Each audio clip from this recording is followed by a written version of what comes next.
growth. So if you think about where you've been able to get earnings growth, it's been in this part of the market. One of my concerns is longer term, how sustainable is that growth? And a couple of firms have been highlighting this lately. You know, you have this massive capex and the hyperscalers trying to ramp up their investments in AI. But basically, that's all recognized as revenue today, but the expensing is amortized over multiple years. So the more we spend, the better off we are. But if you never get a return on that investment, it's going to be a problem. Or if the return on the investment is 7 years from now, it's a problem. So I am worried about the concentration in the market, but I don't think that necessarily means you move out of cap weighted into equal weighted. I think you just really want to be careful on your security selection. It's so interesting you say that, because Bank of America's investor survey earlier this week talked about this idea that more investors are rewarding companies for capital expenditures versus taking care of their balance sheets. Does that continue on, or does that change at some point? Do we start to get worried about how much spending these giants are doing? Well, it's interesting. If you go back a few years ago, part of the whole story of why tech was doing so well, it was capital light, high margins. And now the exciting part of tech is incredibly capital intensive. And so, again, there's a bit of a worry there that if we think back to 99, 2000, we loved that people were pumping money into CapEx and, fiber optic cables and servers.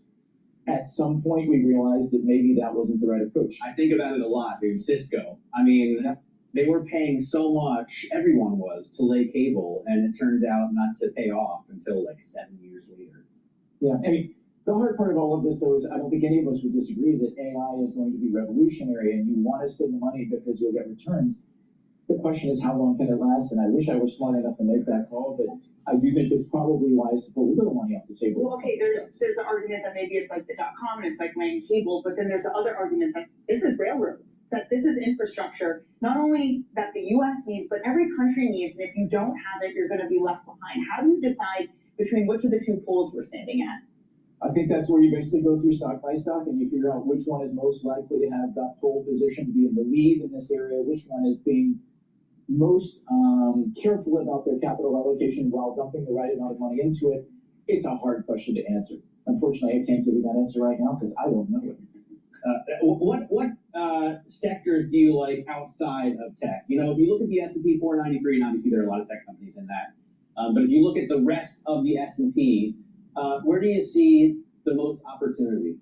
Well, honestly, where I see the most opportunity might be in non-U.S. equities at this point beyond tech. And tech U.S. looks great. I do think in the near term, you could have some beneficiaries from rate cuts. You've already mentioned this earlier. I believe small caps actually are a beneficiary of rate cuts, so there could be a positive opportunity there.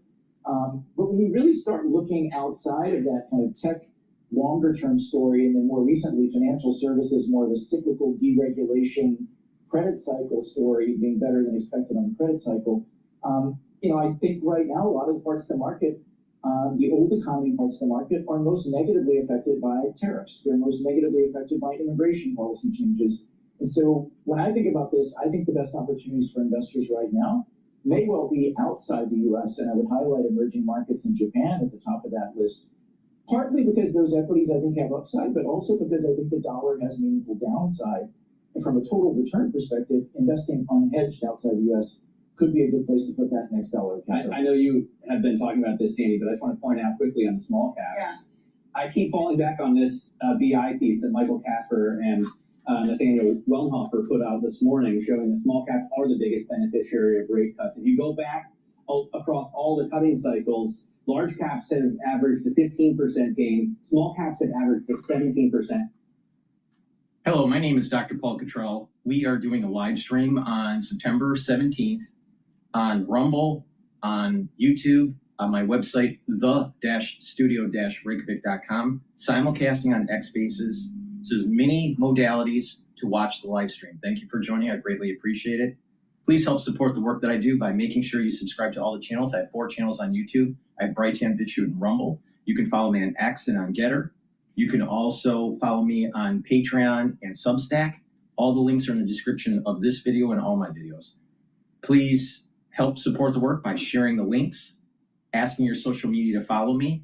And if you like the free content that I provide, because I put out all this news commentary and live streaming for free, I have thousands of videos out there for free. Please help support the work by purchasing the products that I have. I have ebooks, supplements, and course material on pulmonology and immunology. And you can also donate on my website through Stripe, PayPal, or Buy Me a Coffee. You can be a paid member to my Patreon channel or my Substack channel, or even Buy Me a Coffee. It's a great way to help support the work that I do, especially if you're overseas and you can't purchase the supplements. You can help support the work that I do by donating. So I greatly appreciate everybody helping to support the channel. And I have very high quality supplements. And if you follow my healthcare protocol, my anti-aging protocol, you will start to notice similar benefits that I have. All right. In terms of boosting up your immune system, noticing a visible slowing down of the aging process, you getting healthy. It's a holistic approach. If you follow me on this, you follow the protocol, take it, and you do it regularly, you will notice huge benefits. So, and again, it's what I do. I have a very extensive anti-aging protocol. But the key here is to have more vitality, to have more longevity, and to boost up your different systems like your immune system, your endocrine system, and brain function, cardiovascular system. Very important. So please go to my store, the-studio-reykjavik.com. The fall and the winter season is approaching, and it's very important that you pay attention to me, listen in between the sentences that I say, and be prepared for what's coming. There is something that's going to be coming in the fall and the winter. You have to be prepared. Now, I have to be coy about how I say it because of the censorship. Go to my store, the-studio-reykjavik.com, get the lozenges and the drops. They're very high quality structural nanosilver lozenges. The moment you have a irritation, take the drops or the lozenges right away to mitigate the problem. Now, for the drops, they're smaller. You can get it in blueberry, cherry flavor, or even honey and lemon. Get 100 in each bag. Get a few bags for your household. Very high quality. Take it right away when you have that throat irritation. I also have lozenges in elderberry zinc. The elderberry zinc lozenges are larger than the drops. You get 21 in each bag. Get a few bags for your household. But be prepared. You're going to need it. Fall and winter. Trust me on this. Be prepared. All right. Today's a big day for the markets. The S&P 500 is trading at 6,606, and the VIX index is trading at 16. The Fed is going to announce potentially their rate cut. What's baked in the cake here is about 25 basis points. If they surprise the market and put 50 basis points, the market will rally a lot. But I suspect that the market will rally today a little bit, but I don't think it'll surpass the 6,700 mark. Right now, the 6,700 is a resistance level. Support level 6,500. My overall year-end target is anywhere from 6,800 to 7,000. And we're approaching that 7,000, the higher probability of a 7,000 hit with that, especially if there's a 50 basis point cut for this year. So pay attention to the markets. We're going to follow it along through this session, but equities are going to rally. All right. So if they don't cut, which is a low probability, then equities probably will sell off today. All right. Let's take a look at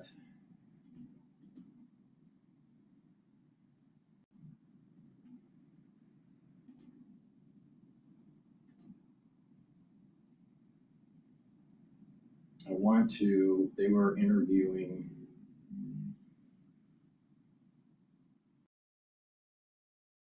all right, I want to listen to Franklin Templeton, CEO, about the economy here.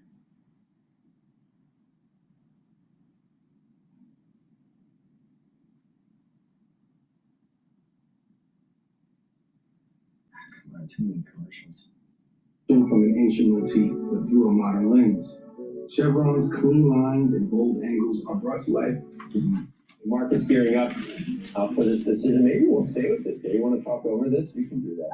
Absolutely happy to. Oh, let's keep looking at pictures. That's a great idea. But joining us now, and we'll get a shot of her later with her take on the market, just so you know it's really her, not someone imitating Jenny Johnson. It really is the CEO of Franklin Templeton.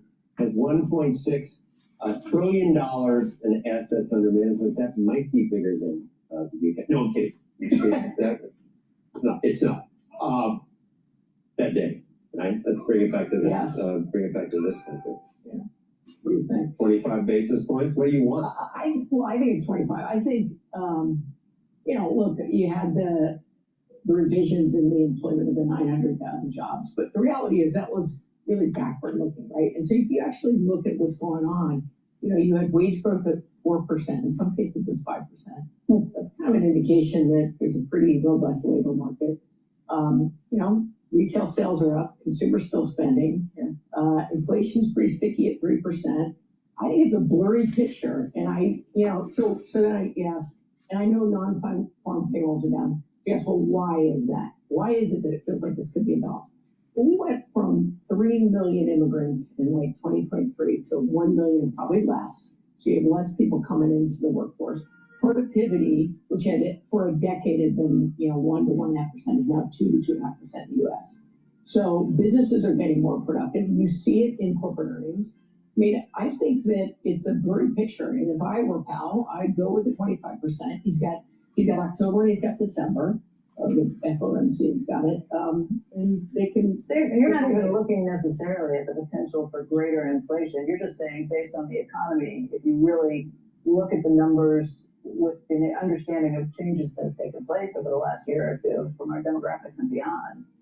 I think the economy is pretty robust. I mean, I think there's argument for no cuts, but I think in Jackson Hole, he made it clear that he's focused on employment. He's got concerns, and there are, he doesn't want to be behind the eight ball here.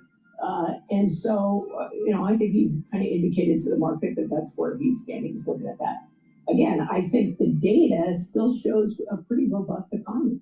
There are also questions about what the Federal Reserve can really control. If the problems are things like housing, they don't control the long end of the market. You got to be careful with that.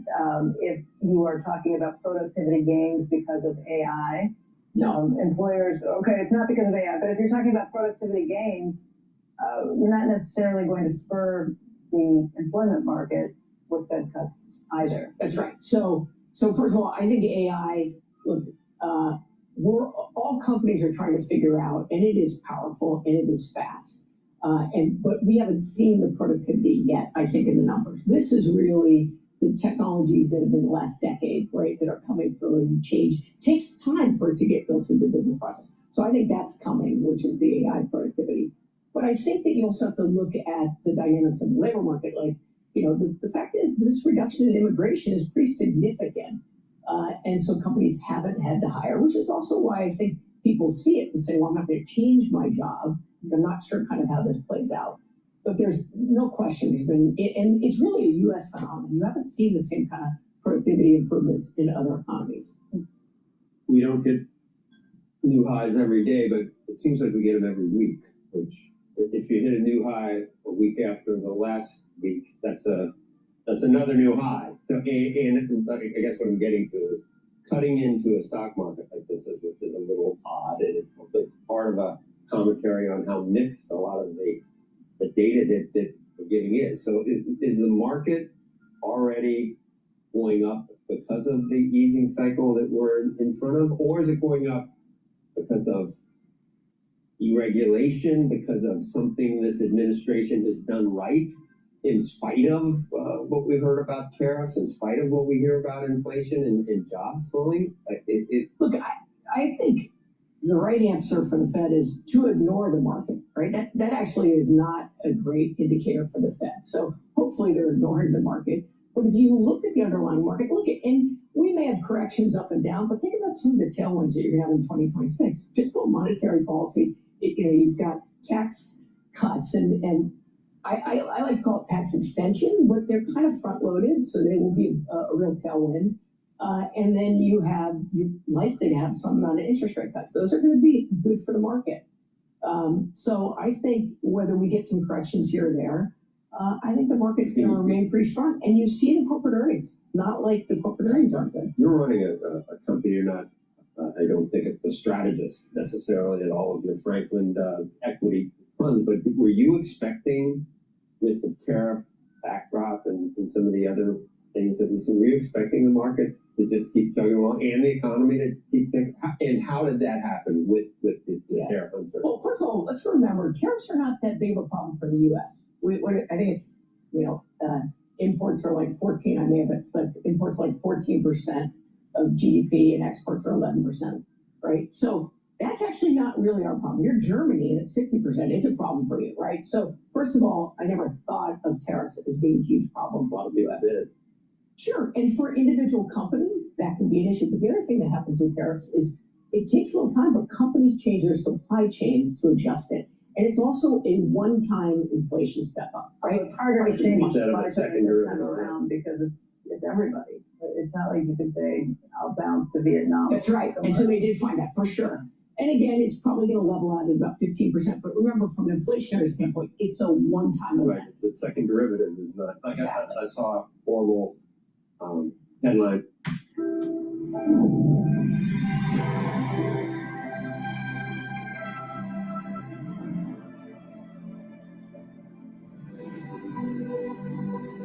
Horrible headline on drugs. Grocery prices are the highest they've ever been. It's like inflation goes up every year. It was, got up to 9%. Now it goes up 3%. So 3% on top of 9% is an all-time high. Exactly. And my grandmother used to talk about how they thought it was inflation when the ice cream cone she used to buy went from 3 cents to a nickel. It's like prices go up over time. That is what happens. Right. But when it happens right after the consumer has just felt that big pinch, I think it's a tougher political. For sure, but if wages are up 4%, they can absorb some portion of it. Yeah, but there is this tale of two economies, right? The upper end versus everybody else. And that's where you get things like Mom dying, why he has made such inroads in New York City as a result. Yeah. No, and I think, for sure, we all know that once AI becomes a more effective productivity tool, it's a question about like where do you hire college kids? What happens to all those kind of jobs? I know what we're looking at is actually thinking about like a 2-year college program where you just say it's a college, kind of like the old associates programs that used to, a lot of Wall Street did, investment banking and others. And because here's the other side of it, a college kid is used to using AI in their everyday life, right? We have to think about using it. And so you want to make sure, I think, as companies, that you're infusing your workforce with people who just... And where do you get the leaders of tomorrow if you're not hiring entry-level jobs? When you say a college program, you mean... So a college grad program. Oh, after you graduate. Yeah, after you graduate. But you would state, like, this is a 2-year program. And then it allows you to hire what you need to hire. But it's hard to know what you're hiring. And then we don't know if we keep you. Well, then you have all this experience. That's right. And so then you say, well, you can go back and get an MBA. It's actually, the investment banking firms have been doing it for years. Yeah. But it's a way to ensure that you continue to infuse that sort of younger generation, which I think are much more tech savvy. My kids, 5 kids, they're 10 years apart. My older one will say the tools that the younger one uses are completely different than the apps they use and others. So you need to keep infusing that in a company. All right. Listen, paying $14. Please go to my store, the-studio-reykjavik.com, and get the heirloom barley. Heirloom barley helps to detoxify your body, bring down inflammation, and soak up free radicals through superoxide dismutase. This is a high-density protein, very high quality, and it's very important to detoxify your body on a regular basis. So your endocrine system and your immune system, even brain function, has less inflammation in there, and those systems are boosted. Also, by bringing down inflammation, you're helping with your joints, you're helping your cardiovascular system, immune system, brain function, right? Multiple systems are going to benefit. And when you work out, you'll recover quicker by bringing down that inflammation. So get the heirloom barley. It's very high quality. And like I said, it detoxifies your body daily, brings down inflammation, and also soaks up free radicals. This is a month's supply. Go to my store, the-studio-reykjavik.com. Use discount 5, you get $5 off any order. If you spend $100 or more, you get a free gift until supplies last.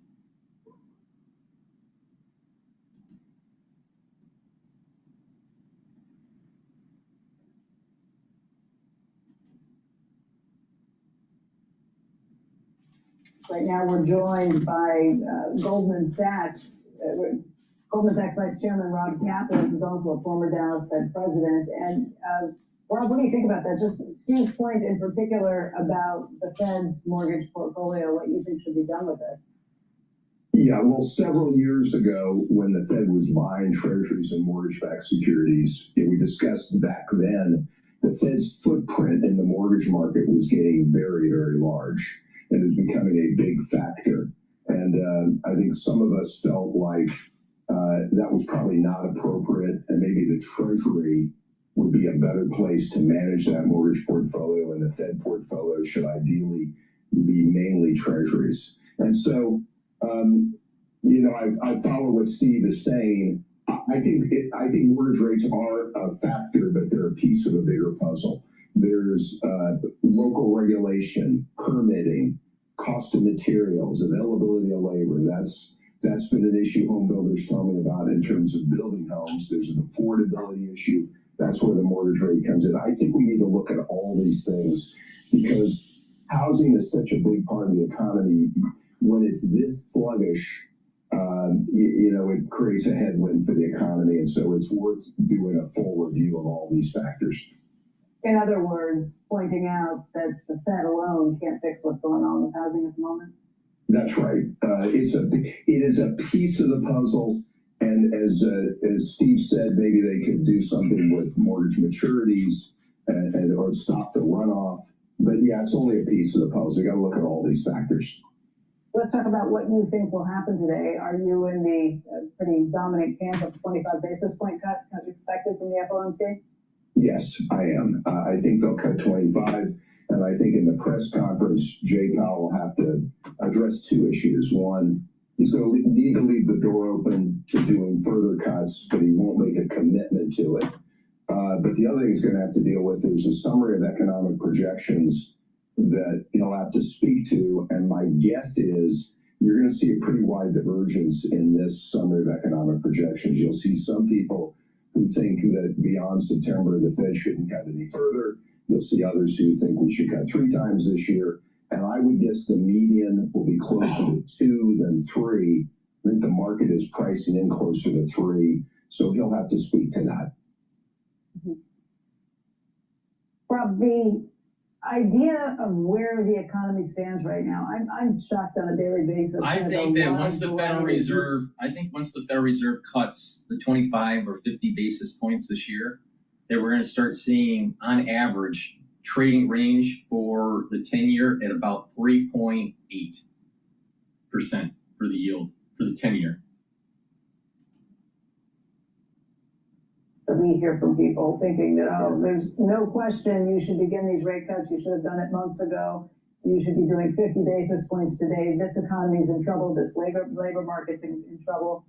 And then the other side of things where people are, I'm not even sure we should cut it all because things look pretty good if you account for some demographic changes, if you're looking at corporate earnings, if you're looking at retail sales, if you're looking at so many other factors.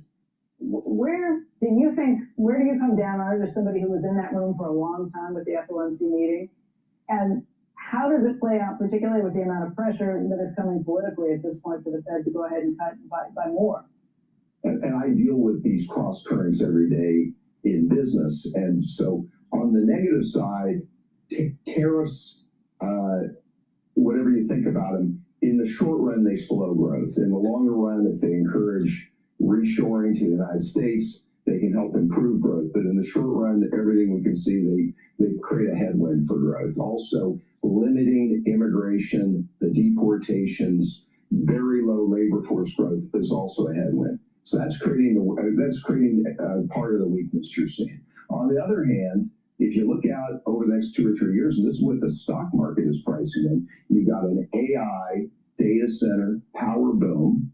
You've got tax incentives coming. with the new tax bill, tax on tips, tax on overtime, accelerated depreciation. You've got regulatory relief coming. It just takes a little time. And yeah, you even have some potential rate cuts. You know, rates are going to go down, question of how much. And so the market's pricing in those tailwinds. The economy is reflecting those headwinds. I think eventually both are going to converge, but it's understandable why there's disagreement in that those tailwinds haven't taken hold yet, but they probably will. And that's why you've got a lot of this debate. In your role now at Goldman Sachs and the business that you see, do you think that, or where do you think the neutral rate is for the Fed funds rate? What does the market need? What does business need? What does the economy need? My own view, and this is imprecise estimate, but my own view is the neutral rate today is 2 3/4 inflation. If you think inflation's higher, then use a higher number, but I'd use 2 3/4 inflation plus 0.75%. I think it's probably the real Fed funds rate, the real neutral Fed funds rate. That gets you to 3.5%. I think it's hard for me to argue it should be lower than that. So at 4 1/4, 4.5, Fed doesn't have that much room. It's got 75 to 100 basis points. You've heard me say before, a year ago, they had 175 to 200 basis points. So these were easier decisions. And so the reason I think the Fed will take it one meeting at a time, will be careful about committing, is one, these cross currents, the fact inflation is running well above target, and also the fact, I think with inflation above target, you could argue being somewhat restrictive, but I think it's harder to argue you want to get all the way down to neutral. And that tells you the Fed has about maybe 50 to 75 basis points of rate cuts to work with, unless the economy weakens a lot or inflation improves meaningfully from where we are. All right, that explains a lot. That would be a good reason not to go 50 basis points today. Right. Go 100, just like I That's said. why Well, let's get there. Okay. Just get there. You get don't give me like a little half a shot of penicillin. Knock it out. It's rationing. Knock it out, Robert. So the other comment is in the SEP will be awkward is since the June meeting where the median was 2, I don't think the views of the labor market, they may weaken a little bit in the SEP, but maybe not a lot weaker. The inflation outlook has gotten a little bit worse. And so that's another reason why they're going to be more cautious than people might like. Robert, if there was ever a time where they did 50 or whatever, and people said, this would be the time. What do they know that we don't know? Because there was some consternation about, I think, the labor market right now. And we don't really know what the participation rate is. And some people have said it could be as high as 5. I mean, if they did 50, people would think they absolutely knew something bad was underneath, I think.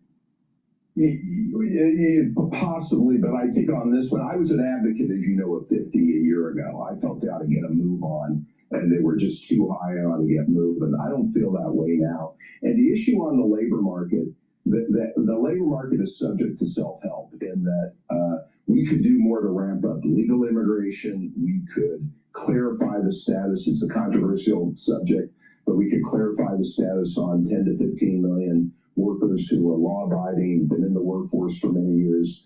We're not doing that right now, and it's creating some headwind for labor force availability and for the economy.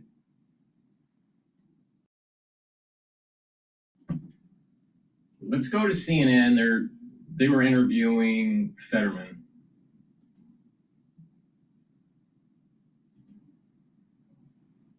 Role of the Democratic Party, winning a pivotal Senate seat in the purple state of Pennsylvania in 2022, despite suffering a stroke that impacted his speech. The following year, he checked himself into Walter Reed Hospital for 6 weeks as he battled clinical depression. Now he's defined himself in a different way, an outspoken critic of his party, particularly its left flank. Moments after Charlie Kirk was shot, and right before we learned he had died, I sat down with Fetterman to discuss the issues dividing his party as it charts its way forward.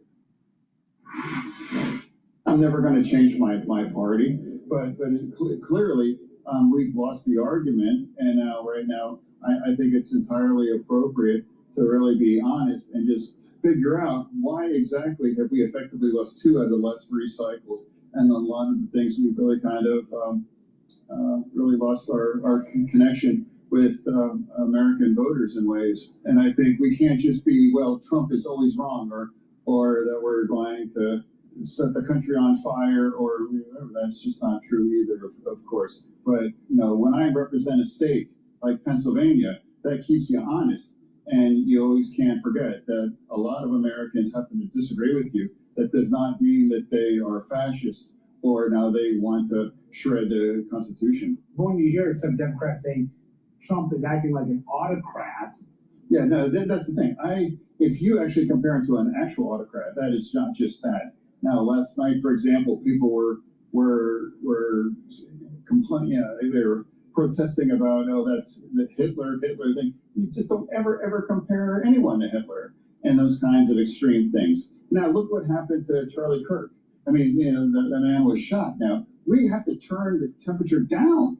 It's like we can't compare people to these kinds of figures in history. And this is not an autocrat. This is a product of a democratic election. So you don't think that Trump is at all shattering any of the norms of democracy in any way? I'm saying he's definitely different, but that's what America voted for.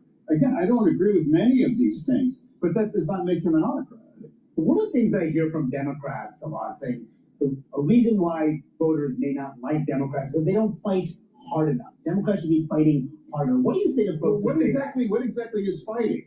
I mean, what is fighting? Delay more votes, or just vote every no on everything, or saying, well, if they're doing X, well, then that means it's wrong. That kind of thing.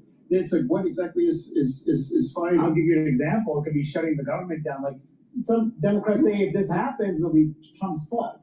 That's not fighting. That's mutilating our nation. If you vote to shut our government down, you are going to harm millions of Americans. And why would you do this? Where's our leverage? It was wrong. It was wrong for the Republicans to do that. Absolutely, that's true. It is wrong for the Republicans to do that. It would just be wrong for us for those things. Bigger picture, has your party shifted, or have you shifted ideologically? My party is acting in a way they have forgotten. They have forgotten one of the reasons why we lost in 2024. Some of the most extreme things were weaponized against that. And now some people think now we have to double down on those things, or we must become more progressive or more extreme.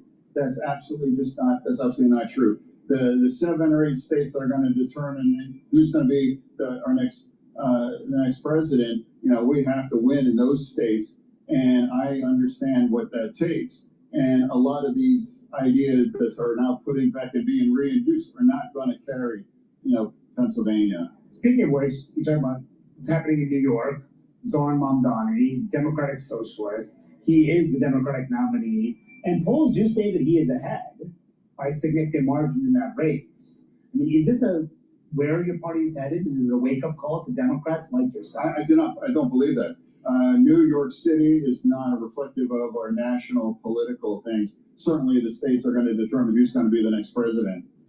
So I don't take any kinds of lessons or anything from that election. Trump is threatening to send the National Guard into a number of these blue states. We've seen Democratic mayors in Chicago and in Baltimore resist additional federal help. Is that a good idea to fight Trump on this?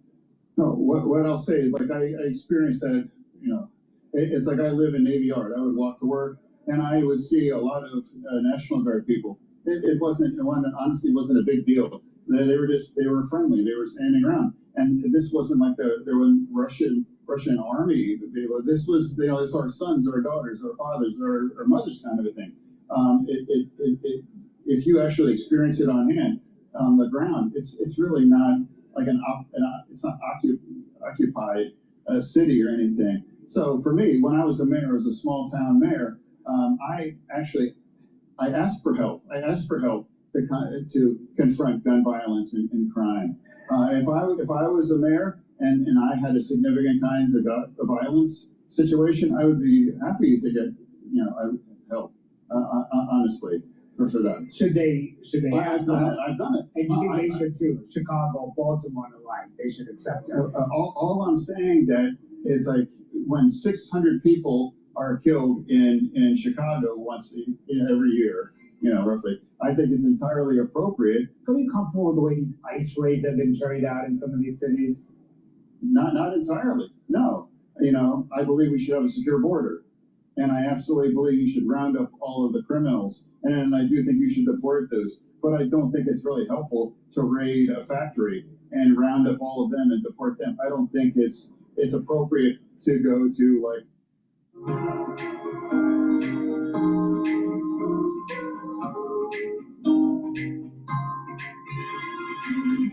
it's appropriate to go to like a slaughterhouse in Nebraska and round them up and deport them things. That's not true either. I don't think America really supports those things. I think two things must be true: a secure border, round up all the criminals, but we don't and shouldn't target otherwise hardworking migrants that are just effectively making a significant contribution to our economy. I wonder politically, you talk about what happened and Democrats may not have learned the lessons from the last election. Do you have any issues of crime? Like the border, for example, the border, those kind of things. We are living in the backlash of a lot of the things and the mistake that we have made as a party. Yeah, because that's what I was going to ask you. On crime and immigration, are you worried that there will be liabilities for Democrats in the midterms next year? If you are willing to think, like if 600 homicides a year are okay, or we don't need help, if I was mayor, I'd be like, absolutely, I'd be grateful for help. Just because if Trump is calling for something X, Y, and Z, then that doesn't mean you have to necessarily oppose that. I think I was the only Democrat that supported striking the Iranian nuclear facilities too. And I mean, that was entirely appropriate. I think that was the right thing to do. And I really believe that too. You think the party has not learned the lessons from last year? That's fair to say, right? It hasn't been a year. It hasn't been a year yet right now. And that's what I'd like to remind people. It's like a lot of those things really cost our election now. I don't think there has been an effective evaluation. I don't have an exact answer, but I'm not going to just spit out things and pretend that I know that it's absolutely right. One of the issues you find yourself on the opposite sides of your party is on the issue of Israel. Are you comfortable with the way that Netanyahu is waging this war in Gaza right now, including these strikes in Qatar? I absolutely fully support continuing to destroy Hamas for that. And now, of course, the situations in Gaza, it is difficult. But for some people, they choose to blame Israel for that. I blame Hamas. I blame Iran, and I blame that. So for me, that's what. And people aren't speaking the truth that Hamas could send the hostages home and disarm. And then that's the first opportunity that we could all move on. And the Palestinians could finally have an opportunity to live in peace, and they could start to rebuild their lives. Were you okay with the strike that they just had in Doha against the Hamas leadership? Yeah, okay with that? I absolutely, it's appropriate. Unless Hamas is willing to surrender and send people home, that's a war, and it's a just war. There's no ethnic cleansing. It's not a genocide. This is a just war, and I don't know why people blame Hamas for those circumstances right now. That it's not Israel's. They say that the Israel is using starvation as a weapon. Are they? No, absolutely not. Absolutely not. Israel is not deliberately starving people. Absolutely. Those conditions are miserable there, and it is hell on earth. Why? Some people blame Israel for that. I blame Hamas and Iran for that thing. Experience growth with Realize. Please go to my store, the-studio-reykjavik.com, and get the magnesium and zinc. This boosts up your immune system and brain function. Super important. Vitamin C and magnesium helps with your skin, immune system, and brain function. Also, magnesium will increase the efficacy of vitamin D3. Now, we're going into the fall and the winter season, and if you've been paying attention to what's happening in the wastewater, you better start paying attention to me. All right? You're going to need the vitamin C and magnesium and the magnesium and zinc. Boost up that immune system. Be prepared. Trust me. Trust me. Also, if you're 40 years of age or older, you start to atrophy with your muscles. So you need to start doing more resistance training, eating properly, making sure you drink filtered water and stay away from processed foods, and rev up that metabolism. But also take Myotrol. Myotrol is super important to help with gene expression to build muscle. When you get older, you start to methylate genes, and so the expression of those genes start to go down, or they're silenced. It's just called aging. But if you start taking an anti-aging protocol, if you've been following my advice, you're slowing down that methylation process on your genes. So therefore, you have youthful gene expression. Myotrol helps with the gene expression to build muscle. It has polyphenols, flavonoids, and lignans to help with that process. It also helps the health of the mitochondria, so you have more energy, more ATP to maintain and build muscle.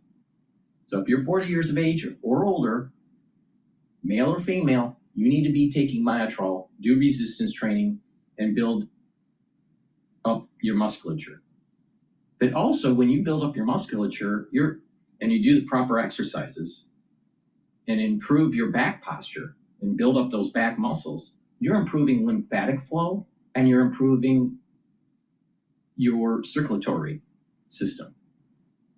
Your cardiovascular health will improve and your lymphatic flow will improve. Why? Because if you have bad back posture as you start aging, you start to slunch over and you're starting to inhibit that flow from the lower extremities back up to your torso. But if you have better back posture, you'll have better flow. And when you have better lymphatic flow, your immune system will perform better. But not just that, by having better back posture and you're doing resistance training, you're also strengthening the density of your vertebrae.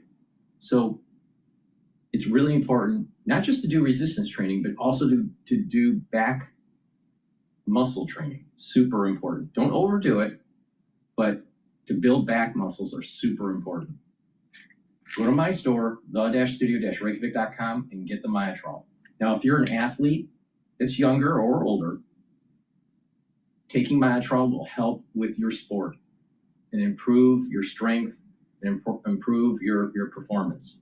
So please go to my store, the-studio-reykjavik.com, get the Myotrol, use discount 5, all caps, discount 5, and you get $5 off any order. If you spend $100 or more, you get a free gift until supplies last.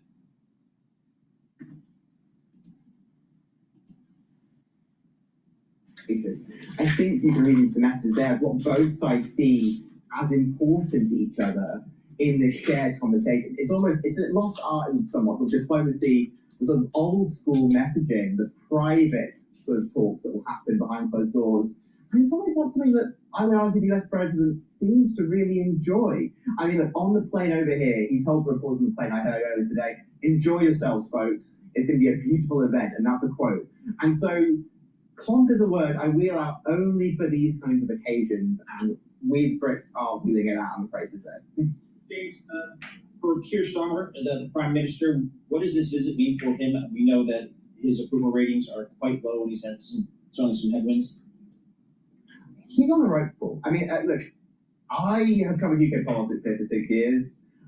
We have seen Brexit, we've seen COVID, I've seen 3 prime ministers in 1 year.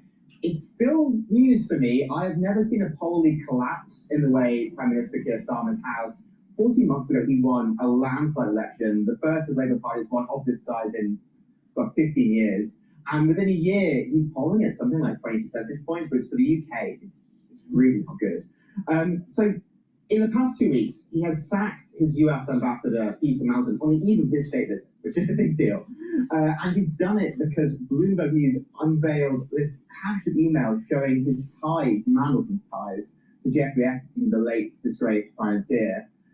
That is going to be a really awkward issue for this state visit itself. He's also lost his deputy Labour leader, Angela Rayner, who was a powerhouse in UK politics. That's both happened in the past 2 weeks. This visit for Starmer is a chance to try and turn that around. He's got money here. He's got one of the most powerful men in the world, President Donald Trump here. He's going to try and show that he is the leader still in charge and try and use this good news story as a way to turn the page. frankly, we talked a bit earlier about the public and their perception of Donald Trump.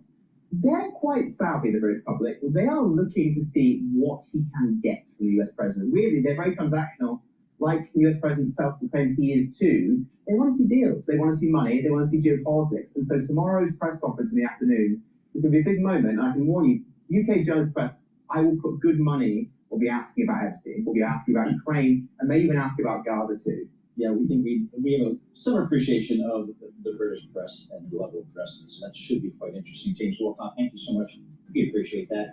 James Wolcott, he's a UK political reporter. All right, we're going to go to Fox News. They were interviewing Fetterman, but it was specific to Charlie Cook's assassination.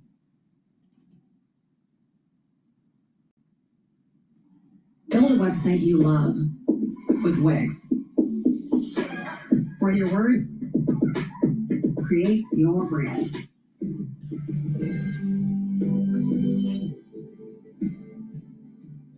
The radical left has done tremendous damage to the country, but we're fixing it. Most of the violence is on the left. It doesn't matter if it's coming from one side or from the other, directed at one party or another. It is all wrong. We have a responsibility to be clear and unequivocal in calling out all forms of political violence. Well, tonight, in our Common Ground segment, a conversation on bringing the nation together. We're trying to restore civility in politics. Joining me, Pennsylvania Senators Dave McCormick and John Fetterman. Pennsylvania, by the way, is one of only 3 states with a Democratic-Republican split in the U.S. Senate. Senators, thanks for being here. You all called me. Usually we reach out. You wanted to do this together. Why? Well, I mean, we thought it was just a great idea. I think it's an important idea right now. I mean, the trauma after the Charlie Kirk assassination, and now as things continue now, it's like I feel like it's important that people can witness, you know, a Democrat and a Republican having a conversation after this. It's absolutely horrific, and it's entirely necessary to allow people to grieve for that. I mean, everyone's seen the video, and so. Yeah, it's just the heartbreak you feel for Charlie Kirk's family, Eric and their children, and all the students across the country, the people across the country that were huge followers. And I think the senator and I agreed and we do agree that there's just no place in this country for political violence. It's absolutely something. It runs counter to the very idea of free speech and freedom, and that when you see dangerous rhetoric like fascist and Nazism and authoritarianism, that's and the end of democracy. That's permission. That takes us down a path where the inevitable next step is violence, and that's what we see. And Senator Fetterman, you've talked about that recently, calling somebody Hitler, calling somebody Nazi. Exactly, this idea. It's like, do not ever, ever, ever compare anyone to Hitler. If not, go online and you can read up on exactly what he's responsible for. You know, 75 to 80 million lives lost in World War II, and you don't compare him to anyone. And if you do, then you will incite somebody to say, well, now I feel like I have to stop that and to take them out. People have seemed to have forgotten that the president took Here's the problem. I think that he, even though he's a Democrat and I am a Republican, he is a moderate. All right. So I respect his point of view. But the problem is, and a lot of people aren't talking about it, there's a Marxist takeover of the Democratic Party. And it's coming from the ultra left. Now, Marxism is antithetical to the Constitution. Marxism is antithetical to capitalism. Marxism is antithetical to the Bill of Rights. So either Marxism and this ultra-left movement backs off, or mainstream America is going to need to fight back. It's really that simple. But Marxism is being promoted. Unfortunately, Marxism is being promoted by elite institutions like Harvard, Yale, Columbia, UPenn, MIT, Stanford.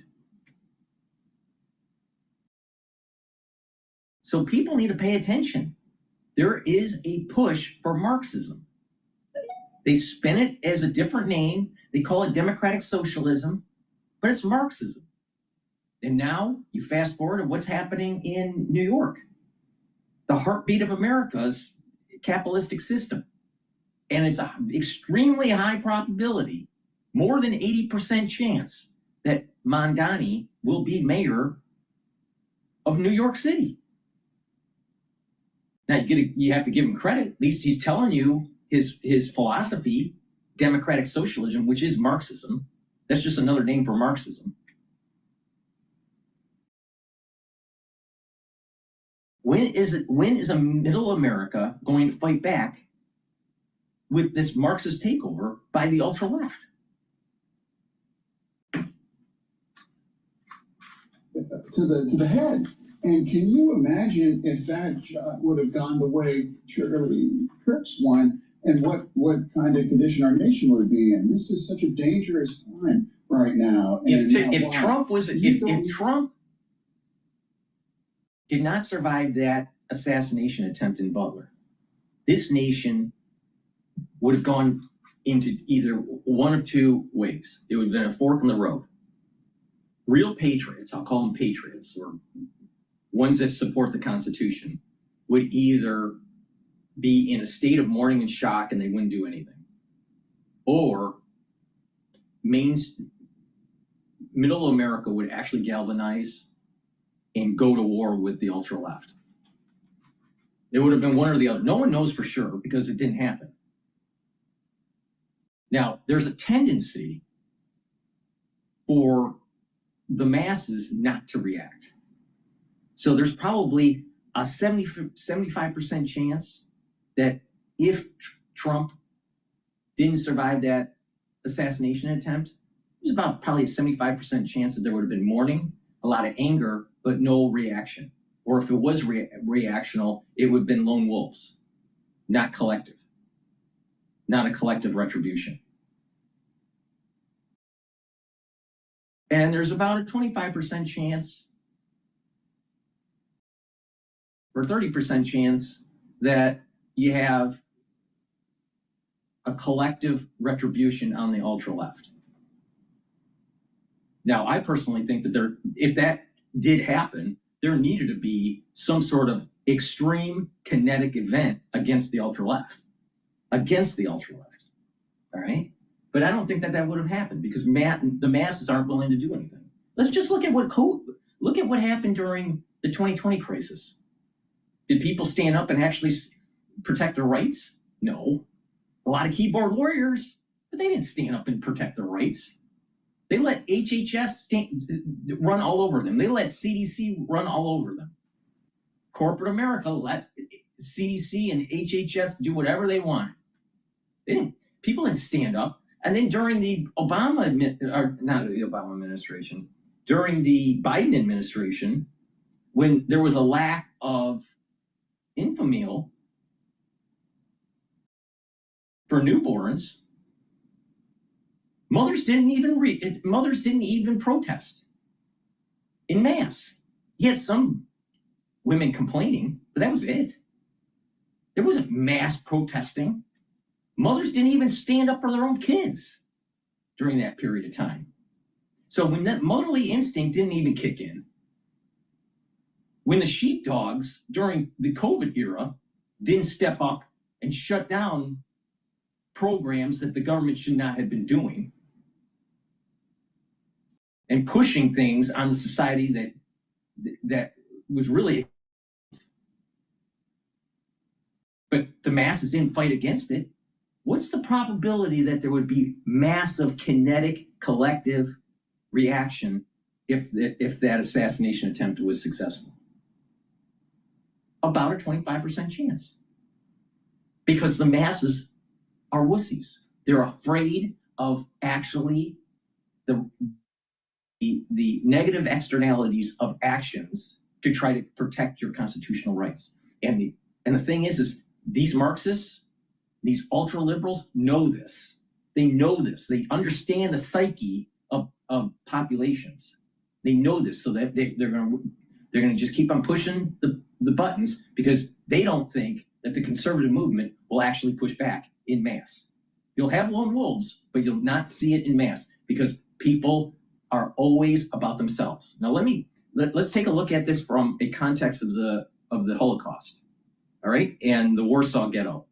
All right, there's many examples of this during the roundup of the Jews by the Nazis. Jews did fight back, but they were in very small, small events, either lone wolves or a little group of people that try to fight back, but then they were killed by the Nazis or heavy labor or whatever. But in the Warsaw Ghetto, even though the Nazis had machine guns, the number of Nazis that were surrounding the Warsaw Ghetto, all right, was less than the actual number of people in the Warsaw Ghetto. So the Jews didn't try to overrun a lower population of Nazis. They just capitulated. They let it happen. They didn't want it to happen, but they let it happen. Why? Because they knew that a small group of Nazis with machine guns could kill that first or second wave of individuals storming them. So they didn't want to lose their life, not thinking that they had to sacrifice their life for other people behind them to survive.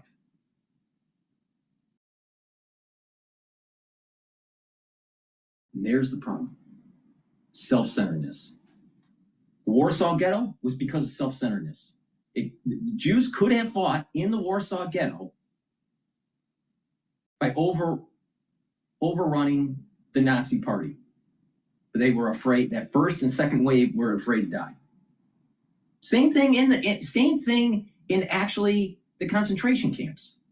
There were more Jews in a concentration camp than actually Nazis in the concentration camp. There weren't enough bullets to if there was a massive amount of people rushing to overthrow the guards in the camps, the Jews would have overthrown it, but they didn't, because they were tired, they were worn out because they didn't have food. But beyond that, the ones that came in early and they still had some energy when they got off the trains, they didn't storm. But they could have. There were more Jews that were actually at the concentration camp than Nazis. But there was just this mindset of survival, trying to hope that there's going to be something better and that you're just going to survive it. Stupid. Stupid. Well, most of the people died. But this is the mindset. This is the mindset of a group of people. They think that they're protected in a herd. If you look at sheep, they do the same thing. They see a predator. What do? They don't go after the predator. What they do is they huddle. They huddle. And they're hoping that they'll be protected. And just the outer rim will be slaughtered by the predators. Or the weak. Only the weak. And then the herd will move. And the ultra-liberal knows this. And the ultra-liberal and the Marxists are radicalized and are willing to use kinetic means. So maybe the conservative people need to actually take a lesson from the actual Holocaust. What did the Jews do wrong in the Holocaust? They didn't fight back. That's what they did wrong. So when you see this, you fight back. You see your constitutional freedoms being eroded, you fight back. You see Marxism coming into your town, you fight back. Now, obviously, you want to do it through rhetoric and be rhetorical. But the thing is that when you're being hunted by the ultra left, there will become a time that you have to go kinetic, because the government ain't helping you. The government is a big part of the problem.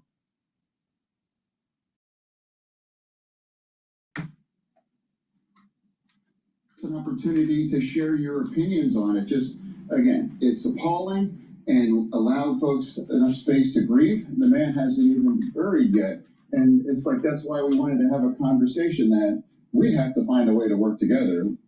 Do you think that when you look out at some on the left, and especially the far left, in reaction to this moment, you've spoken out about that? Well, I mean, I'm consistent about that. You know, any kinds of extreme rhetoric, left. The moment is irrelevant. What's more important is what's the ideology. See, people are too focused on, like, let's look at the details of what happened with Kirk. And was it a one shooter or two shooter, or was it 3 guns or 1 gun, and was it with a trans or non-trans, or that's all bullshit. You strip that all away. What's the ideology? What is the end game for these people? And when you start realizing what the end game is, you need to start standing up and pushing back against Marxism. But everyone is about self-preservation and focused on bullshit. Right, is really dangerous. And how it's just, Luigi had his latest thing. And now there's people on the very left on my side cheering him, and raised over $1 million for his legal fund. It's like, this coward executed a father and a businessman just because you happen to disagree with his business. Now that's, you know, keep having these kinds of arguments. Well, guess what? The next one's going to be on you, and you'll end up on the sidewalk. Then we have to just, it's just unacceptable, and we have to just absolutely turn the heat down. You know, you've been getting heat from some of your party saying you've been criticizing Democrats, and we talked about this back in June. You all had this Senate project moment at the Kennedy Institute. Take a listen. Senator McCormick, you've come to set a... Download the app and get 50% off your first Wonder order with code 50Google. Gusto is the best choice for small business payroll. It's fast. It's trusted. It's a great value. And when it comes... Senator McCormick, you've come to Senate Fetterman's defense in a number of recent articles that have had questions about how he's doing his job. Of course, he did defend me for that, and he actually asked me, it's like, is it okay to defend you? I don't want that to create more political problems. Yeah, he did. And I'm like, no, I appreciate that. We had many disagreements, but the thing we both agree on, I think, is that it's an honor to serve Pennsylvania. We want to work together to do great things together whenever we can. So, I mean, you kind of stood up for him in the face of some of that criticism. I feel like we are on different political sides. We disagree on many things, but we also trust one another. And when we can work together for the people of Pennsylvania, we do it. And not only do I trust him, we're friends.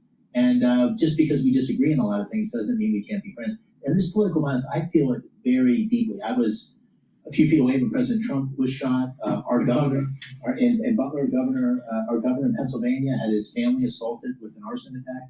I was friends with Charlie Kirk. So this hits me in a very personal way. And I guess what I would say is there's political violence and rhetoric on both sides. But I do believe that we're seeing this trend on the fringe left where you're using terms like Nazism, like fascism. We went to World War II to defeat Nazism and fascism. This is going to war to create those things. That gives us a permit, and we're seeing it. We see it in the survey data, YouGov.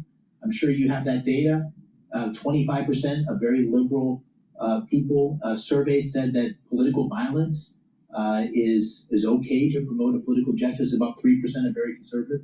And you see it in this horrible uprising of celebration. This is exactly what I'm talking about. It's a Marxist policy. This is what they believe in. And somehow, some way, higher education got this into young people's heads. And now it's metastasized. Now, what do you do? What do? You think you're just going to be able to play patty cake with a bunch of Marxists? And this is probably going to ramp up as we get closer and closer to midterm elections, because it's so important for the Democratic Party to try to gain seats. So they block Trump's agenda. So they're going to stir this up. They're going to keep on stirring this up. The Marxists are going to keep on stirring this up. Now, what's middle America that's either slightly right of center or slightly left of center.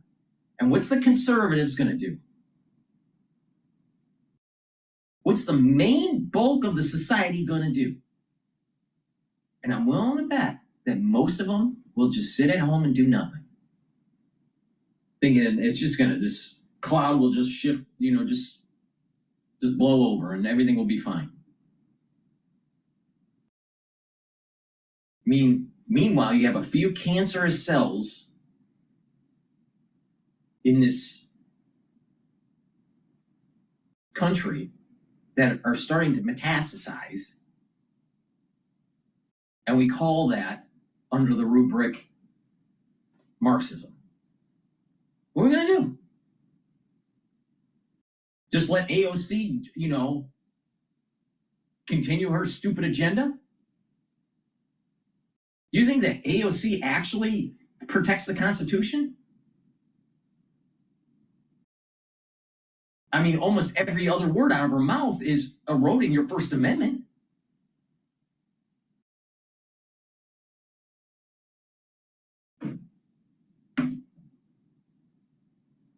Tens of thousands of people celebrating Charlie Kirk's death. So I think it's something where Senator Fetterman and I are trying to step back and say, listen, our country depends on the kind of free speech, commitment to freedom that Charlie Kirk was actually doing that day in Utah. Yeah, and there's this talk about free speech.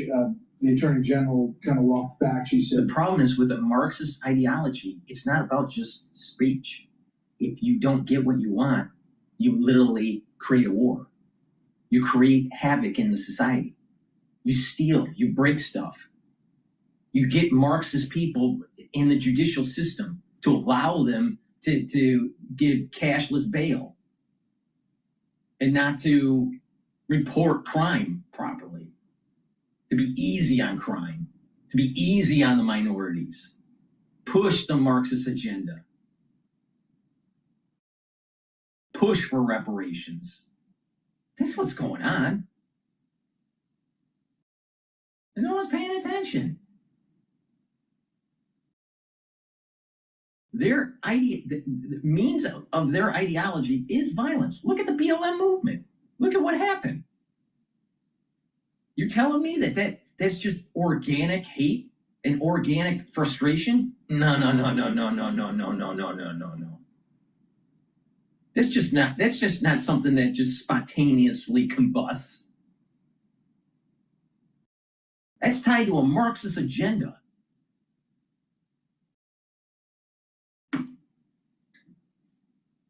Speech and free speech, and she said that it can't go to essentially anything that goes to violence is not protected by the First Amendment. Charlie Kirk on all speech, he tweeted out in May of 24, hate speech does not exist legally in America. There's ugly speech, there's gross speech, there's evil speech, and all of it is protected by the First Amendment. Keep America free. True. So there is this balance of speech and how far you go and what Brett's too stupid. Brett's too stupid or not willing to actually get to the heart of the matter. Why do we have a Second Amendment? Why is it right after the First Amendment? Because if the First Amendment is taken away, if the government or a large group of people try to erode or take away your First Amendment rights, our founding fathers knew that the backstop, the firewall, was the Second Amendment. And that is very clear by Adams, by Hamilton, and by Jefferson. Very clear on what that meant. But we got a bunch of stupid asses in our century that don't understand that the Second Amendment is the firewall.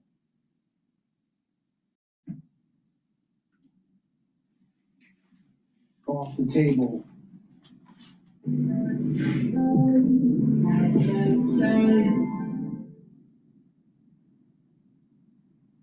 When you pay rent with Bilt, you earn valuable points every month to redeem toward flights with world-class airlines, stays across all major hotel programs. Cancel or take off the table, but in our country, free speech is protected. For me, it's like, don't ever compare someone to Hitler or make an argument that, someone here is an equivalent of Hitler. Or if you're going to call someone a fascist, these kinds of extreme labels. Now you are cheapening our language and making it seem now these very specific kind of terms. And now I get hit for just to say, like, look, you can criticize the president's, and I do, certain policies and these things. I don't disagree with these things. I vote against these things. But that does not, and I'm not going to use and engage in that kind of extreme thing. And yes, that's free speech. But free speech, there comes a responsibility, because that could lead to some kinds of outcomes that someone can get dead and or attacked. And that's absolutely unacceptable. And that's why we want to have this conversation, because, you know, we have to work together and we have to find a way together. And Pennsylvania is the kind of state that keeps you honest on that. And you can't pretend that our I give them credit for trying to tone down the rhetoric, but they're not getting to the heart of the matter. The heart of the matter is that there is a small group of Marxists that run around this country trying to raise havoc. And unfortunately, they're in power. They're getting into mayoralships. They're becoming senators. They're becoming congressmen at the state level and at the federal level.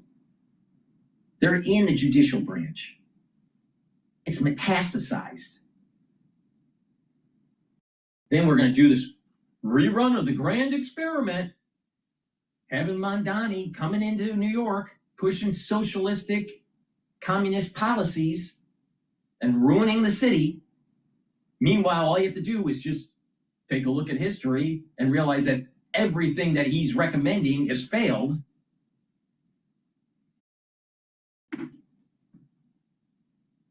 And our other neighbor could have voted differently and have different values. That doesn't mean that they love our country any more than we do. We all love our country. I believe that we're all Americans. No, he's wrong. He's wrong. He's wrong on this. He's wrong on this. He's wrong on this. There is a small group. I don't know what the percentage is, but it's small in relative terms. But there is a group of people that are heavy, hardcore Marxists that are tied to the Democratic Socialistic Party. And this is what William F. Buckley stated in 1970s. In the 1970s, he stated that these socialists, if they have their own party, they'll never get to mainstream. They have to embed themselves in the Democratic Party. Now, William F. Buckley was a major conservative, but he had a pulse on something back in the 70s. He said that it's creeping, and it's going to end up getting into the Democratic Party, and it's going to be branded as Democratic Socialists. And guess what? That's 1970s, and you fast forward to 2025, and voila, William F. Buckley Jr. was fucking right. And this is what's happening. And no one is calling it off. You got to focus, laser focus on the Democratic Socialist agenda. And it's Marxism. In a nice way. What do you think spurs on this political violence? Do you think, I talked to Governor Cox from Utah, and he said social media has gone into dark places. The tool is social media, but the agenda. Come on, Brett, wake up. Marxism wants capitalism to fall. Marxism doesn't want a two-party system. It wants a one-party system. And you fast forward that whole process, what happens? You have communism. Come on, Brett, wake up.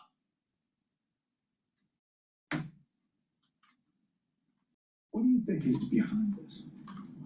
I personally think you have to get to the very root cause, and I think the root cause is what the senator was just speaking of. If you dehumanize your adversary, if you say they're Hitler, you say it's That's not it. That's not it. They're missing the point. It's not it. Is right in front of us. No. No. It goes to the really core of the issue. The core of the issue. Collectivism or individualism. What do you want? What will you fight for?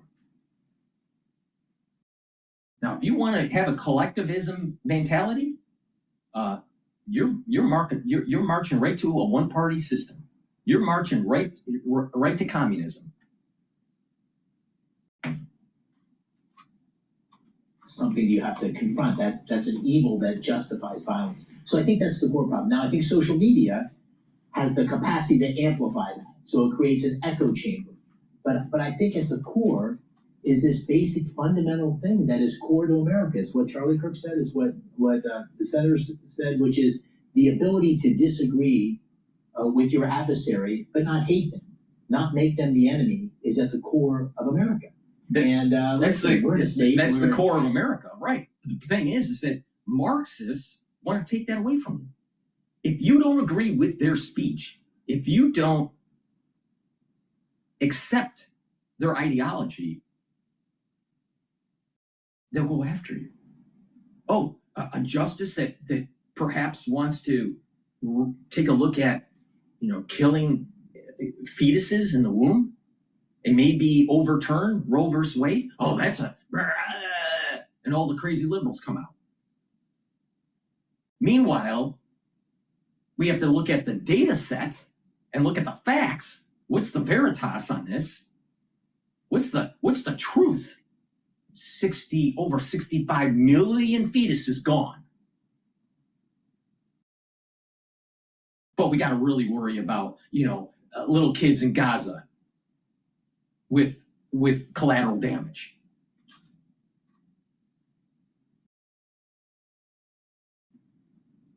Where's the philosophical and moral consistency? There's none. There's the problem.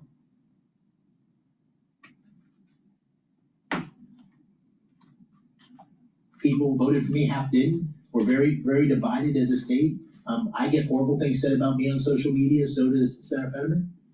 We got to get above that as a country. And the first step is, I think, stopping this. Zero helps me take my business anywhere I want.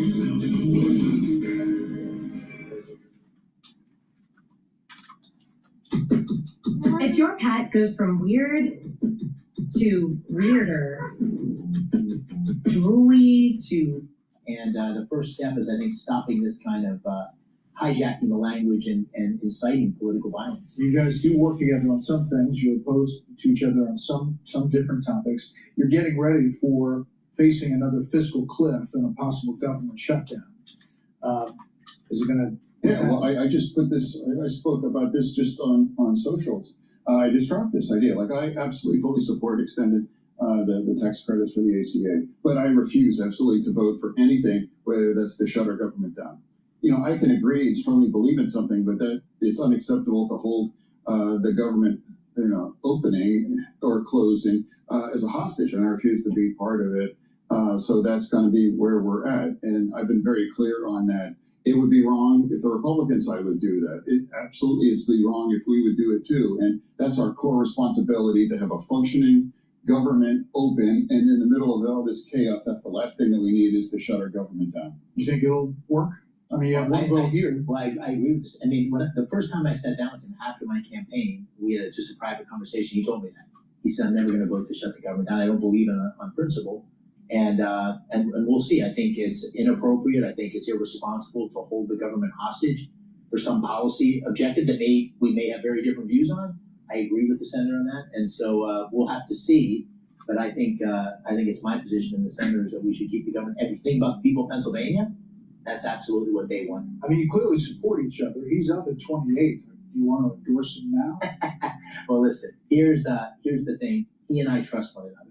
He campaigned against me as I would have expected him to do. And after the campaign, we sat down and got to know each other.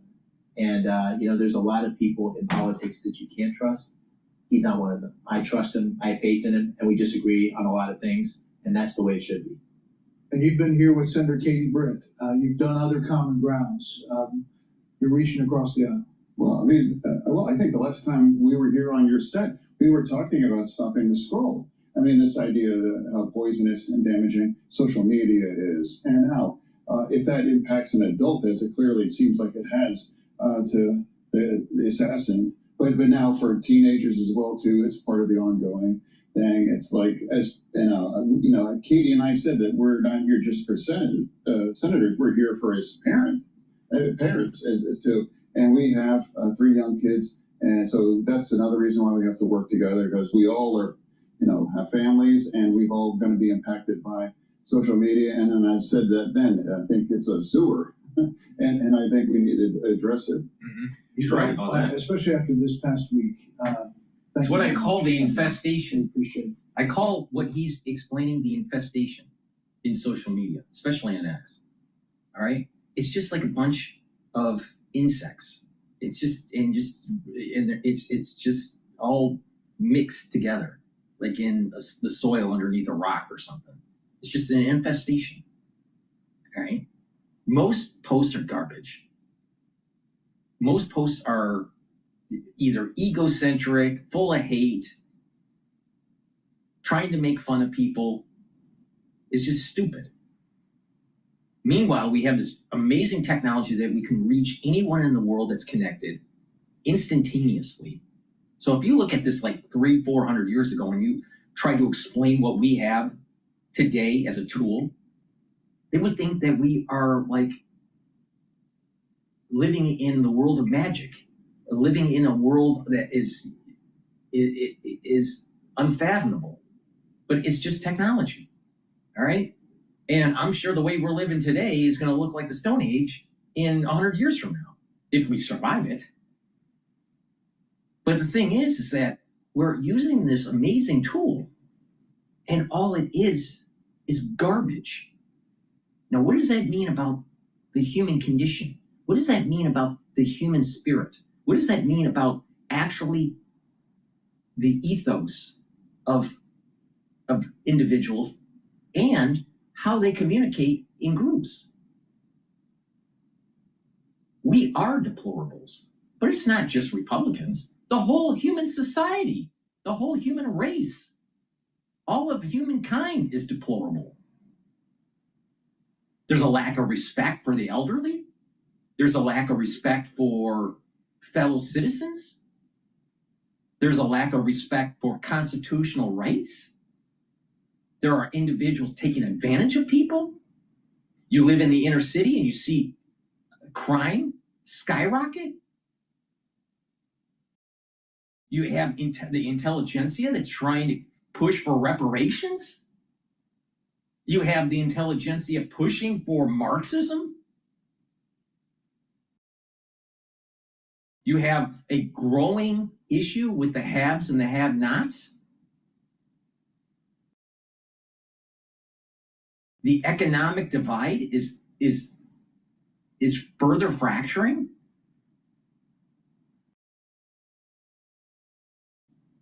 Mankind is in danger. It's in danger. So the pathologies of this disease of mankind can easily be seen in social media. It's a major problem, but it gets even better. The government wanted these technologies.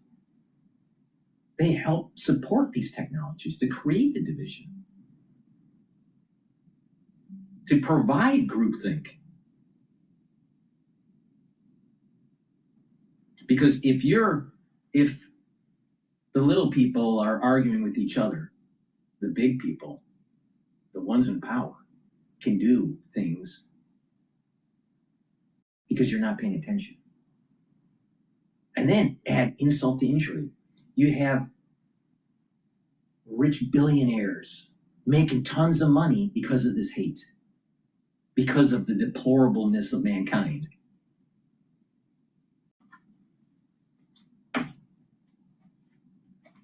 More of you. Hi, Leonard Bryan, Show Me. I want you to do me a favor. I want you to click to subscribe to the Fox News YouTube page. This is the only way that I know for sure that you're not going to miss any great commentary, any great news bites, any great interviews coming your way on Fox. You can get it all here. The only way? The only way? Really? Where were they in 2020? Telling you what was happening by the national security state. It wasn't Fox News. It was actually DrPaulCottrell. Fucking A. I mean, come on. Brian Kilmeade. Really? The penultimate of intellect. All right, let's go to the Hill talking about Tyler Robinson. All right, but before we do that, let me plug some products here. It's important to take supplements that have dual functionality. Now, one of those that I have on my store is olive leaf extract. Olive leaf extract will bring down inflammation, systemic inflammation. Now, that's important because that's going to help to boost up your immune system. And that's also important at the vascular level because by bringing down inflammation, you're reducing plaque formation. Also, olive leaf extract helps to control your lipid profile. Now, lots of people in the United States have a poor lipid profile. To improve it, take olive leaf extract. What it does is it helps to bring down LDL levels and it helps to increase your HDL levels. When you have less LDL and more HDL, guess what?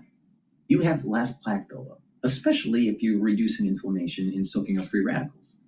So please take this. It's really, really important. All right? So please go to my store, the-studio-reykjavik.com, and get the olive leaf extract. And for ones that are 40 years of age or older, you better start paying attention because the crisis that we went through is going to affect your brain function. All right? 5 years, you're going to know. Within 5 years, you might even know already. But within 5 years, many people that you know, maybe 30 to 40% of them, are going to have early onset of dementia. All right? Better start paying attention to this. What you do to mitigate it, you bring down inflammation at the cerebral level and also find ways to improve that in the microenvironment to allow for positive neuroplasticity and to take supplementation that helps that along and protects the neurons. Ubiquinol is the most bioavailable form of CoQ10 that you can get. There is nothing better than what I have in my hand in terms of CoQ10. Nothing. This is the best you can buy. Now, what you do is you take it every day, and what this is going to do is it's going to soak up free radicals and help with the health of the mitochondria. You're going to have more energy, and it's going to protect the neuron.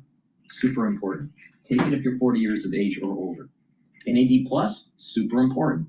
NAD+ is a supplement that boosts up your NAD+ levels, increases your energy, and it also helps to repair DNA damage. That DNA damage at the cellular level and the mitochondrial level. A lot of people don't know that mitochondria also has DNA from your mother, all right? See, no matter where you go, you can never get rid of your mother. She's in your, you have her DNA in your mitochondria. All right, so the bottom line is this. NAD+, all right, is going to help to repair that damage of DNA and also protect neurons.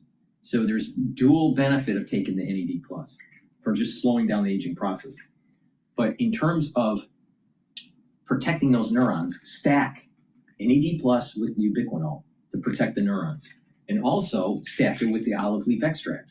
Because with better cardiovascular health, you're going to have better blood flow for the microenvironment to maintain the health of the neurons. And one of the modalities for the early onset of dementia is poor circulation and microclots or microhemorrhaging. So if you're bringing down the inflammation and you're reducing microbleeding, and if you're bringing down the inflammation and improving the cardiovascular flow, you're allowing for that microenvironment to be maintained for positive neuroplasticity. Pay attention to me. I know what I'm talking about on this. You need to pay attention. In the next 5 years, many people you're going to start seeing are going to do stuff like this. They're going to have gait issues. They're going to have balancing issues. They're going to have problems getting out of the seat. Now this is like at age 40, you're going to start seeing this. Not just in the geriatric years. And then what you're also going to start seeing is a little bit of that Parkinsonian tremor and memory loss. People are going to be speaking, and all of a sudden they lose their thoughts. And then we'll well, I lost the train of thought. You're going to see a lot of that. And then all of a sudden, when they're speaking. It's already happening, but it's going to happen in mass within 5 years. Now, take my advice or don't take my advice, but it's gonna happen.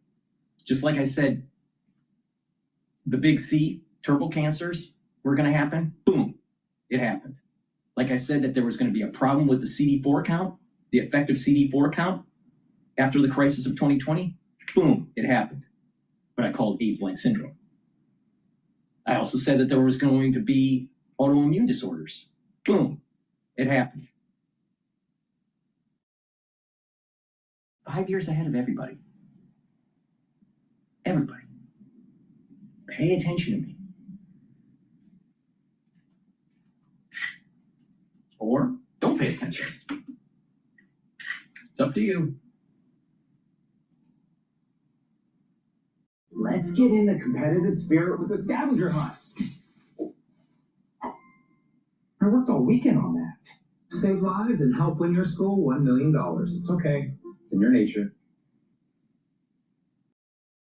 Watch Mutual of Omaha's Wild Kingdom, Protecting the Wild. Weekend mornings on NBC.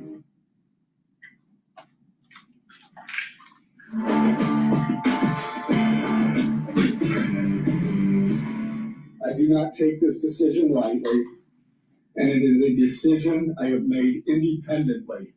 Prosecutors seeking the death penalty for the accused shooter of Charlie Kirk. 22-year-old murder suspect Tyler Robinson appeared virtually from Utah County Jail for his first court appearance while wearing a green vest. Court officials say was to prevent self-harm. Now, Robinson listened to the 7 charges against him, which include witness tampering and aggravated murder, which is a capital offense. The motive of the shooting has been one of the case's biggest topics of discussion so far. Utah County's top prosecutor is shedding some light on that. Take a listen. Robinson's mother explained that over the last year or so, Robinson had become more political and had started to lean more to the left, becoming more pro-gay and trans rights oriented. She stated that Robinson began to date. He started to become a Marxist. That's what he became. His roommate, a biological male who was transitioning genders. When asked why he did it, Robinson explained there is too much evil and the guy, referring to Charlie Kirk, spreads too much hate. Authorities also confirming the suspect's fingerprints were found on the bolt. You really think that Charlie Kirk spread hate? Really? Now, he was a provocateur, for sure. He was provoking dialogue. And some of it was maybe pushing buttons on the other side, especially when it came to religion, because many people want to think that it's okay to abort a fetus, even though they're really killing a human being, no matter how they want to spin it ethically, but you're still killing a fetus. You're ending the life of a fetus. Oh, we can do it legally. Well, you're still ending a life. Just because something is legal doesn't mean it's right. I mean, we did have legal slavery in the United States. That didn't mean it was right. There was a moment in time that women couldn't vote legally. That doesn't mean it was right. So just because something is legal doesn't mean it's right. It's called zeitgeist. And things change over time. The zeitgeist changes over time.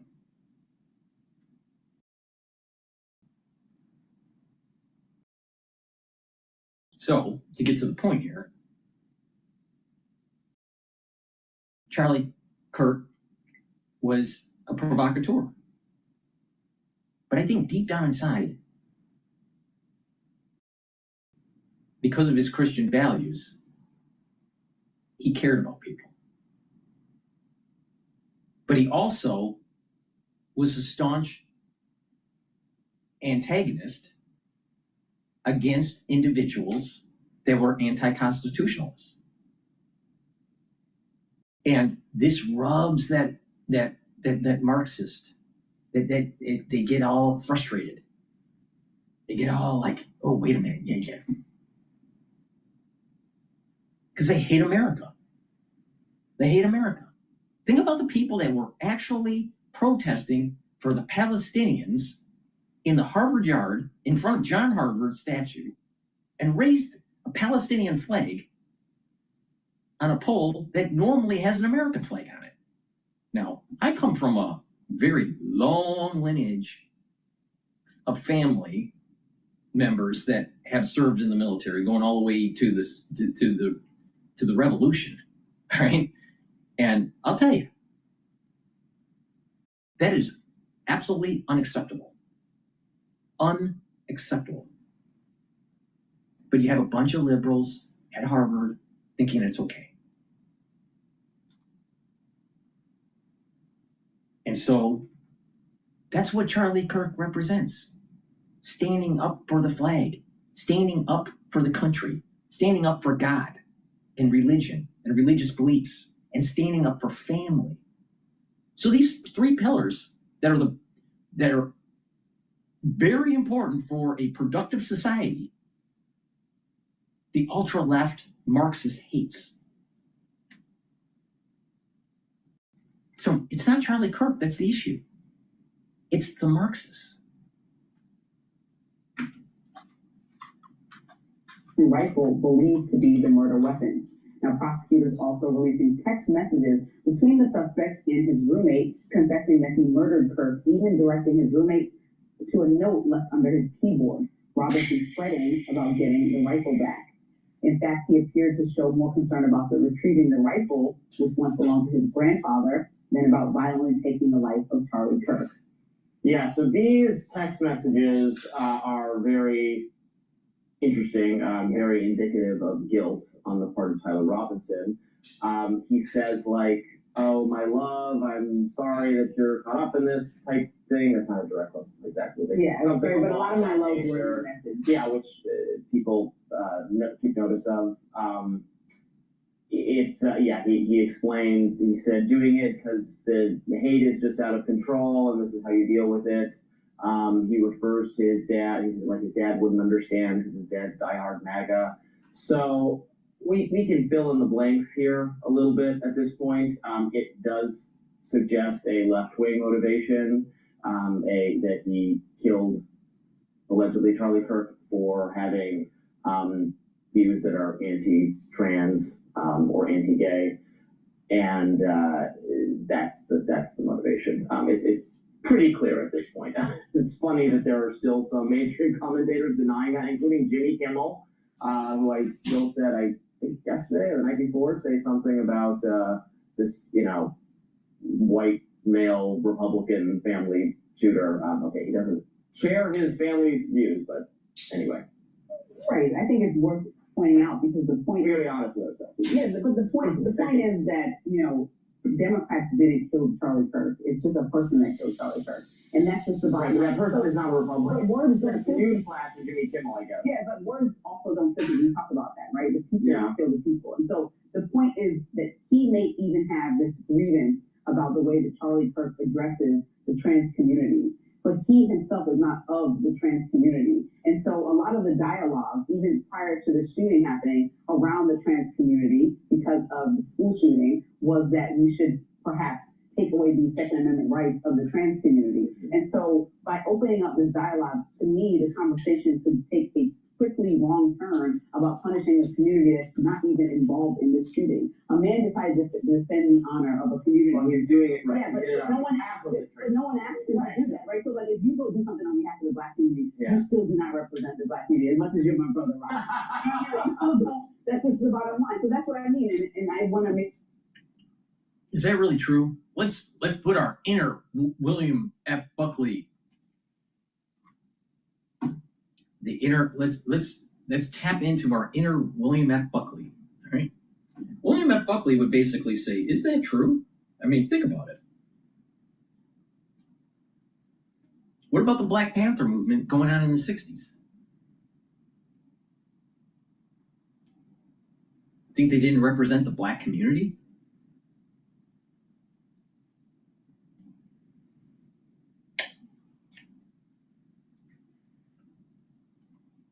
The BLM movement, Black Lives Matter movement, that didn't represent the Black community? Really? Interesting. The revisionist history. or that these arguments will start to get conflated so that we're punishing a group that already feels extremely marginalized on behalf of somebody who just decided to be some martyr in his mind that nobody asked him to be. Because even the boyfriend and his partner was surprised and confused, like, is this really you? 20 question marks. So as we're seeing these text messages come in, you understand that it's not the trans person that felt this deep. She's hitting on something that's really important. A lot of rhetoric, and then all of a sudden people get radicalized and end up being lone wolves. Again, God, country, and family. This would not have happened if there was God, country, and family. And I'm willing to bet that his family was Mormon. I don't know that for sure, but I have a strong suspicion. And I'm willing to bet that if they were Mormon, there was some sort of abuse that pushed him over the edge as a kid.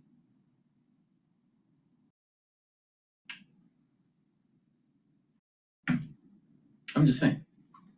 Involving the grievances. And we can go into a whole slew with a therapist about why growing up in a MAGA household that he said he was afraid to communicate with his father, or a Trump or a Republican household, whatever, may have pushed him away. There's so much dichotomy inside of a family relationship that could be broken down by some kind of therapist, or breaking down why somebody kills someone. But there was probably some sort of abuse in his life. But if there was such a MAGA issue, if your family is a Republican and they voted for Reagan, then they must be producing a lot of trannies in their lineage. Really? I mean, think about this. Think about what she's saying. If you're a Republican, you're supporting MAGA, then you have a higher propensity of turning into a trans. or have an affiliation with the trans movement. Or is it that you go to a school, you get indoctrinated, you may already have some emotional scarring because of your upbringing of a super religious household or whatever, all right? You go to a school, you get indoctrinated by the liberal professors, and then all of a sudden, you are around people that have this ultra-liberal mindset. You feel alone. You feel disconnected from your family upbringing. And you eventually drift towards Marxism. And you get radicalized because of the social media and all this. Now, does this happen to everybody? No. But it happens to enough people where it's a problem.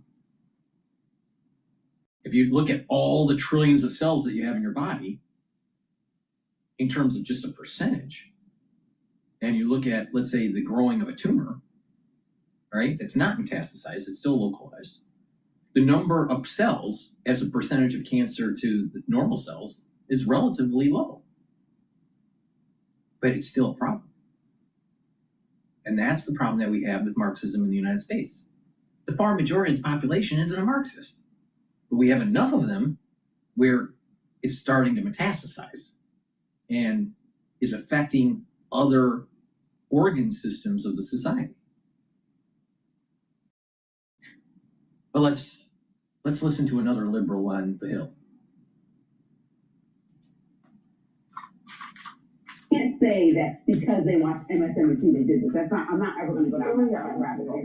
So I want to introduce, though, a kind of provocative aspect of this. I was seeing, and I don't agree with this, but I'm certainly seeing it said on social media, including by some prominent people. The text messages themselves, I'm seeing people say they don't believe they're real. Are you? So I didn't want to even go down that rabbit hole. I do believe they're real, and the elaborate nature of the conspiracy would have to be for these to be fake. I mean, law enforcement would have to be either in on that or totally incompetent. But so there are two categories of people I'm seeing say that this doesn't sound the way young people say. To me, it sounds the way young people are actually at all. So I just don't agree with that. But the two people I'm seeing say that are people who are on the left who don't want the text messages to be true because they think it makes the transgender community look bad or left-wing people look bad. That's one category. The other category is some very far right kind of people who are now introducing the idea, I've seen this, that it's crazy that Israel was behind it, the Israeli government, because Charlie Kirk had apparently faced some pressure from donors who are pro-Israel. That so many young conservatives, including Turning Point affiliated young conservatives, are much more skeptical of what Israel is doing, opposed to it. And they had some kind of meeting in the Hamptons in August about various topics being discussed, debated, and people are, in my view, falsely contending that like Turning Point was like wavering or annoying Jewish or pro-Israel donors, and then they orchestrated this. I think it's fanciful and absolutely ridiculous, but you would need to delegitimize these texts. Download the app and get 50% off your first Wonder order with code 50Google. Too many commercials. I'm not like most college students. For me, I could lose my teachers and my entire degree program because of funding cuts. Excuses?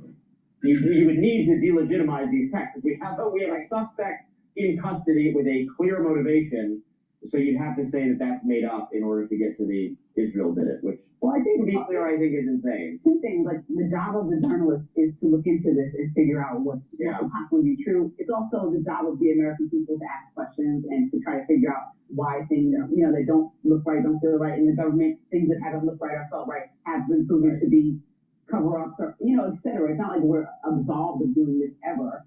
However, I think it's important to make sure that, you're not allowing misinformation to fuel a conspiracy theory, because you can have access to whatever you're looking for online. Somebody will find the reason why it makes sense. To me, I was just looking at it and wondering, when we see these things happen in the past, like people write manifestos or commit any killing, we'll see somebody in a group that has cultivated this mindset for a long time, of where they've been indoctrinated in some people's minds and have dialogue about what they may or may not do. And you can kind of see the pattern. You'll see families say, oh yeah, I saw him doing some of these things. You usually don't see somebody whose partner is completely blindsided, and then they write out in a speech kind of step by step, well, I left the gun because I was reading it, like where it was left. Why? Oh, you saw me writing on the bullets or doing whatever he did to write his messages on the bullets. That's why I was doing this. Like, it's so broken down that it's almost like, okay, mystery completely solved so simply that he just told on himself in text. Right. Like, that's exactly why people are falling. Right. So that's why it's a reasonable question to ask about, wait, explain this to me, the text messages. People just want to understand. And I don't think there's anything wrong with asking the question. I just have seen people who, whether it could be any type of death, people leave notes behind, and they're sometimes very vague. It's Mormon. It reads very Mormon to me. Like, it's the tone of his writing. He's a horrific killer. The tone of his writing is like polite and thorough. And we can actually see maybe text messages of their conversations over the last year are better than just going off this. Like, what do they text like?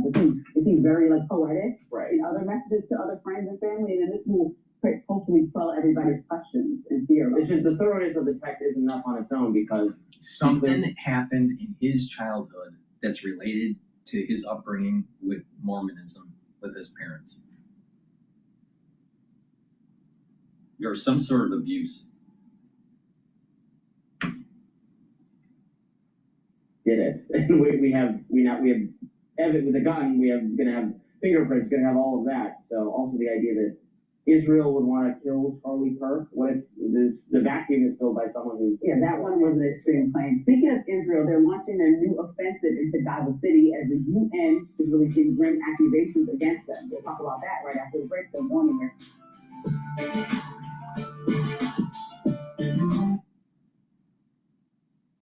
Please go to my store, the-studio-reykjavik.com, and get the lemongrass, charcoal tea tree, or peppermint and lavender structural nano silver soaps. Get a few bars for your household. Very high quality. These are the types of soaps that I use on a daily basis. It's made from structural nano silver. Very high quality. Doesn't have all the fancy chemicals that Procter & Gamble has and all that. So please go to my store, get a few bars, help support the work that I do, and help support your health and wellness. Another great thing to be taking to slow down the aging process, boost up that immune system, is to take Cleanse. It's 30 parts per million, or Max 35. It's 35 parts per million. They're at different price points, but take a teaspoon a day, swish it in your mouth, gargle, about 20, 30 seconds, and then swallow. What will happen is that you're improving your oral hygiene in your oral cavity and your oral pharynx, the back of your throat, super important. You are maintaining the mucosal lining, your epithelial tissue, and by doing that, you're boosting up your immune system. Do that every day, teaspoon a day. I've been doing this for more than 5 years, every day. Now, if you don't feel well, especially during the fall and the winter season, or you're around someone that's not feeling well, what you want to do is take a tablespoon or 2 a day, swish in your mouth, gargle 20, 30 seconds, you know the drill, and then swallow it. And then do that until you start feeling better or it's all clear. And then go back to your maintenance dose of a teaspoon. But do this every day to boost up that immune system. It's part of the first pillar of my core protocol. Boost up that immune system, super important. Now, the foundation of the protocol is to take a multivitamin. This multivitamin is easy to digest, and it has the multivitamins that you need for proper enzymatic activity and to rev up your metabolism. It's a great foundational part of your anti-aging stack. Now, you take it with probiotics. Now, I have a powdered version or a veggie cap version. Now, you take either of these, take it with the complete multivitamin, and that's the foundation to slow down the aging process and to help to boost up your system so it works properly. All right. Now, with a good probiotic, what you're going to be doing is you're improving your absorption of your foodstuffs. You're improving your metabolism. You're improving your immune system at the gut level. You're improving the communication between your gut and your liver and your gut and your brain. You'll be able to sleep better. You're going to be able to get rid of that brain fog. You're going to be able to concentrate and have better neuroplasticity. So having a good gut doesn't just help with digestion, but it's helping with your skin and brain function. It starts at the gut. It's super important. Think about the largest organ system that we have is basically our skin, but the second largest organ system depends on if you want to say vascular system is an organ system, which one could say it is. Vascular system may be even larger than the skin. So based on that, maybe it's vascular system, skin, and then the next one would be the gut. The gut is very long, you know? You have the stomach, the duodenum, small intestines, the large intestines, right? It's pretty long. And if that's not healthy, your body isn't going to function properly. And you're going to have disease. But if it's functioning properly, it's healthy, then your body is moving towards its maximum potential. So please go to my store, the-studio-reykjavik.com, and get the probiotic, all right? And improve that gut health and stack it with the complete multivitamin. That's the foundation, and then you build off of it. And like I just mentioned with the cleanse and the Max 35, that's the first pillar on top of this foundational piece for the protocol. So please go to my store, the-studio-reykjavik.com. Use discount 5, you get $5 off any order. If you spend $100 or more, you get a free gift until supplies last.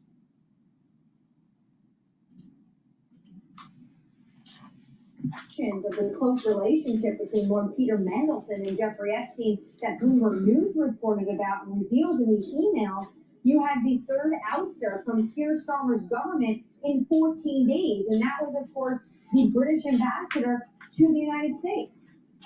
And Henry, what else do you think we could expect from President Trump's meeting with the Prime Minister in terms of real substance outside of these big tech deals that we know have already been announced? Well, the big tech deals have been announced, but I think one thing the president might want to discuss, especially given he is getting urged by dozens of Republicans on Capitol Hill, is to really push the UK to drop the digital services tax. And the president may use the fact that you have companies like Microsoft spending $30 billion in the United Kingdom as a reason to bring that up at the table.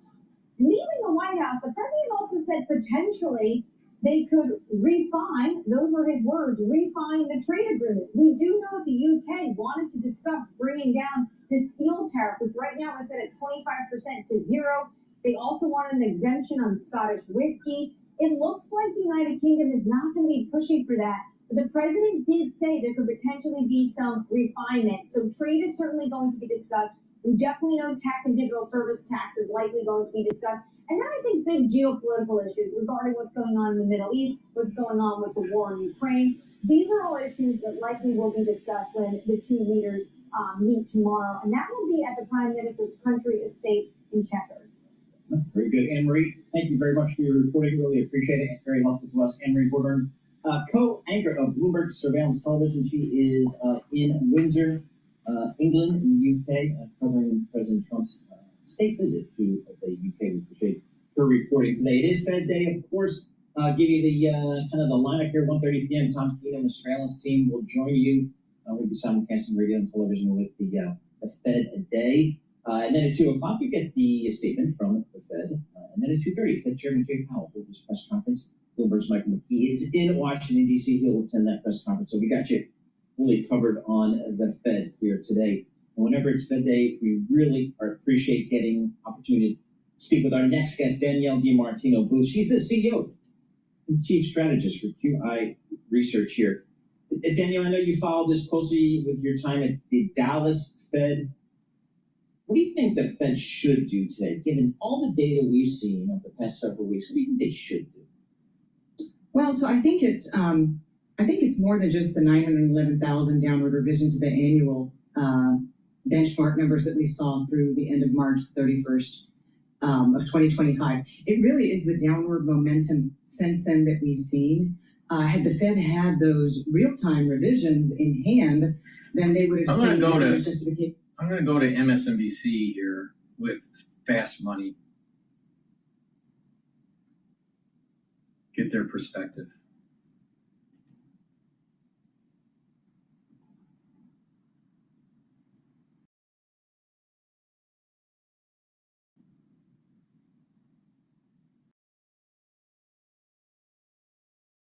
Let's get back to the big market moves ahead of one of the most highly scrutinized Fed meetings of the year. The central bank widely expected to cut rates by 25 basis points tomorrow, its first cut since December, amid continued pressure from President Trump. While major averages were little changed today, gold settled at its 35th record of the year. The dollar traded near more than 3-year lows, and rate-sensitive regional banks got hit hard. Bank First, Synchrony Financial, Huntington Bankshares, KeyCorp, among the worst performers in the group, but with broader markets near all-time highs.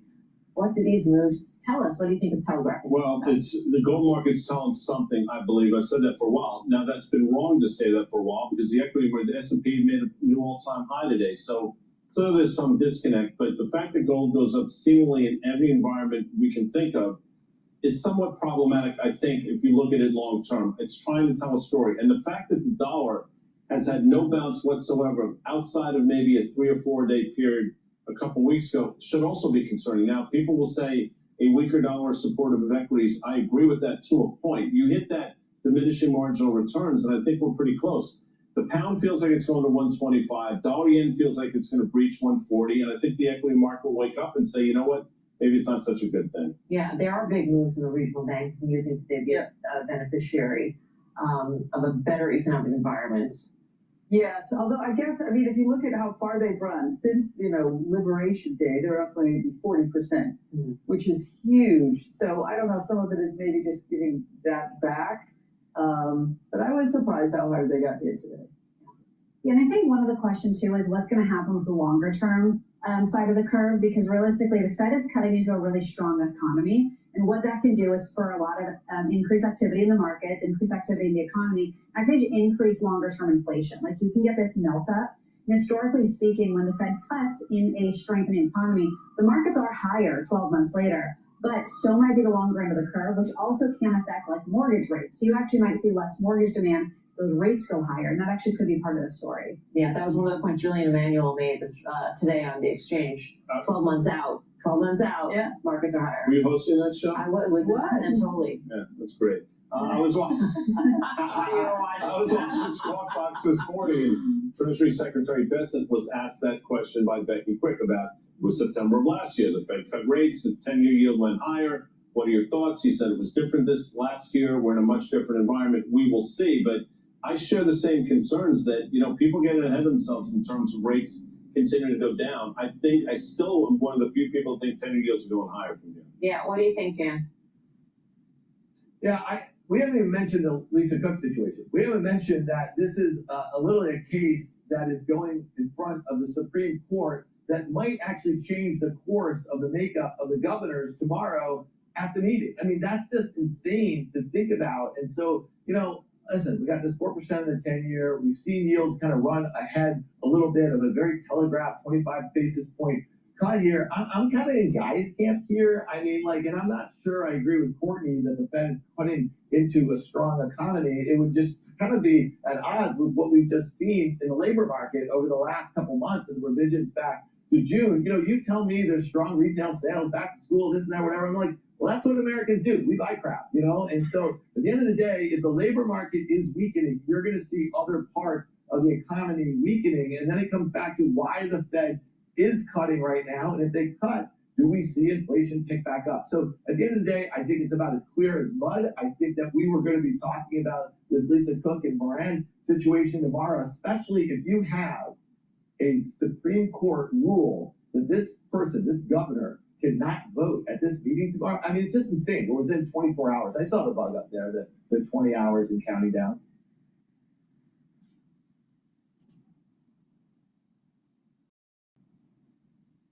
Alrighty.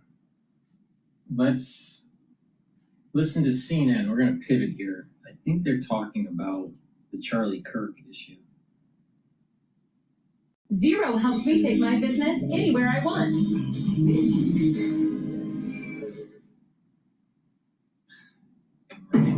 Momentum, acceleration, from every angle. As we are learning all of this from prosecutors and waiting to see what happens next, my lead source tonight is the Deputy Attorney General, Todd Blanche. And thank you, sir, for being here, because now we know, obviously, what the state plans to charge Tyler Robinson with. Do you expect to bring federal charges against him as well?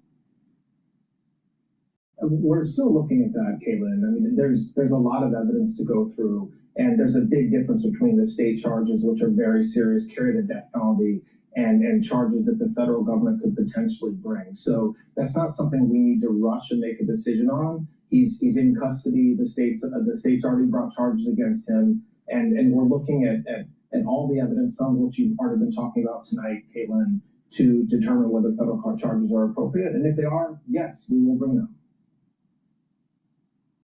Okay, because ABC News said that the Attorney General, Pam Bondi, when they interviewed her yesterday, told them federal charges are expected. But it sounds like that's still something that you are very much deliberating inside the Justice Department tonight. Well, I think when you say when federal charges are expected is right. I mean, we're looking at everything we can do to bring charges if appropriate. But again, this isn't something we need to rush. This is something where the state has already brought charges. They brought charges that carry the death penalty. And so if at the right time federal charges are appropriate, of course we'll bring them. Okay, and for people who aren't sure, not every murder is a federal crime. You need a federal angle, basically. So we'll see if you guys decide to move forward with that. Can I ask you, though, because Stephen Miller over at the White House said that he believed there was an organized campaign that led to Charlie Kirk's assassination. When you looked at the charging documents today, though, I didn't see a reference to one. Have you seen evidence otherwise on that front?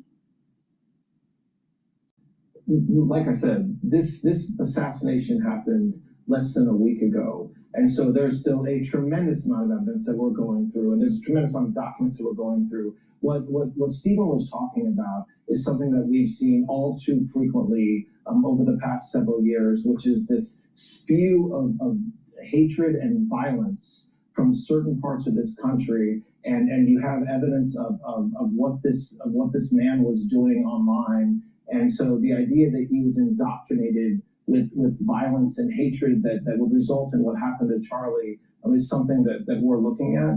But it is way too early for us to say one way or the other whether we have evidence that suggests that there were organized groups that committed or helped commit this crime or gave him the motivation to commit this crime. That's something that we're looking at, and that's what Stephen said today too in his interview and his meetings about that, is that it's something that we're very focused on in this administration.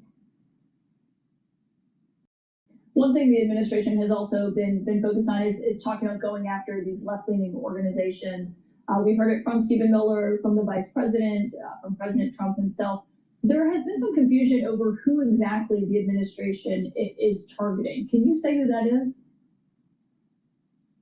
I don't think there's confusion about who we're targeting, Caitlin. We've been very clear about what we're targeting. To the extent that there are organized groups raising money with the intent to organize individuals to commit acts of violence, whether it's against law enforcement, whether it's against individuals, whether it's against people in this administration, whether it's against Democrats, we're going to go after them. That's not been confusing. It's something that everybody's been very consistent on with messaging, which is that we're not going to stand by and let people behind the scenes fund people who are actually terrorists. And that includes people that are throwing rocks at ICE trucks, people who are assaulting officers during supposedly peaceful protests, which are not peaceful at all. That's what we're focused on. And there's no confusion within the Department of Justice that that's our focus. But which groups specifically are you talking about? Well, look, I'm not gonna name groups here. That's not fair to them. And you haven't heard people within the administration come out and name groups. That being said, we know that when there are these violent protests against ICE, against other individuals, that it is not just by luck or happenstance that those people show up with gas masks, that they show up with rocks, with chunks of brick. That doesn't just happen by sheer luck. There's an organized effort to do that, and that's who we're looking at. Okay, I just think people have raised questions because there isn't any evidence that the assassin here, the suspect, was in a group. Obviously, as you say, you're still going through information, and obviously what that looks like. The president I don't know what she's talking about, because it seems as though there was some sort of group chat in Discord that was tied to this incident, either directly or tangentially. So the problem with the Marxist groups out there is they foment hate within their clique, within their group. And then there are a few that are in there that actually decide to act. Now, some act as lone wolves, and there are some that act more in a coordination with rioting in the streets. Now, why is it that you have a pallet of bricks sitting in the middle of a downtown area when there's going to be a riot that happens? Now, obviously, it was placed there by someone or a group, right? So we're conflating two different things here. One is mass protests that exhibit severe civil unrest, like what we saw with the BLM movement. And these potentially lone wolf events, like the assassination of Charlie Kirk. Now, it does seem to me that maybe other people were involved, maybe as support on the back end, but not actually in the theater on campus. So I think the way to look at this, there's different levels of support. There's different levels of how people were involved.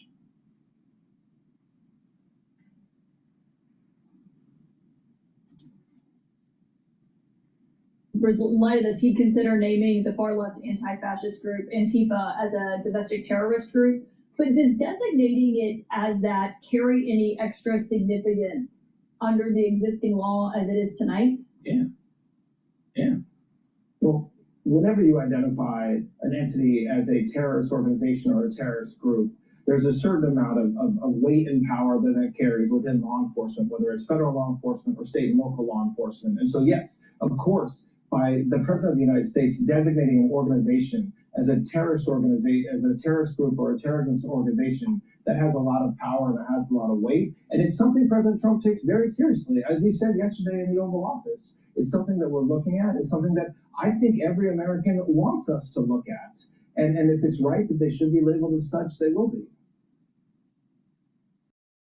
You were in the Oval Office when the president was talking about that yesterday. He also talked about racketeering charges. At one point, he referenced the women that were protesting him at the seafood restaurant when he was at dinner the other night outside the White House. This is what he said in the Oval for those who missed it. The people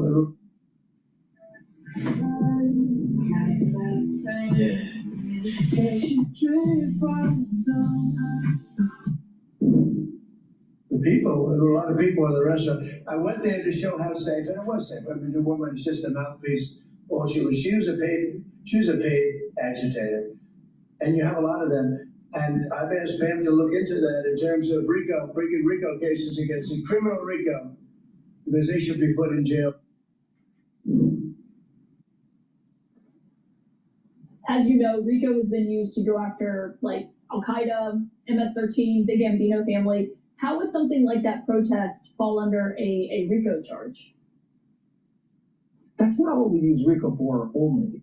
RICO is available to all kinds of organizations committing crimes and committing wrongful acts, not just organized crime or ISIS or terrorist organizations. And so it depends. So is it, again, sheer happenstance that individuals show up at a restaurant where the president is trying to enjoy dinner in Washington, D.C., and accost him with vile words and vile anger, and meanwhile he's simply trying to have dinner? Does it mean it's just completely random that they showed up? Maybe, but to the extent that it's part of an organized effort to inflict harm and terror and damage to the United States, there's potential investigations there. And this incident that they're talking about wasn't just Trump bad, orange man bad syndrome. They were wearing Arafat scarves. It was a Palestinian push towards that. That's orchestrated. This is what I mean, but there's a Marxist agenda that's going on. Saying yesterday in the Oval Office, and what he also has said in the days before that as well. But were those women in the restaurant inflicting harm or terror or damage by protesting the president of the United States? I mean, they were just shouting basically in his vicinity. I mean, them shouting, here's the issue. Them shouting at the president isn't against the law. It's actually freedom of speech. All right? The problem comes in is that there was a potentiality of it to get out of hand, and was the president's life in danger, especially in the context of what's going on recently. All right? So it's this incivility, even though it's protected by the First Amendment, is raising the probability of some sort of political assassination attempt. It's getting scary, all right? I mean, think about what was happening with JFK, all right? There was a lot of rhetoric about how they hated JFK, right? You know, in the South. And then all of a sudden, we know the story. I mean, he gets blown away, you know? Now, was it an insider? Was it the CIA? Was it Israel? I don't really care. I don't really care. It's so long ago and it doesn't, you know, I don't really care. But the thing is that there was, during that period of time, foment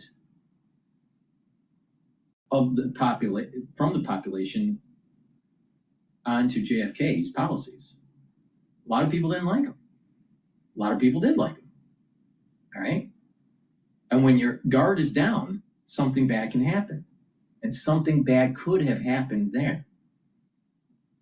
Now, their freedom of speech is protected. But the thing is that there's getting to a point where we don't have civility. And this is going back to what Fetterman is saying, de-escalate. All right? And that's true. We need to de-escalate. We also have to realize that these groups that are doing this are trying to push buttons, raise the temperature for other people to react and do atrocities. And there is this cancer that's starting to spread in American societies.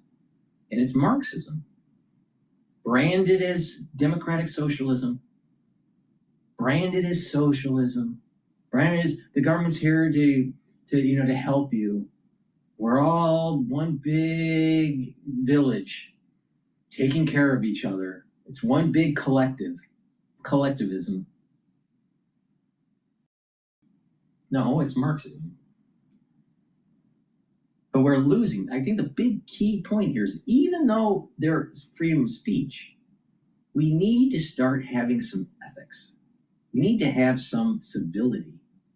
If we don't, this is just going to get worse and worse and worse. I mean, honestly, so you're asking whether there's damage done by 4 individuals screaming and yelling at the president of our United States while he's trying to have dinner. That can't be a serious question. That cannot be a serious question. I mean, it's true that there's a difference between shouting and committing an assassination, There were supporters which is outside what as happened well. to Charlie. Well, it depends. There's nothing wrong with peaceful protests, and nobody has ever said so. Of all the people in this country, President Trump knows exactly what it's like to have people protest against him. But what he's talking about, and what the administration is talking about, is organized efforts by individuals who are not present at the protests, but they're funding these protests, and they're not protests. They're inflicting damage and harm and actually assaulting officers. They're damaging vehicles, and that's the conduct that we're trying to stop. Well, I mean,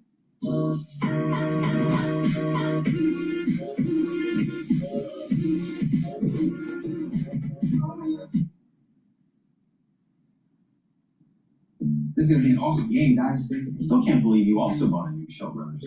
Interested in yours? How can I not? True. Wait, I think we lost JD. well, I mean, people would argue about the ability to have free speech and to protest the government and criticize the government. Something that the Attorney General Pam Bondi said last night about free speech has gotten a lot of focus today. These were the comments that she made.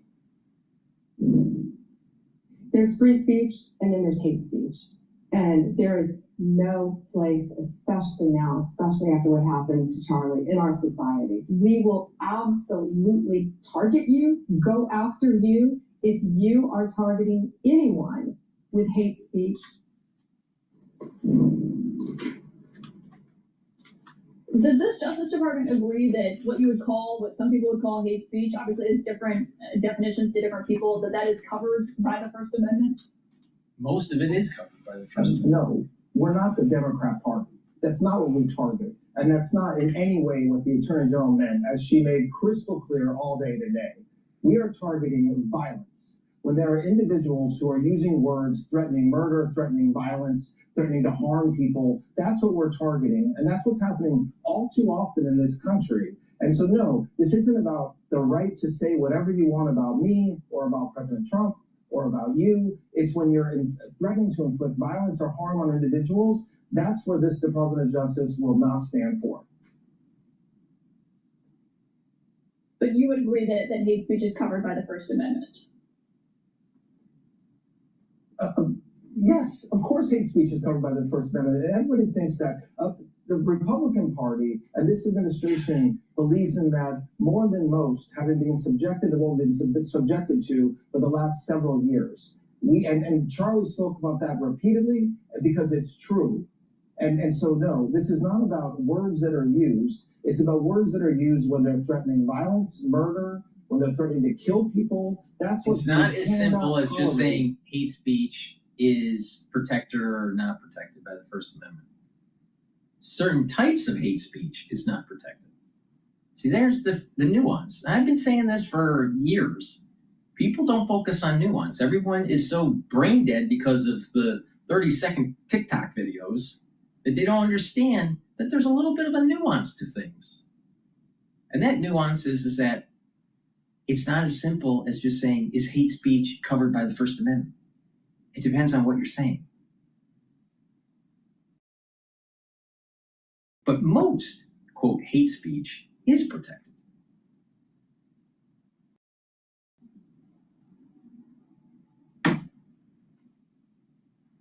In this country,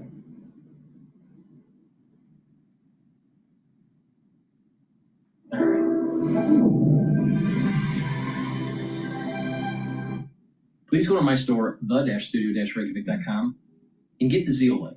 Zeolite is really powerful stuff, right? It's a great supplement to take daily to detoxify your body. Now, why would you need to detoxify your body? Well, we're surrounded by chemicals, toxins, and heavy metals in our water and our food supply, even in the air we breathe, on our lawn, around the house, whatever. So you need to detoxify your body. Make sure you drink filtered water. Make sure you stop eating processed foods. Start eating healthier and exercise, but also detoxify your body.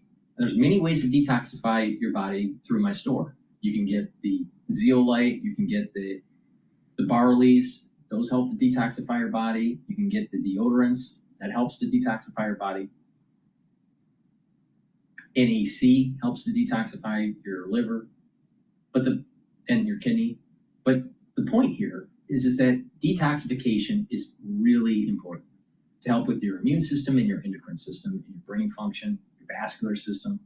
Many different organ systems will benefit from detoxification. Now, zeolite will bind to heavy metals, toxins, and chemicals and allow you to urinate them out within 6 to 8 hours. Take 3 small drops underneath your tongue, drink filtered water, and do that daily. If you want a heavier detox, take 10 small drops underneath your tongue, drink the filtered water, and do that every day until the bottle's done. But I recommend doing it daily, 3 drops. And then make sure that your environment is scrubbed of, toxins and chemicals that you don't need in your home. Cleaning agents that are in the basement or in the garage or in the cupboards. You got to pay attention to that. If you need them, then put them in a double layer container. You can wrap them up in a plastic bag and then put it in a lid container, or put it into 2 different lid containers, one sandwiched into another one. But the point here is that cleaning your environment, improving your air quality, improving your quality of water, improving the foods that you eat, and detoxifying your body by taking zeolite are very important modalities to get your body into homeostasis. So please go to my store, the-studio-reykjavik.com, and get the zeolite. Really powerful stuff. Take it every day. Use discount 5, you get $5 off any order. If you spend $100 or more, you get a free gift until supplies last. I want to go to Fox Business here. It's titled here, "This Has Shocked the Nation," Brett Hume. So let's see what he has to say. Download the app and get 50% off your first Wonder order with code 50Google. With great pleasure, we welcome to the show Fox News chief political analyst, my friend Brett Hume. Brett, thank you for coming on. I mean, when is it, just to start out here, I know what J.D. Vance is saying, this radicalization of leftist violence. I mean, I know violence is good, that's for sure. But it just seems to me in recent years, it's all come from the left. What do you make of that? Well, I think it's downstream, Larry, from Trump derangement syndrome. A significant proportion of our national population, particularly liberals and Democrats, and journalists considered the emergence of Donald Trump on our national scene as a national emergency, that he was a uniquely bad man, that all the stuff he said, all the bragging and all the stuff he does that annoys people was all to be taken most seriously, more seriously than what he actually did. And there's been a certain craziness ever since. And I would mark. I would take it one step further. There is the orange man bad syndrome that he's talking about. But what happened when Trump became president the first time? It was the ousting of Barack Obama. Now, what did Barack Obama represent? First, mulatto. He's truly mulatto. He's not black. He's mulatto. So, but people want to pretend that he's 100% black. He's not. He's a mulatto. So he's the first mulatto president. All right. So he was pushing a socialistic agenda, very, smooth in his talk, right? I'm actually listening to his memoir on audiobook right now. And I'm at the point where he just won the election. And he's talking about the financial crisis, having to deal with it. Now, he's right in that vein of that democratic socialist.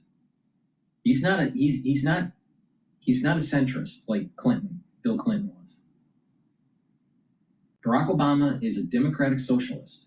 He's in the vein of that Marxism, Trotskyite type stuff. All right? He's right in that vein. So the bigger issue here isn't so much orange man bad, even though he's bombastic and he represents wealth and bravado and all this. He supplanted Barack Obama. And these Marxists and these, ultra liberals, they assumed that the next president would have to be a female or would have to be some sort of minority, AKA Hillary Clinton. And so he supplanted their typical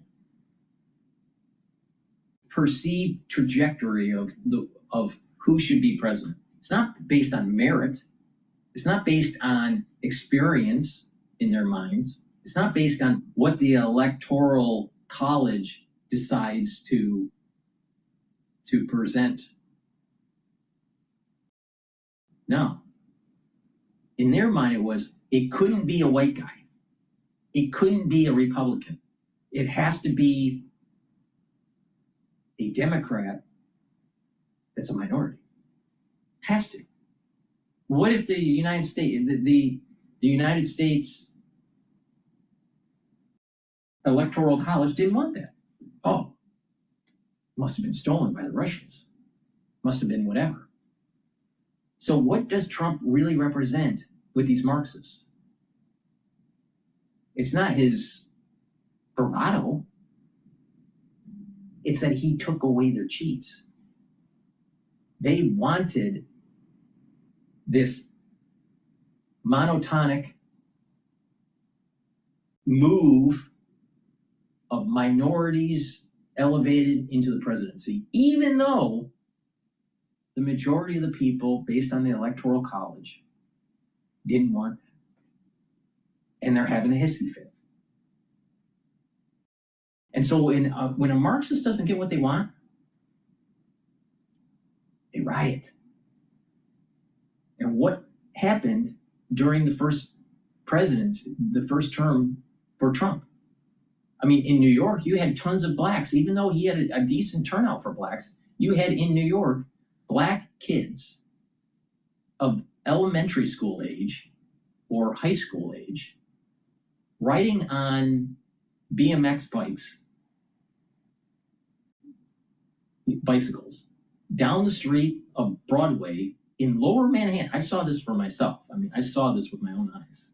All right. In the summer, going, fuck Trump. And they thought they were cool. Why? Because you had Eminem, the rapper, demonizing Trump. You had Snoop Doggy Dogg, the rapper, demonizing Trump. You had this hip-hop movement. And do you think that wasn't orchestrated? Do you think that was just organic? Oh, it was orchestrated. They were trying to tell the plantation black that's on the urban plantation, you make sure during the midterm elections that you vote for a Democrat because Orange Man's bad. And what were they trying to do? Impeach, lawfare, more lawfare. This is the mentality and the tools in the toolbox for Marxism. That's the point. It's not so much Trump. It's they didn't get their Marxist agenda pushed further downfield post Barack Obama. And no one's talking about it. No one's talking about it. It's some Discord trans bullshit that everyone's focused on, which doesn't mean a hill of beans.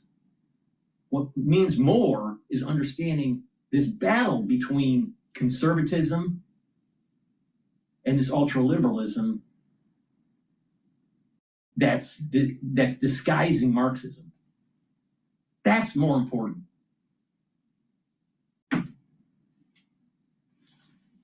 Murder of Charlie Kirk has Trump derangement syndrome affecting these young people in Utah who either were involved in this, as the killer obviously or apparently was, and those who may have known about it and is affected by that. You know, of course, to me, no violence is justified. And no violence in politics is certainly justified. But I think the left has made a big mistake here, Britt. You look at these numbers, 37,000 requests to start your own chapter. That's up from 900 college chapters and 1,200 high school chapters. And I think that Charlie Kirk has had a much larger influence, a much larger impact on young people, Gen Z, and college, but on everybody than people on the left seem to understand.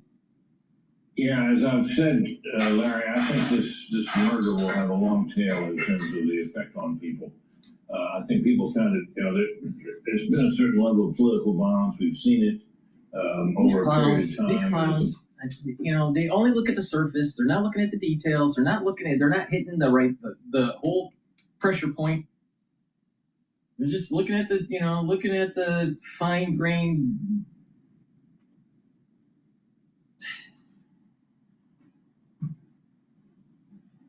They targeted Charlie, not because he's a provocateur, but because he was moving the youth towards the Republican Party, and he was a major money raiser. And they need that. The Republican Party needs it for the midterm elections. So if you're a Marxist, what would you do? You eliminate individuals that can get your enemy money. You eliminate individuals that can galvanize the youth. And you demonize the Republicans. You demonize them. So we're seeing this play out, this Marxist takeover in the United States in real time.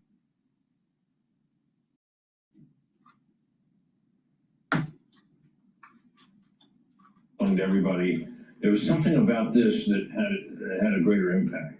The fact that he was so young, that for all the things that are said about him, what he basically was a Bible-believing Christian conservative, which marked him in the eyes of far too many people as an evil person, and that murder was the result has really shocked the nation. And you mentioned the numbers of chapters that are being organized in the aftermath of his death. That's a symptom. The people that are turning out for these various observances about him are another. This is a big deal. And I think that the people on the left, of whom there are far too many, who have attacked him the way they have in the aftermath of his death, have made in political terms a terrible mistake. This is revolting to people to hear this and see this stuff. And I think it reflects badly on them, of course. But it also reflects badly on the party that represents them, and that would be the Democratic Party. Well, that's a good question. You know, is the Democratic Party now suddenly, I won't say suddenly, in recent years, as you say, the Trump derangement syndrome, is the Democratic Party now the party of violence? Is that where this thing is going? And it was discussed and concerned during the 1968 convention. That's when it started. See, this whole thing goes all the way back to the Vietnam era. You know what's amazing? I spent a lot of money being a member at the Harvard clubs. All right? But it's fascinating because there was a moment in time at the Harvard clubs where they actually paid homage to our veterans, especially World War I and World War II. But there's something funny that happens later. They don't do anything for our veterans during the Vietnam era and beyond. Nothing. Zero. Now, what was going on during the Vietnam era? Lots of protesting. And the irony was the whole Vietnam playbook came right out of regional studies, research departments out of Harvard. That's the weird thing about it. So what happens is that you have these elite institutions and elite groups or elite alumni that have this mindset that we're some sort of imperialistic power that needs to be circumvented or truncated somehow. And we don't even celebrate our veterans anymore. What is wrong with this? Because the celebration of our veterans, going all the way back to the Civil War at Harvard, was commonplace. You walk on campus and there's tons of memorials for the Civil War veterans, for World War I and World War II. I think there's also Korea. Nothing about Vietnam. Nothing about Iraq or Afghanistan. Nothing. Zero.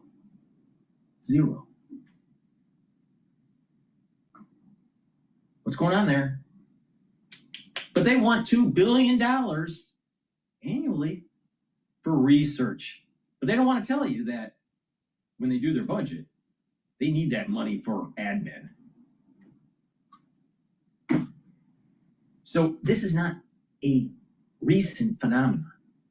This goes all the way back to the 1960s. 68 convention. And it has been pulsing decade after decade after decade. And as time goes on, that democratic socialism is starting to take hold. Now, if middle America doesn't push back, this will get more violent.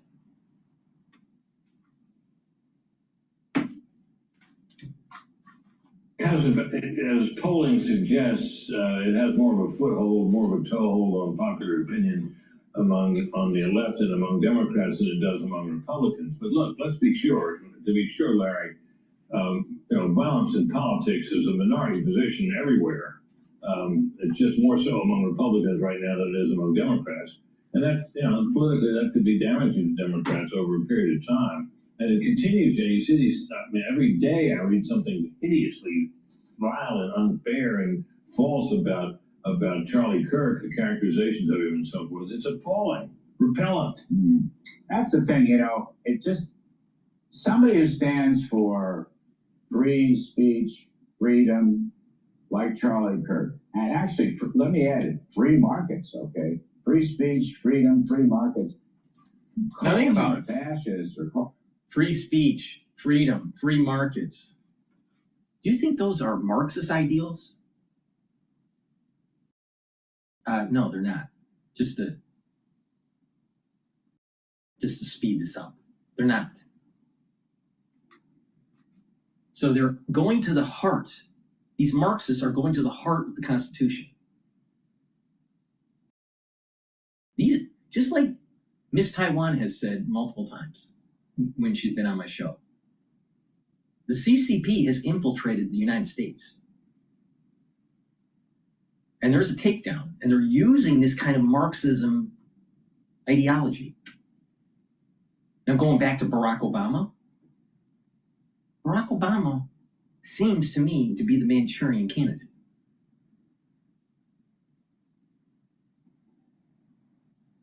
But if you don't get a black in or a white woman, or it's not even a white woman anymore, it's, 4 different ethnicity women, then you must be a racist. You must be a misogynist. Really? What about having some real policies and experience?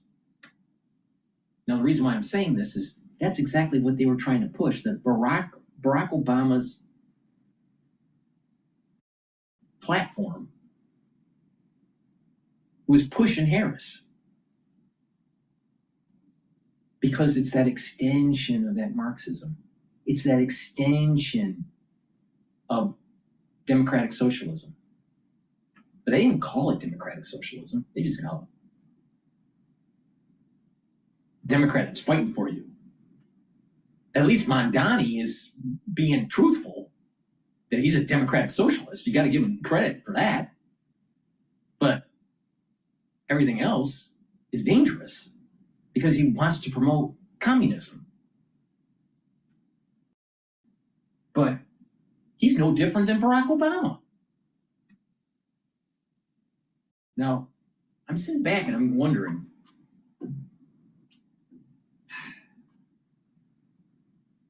was the Barack Obama years good? And to be honest, every president, even Carter, who I think was terrible, and Biden, every president has something good about them. But I sit back and I'm wondering about Barack Obama. Of course, there was something good about Barack Obama's presidency. But in the end, was Barack Obama's presidency positive for America or negative for America? It's positive in the sense that we have gone one step further towards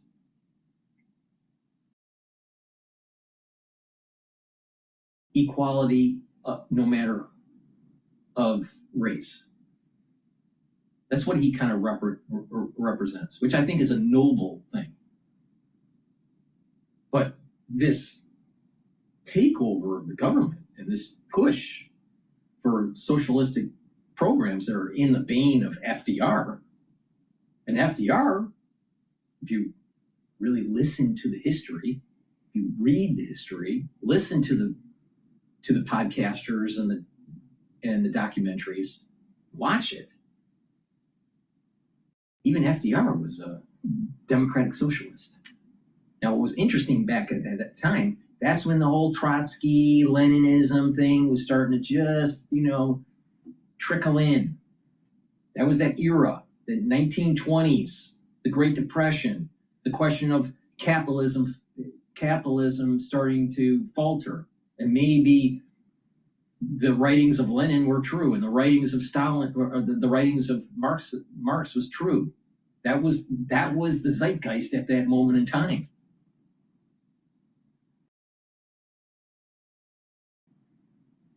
And then you fast forward to what was going on with Barack Obama. And it was a failure of the markets because of deregulation and over risk taking, and not understanding the systemic nature of it. So Barack Obama and FDR, they weren't too far apart. And they both were democratic socialists.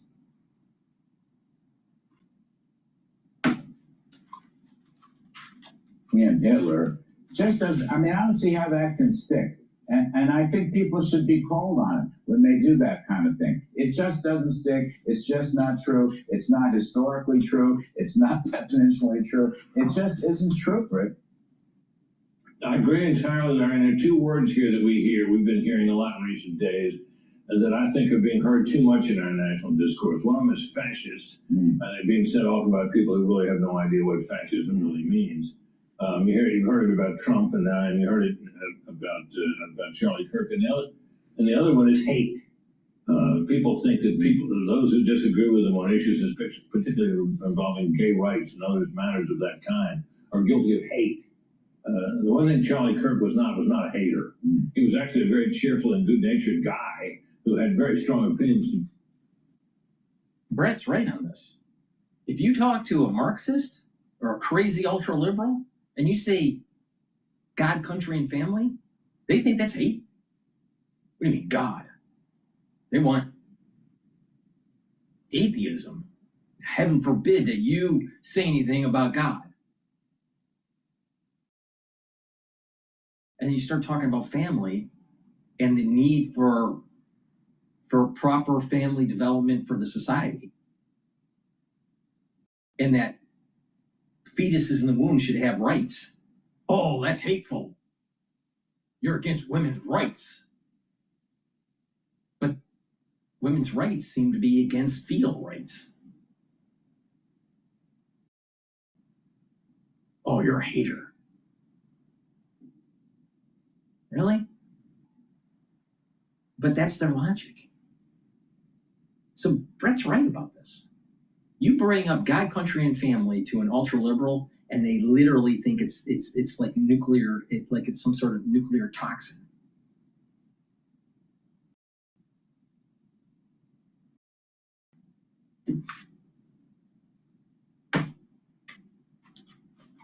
Sure, but you know what he was doing at the time he was murdered is an example of what he was. That was he was making a talk to a large group of college students on their campus in their midst, and being willing to stand there and take on all comers and argue with them. And he let people have their say, and he was not unkind to them. His arguments could be pretty sharp, and you know if he made a weak argument, you could be embarrassed by him. But he wasn't the guy who went around insulting people. He was not a hater by any stretch. And yet on the left, that is a widespread view. Yeah. Just the last one, and I appreciate you coming on so much. I think he did say, I'm pretty sure that Charlie Cook did say that he hated communists. I'm pretty sure about that, but I could be wrong, but I thought he did. But the hate of communists is okay. Awful event, what has happened here. The shooting is just awful, but is it possible, Rick, that this is a turning point? That the style of dialogue and civility, and I add humor, I like your pointing out humor, Charlie's a humorous guy. That, is it possible this is a turning point in this whole great battle? Yeah, it gives new meaning to the name of his organization, Turning Point USA. If his murder turned out to be an even larger turning point that he could have generated, in life, that would be striking. Right. I think he's right about that. Turning Point USA may now grow. The numbers on chapters forming and so forth are quite impressive. But remember this, Turning Point USA to a great extent was Charlie. And it was his unique ability to engage people, to persuade them, to convince them to see it his way, to give voice to a point of view that many young people growing up don't hear very much. It remains to be seen how long that movement can go and how far that movement can go without him.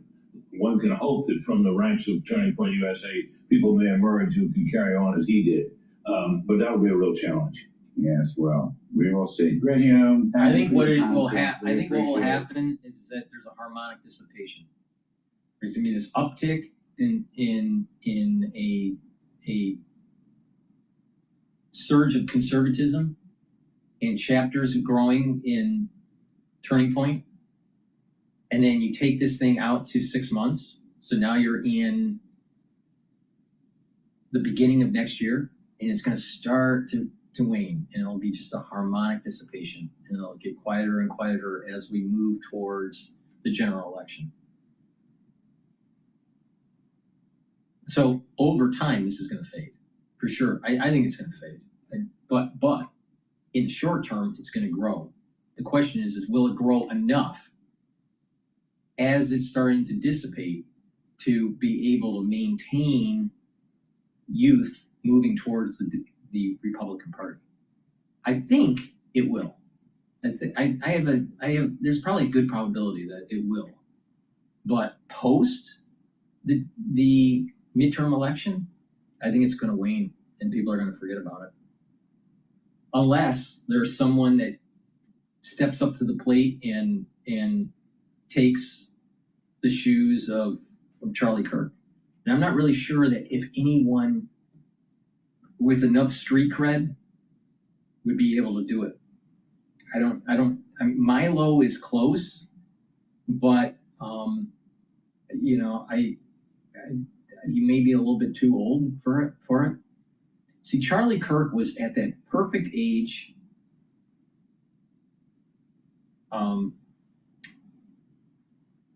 He was at the perfect age, the skill of rhetoric, and pushing these values of God, country, and family.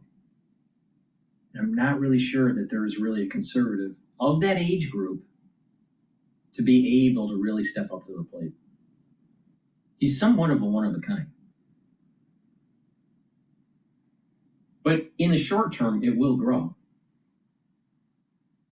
Okay. Please go to my store, the-studio-reykjavik.com, and get the collagen. Collagen will help with your skin, your nails, your hair, your musculature, your joints, your cartilage, and even your bones. Take it every day. This is a month supply. Mix it with soft foods, filtered water, milk, or a smoothie, but take it every day. Another great supplement to take is Gladiator Barley. Gladiator Barley will help build muscle, do resistance training with it. They'll bring down inflammation. Your recovery time will be faster. And also, this will daily detoxify your body and soak up free radicals with superoxide dismutase. So this is a dual purpose product. It's a high density protein. Take it every day. And a great stack with Gladiator Barley, with doing the resistance training, is to take it with the collagen. Stack it with the collagen, and you're getting dual purpose here. You're helping with your skin, your nails, your hair, your musculature, your bones, your joint health. And you're also helping with your musculature. You're bringing down inflammation. And bringing down inflammation helps many different things. Your cerebral, by bringing down inflammation for your brain, that's going to help the health of the neurons and neural connections. By bringing down inflammation at the vascular level, it's going to reduce plaque buildup. By bringing down inflammation systemically, will help with your immune system and endocrine system. So it's a dual purpose product. Take it every day, but stack it and you get added benefits. So please go to my store, the-studio-reykjavik.com. Use discount 5. You get $5 off any order. If you spend $100 or more, you get a free gift until supplies last. If you stack these supplements that I have, very high quality, you stack them the way I tell you to, you're going to slow down the aging process and you're going to be targeting different systems. And better yet, if you have a better immune system, you're going to be better off in the fall and the winter. And something's coming in the fall and the winter, for sure. It's not maybe, it's for sure. So you better prepare for it.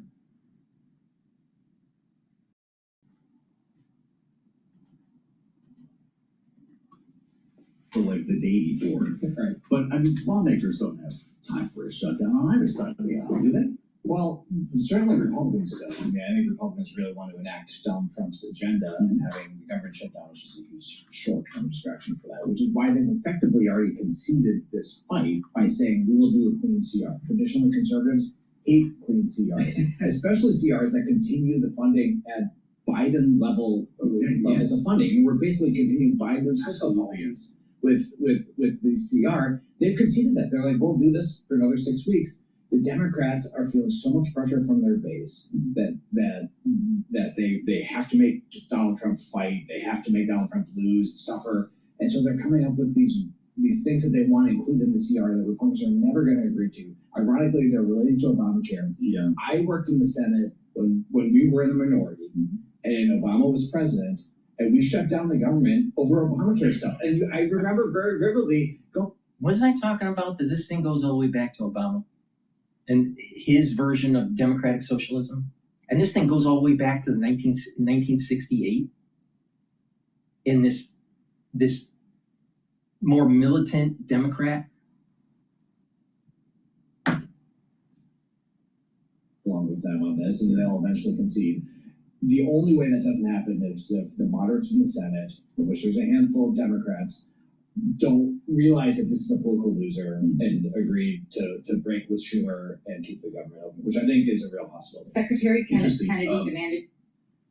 The idea of extending Obamacare tax credits is something that can be handled at some point between now and the end of the year. Right. The CR ends Thanksgiving. Mike Johnson this morning said, a policy debate at the end of December has nothing to do with a funding proposition in September. Right.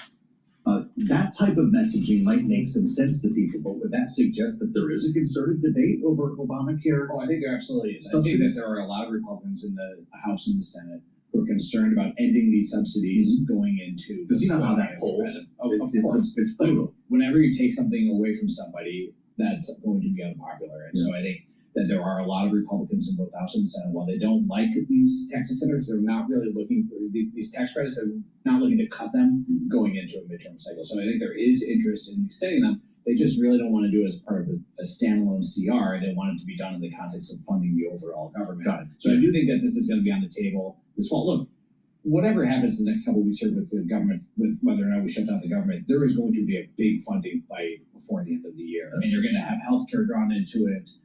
You're going to include Obamacare tax extenders.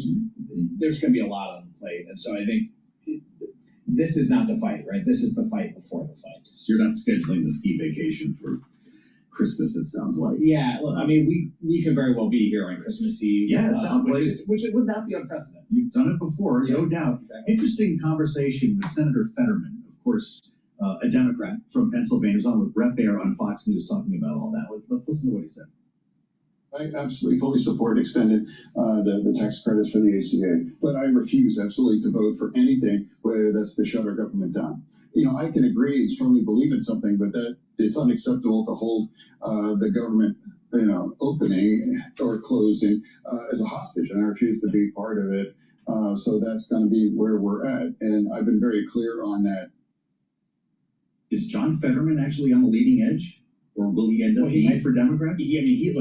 Fetterman represents that moderate bloc. Now he's obviously the most vocal and outspoken of them. But there are a handful of moderates in the Senate Democrats that are facing re-elections in the next few years that just aren't looking to shut down the government over a fight that they know that they can't win. If you've been in the Senate for a long time, you know the minority always loses these shutdown fights, especially when they're the ones making demands. Look, this is a political loser for them. I think Fetterman recognizes it. I think a lot of them recognize it, but they feel the pressure from the debate to at least show some fight. I've been there. I understand the pressure that they're feeling. And it's hard to tell your base that they're wrong, but their base is wrong. Interesting. The conversations, I can only assume in the coming days are going to decide this, right? We've got another week off essentially with holidays next week. And then when they come back, they'll have like 3 days to The figure this out. Republicans are going to push forward the clean CR. It's going to pass the House. Trump might have to twist the ball arms amongst Republicans, but it'll pass the House. They'll bring it to the Senate floor, and then we'll see if the Democrats blink or not. Okay. There is a backdrop here of corrosion in relationships on Capitol Hill between Democrats and Republicans, just like we're seeing nationally following the shooting of Charlie Kirk. And I wonder where your head is. I think we all consider you a pretty balanced, moderate guy yourself, an old line Republican. Maybe you can check that. I know you want me to call you a conservative Republican. Yeah. But a conservative maybe in an older sense, if you know what I'm saying here. When it comes to Republican politics, the blame game that's going on right now is one we can all probably agree is pretty dangerous. I just wonder how it impacts policy making. There's a dual censure effort underway against Ilhan Omar right now. Maybe that takes out some of the poison on the floor, but where's the catharsis here? How do we get around it? Look, I've been working in politics my entire adult life.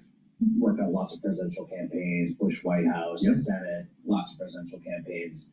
And you're right, like this is not just happened in the last week. It's not Donald Trump's fault. This is the rhetoric, the personal nature of politics has been getting exponentially worse for the last 20 years. And I don't know how it turns around. I don't know what would cause it to turn around, but clearly last week was, just poured fuel on a fire. Feels like a new low. Yes, and I think for a lot of conservatives who have felt targeted, it became incredibly personal. And I think a lot of Democrats, not all of them, I think most Democrats' response was totally appropriate, but obviously some of them weren't. Sure. I think they're feeling the backlash now. Where this goes, I don't know. The future is very hard to predict, but clearly it's a very toxic environment, and it does make governing harder, right? Like when both sides are have made the debate as personal as it is, it's just harder for lawmakers to craft bipartisan policy, because at the end of the day, to craft lasting policies in this country, you need bipartisan support, and that's really hard to do at this point. You remember the Capitol Hill shooting back in 1999, I believe it was. Yeah. That really shook the Capitol, shook the city. We weren't really used to anybody could walk in the Capitol back then. Remember, you could go to anybody's office. Didn't need to need a chaperone or a badge or a credential at that point. And that was the beginning of the change. Things tightened up a lot more after 9/11. A lot more security, yeah. But what do we need now? The lawmakers need details? That's what they're talking about this week. I think that's totally appropriate. Yeah. I mean, I think, look, there's a lot of crazy people in this country, and a lot of angry people in this country. Yes. And so, would you put your candidate in an outdoor event? I know a lot of people in public life, and they're scared, right? Like the environment is very toxic right now, and so I think the minimum we can do is make sure that our public leaders are safe. Does this require leadership on a political level to get us out of this, to get us to a different tone and a different conversation?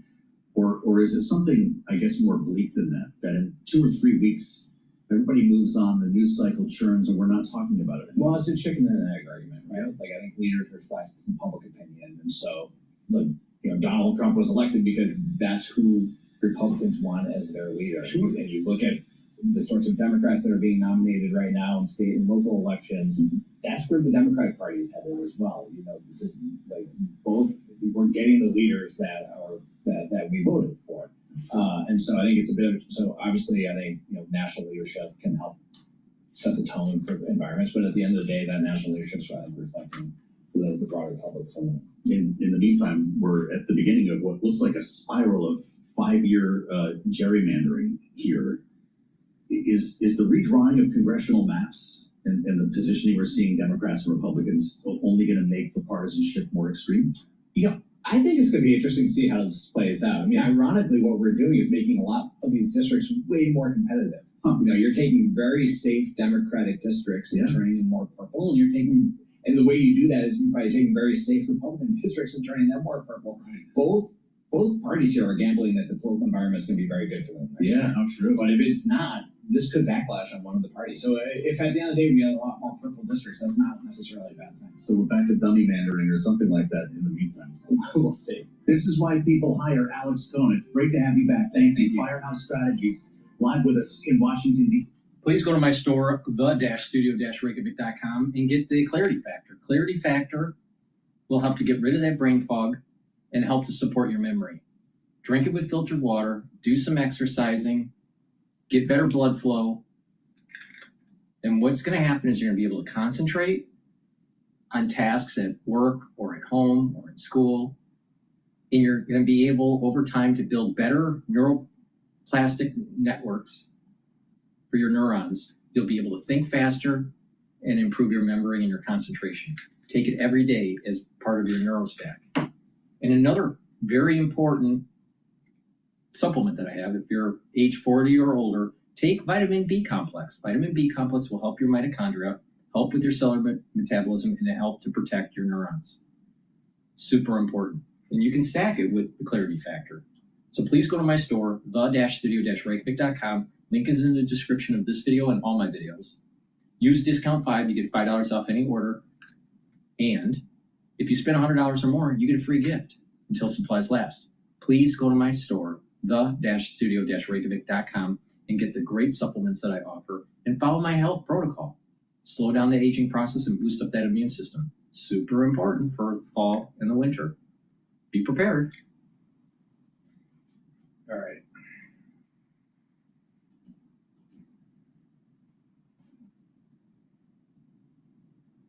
Let's listen to Pierce Morgan. Zero helps me take my business anywhere I want.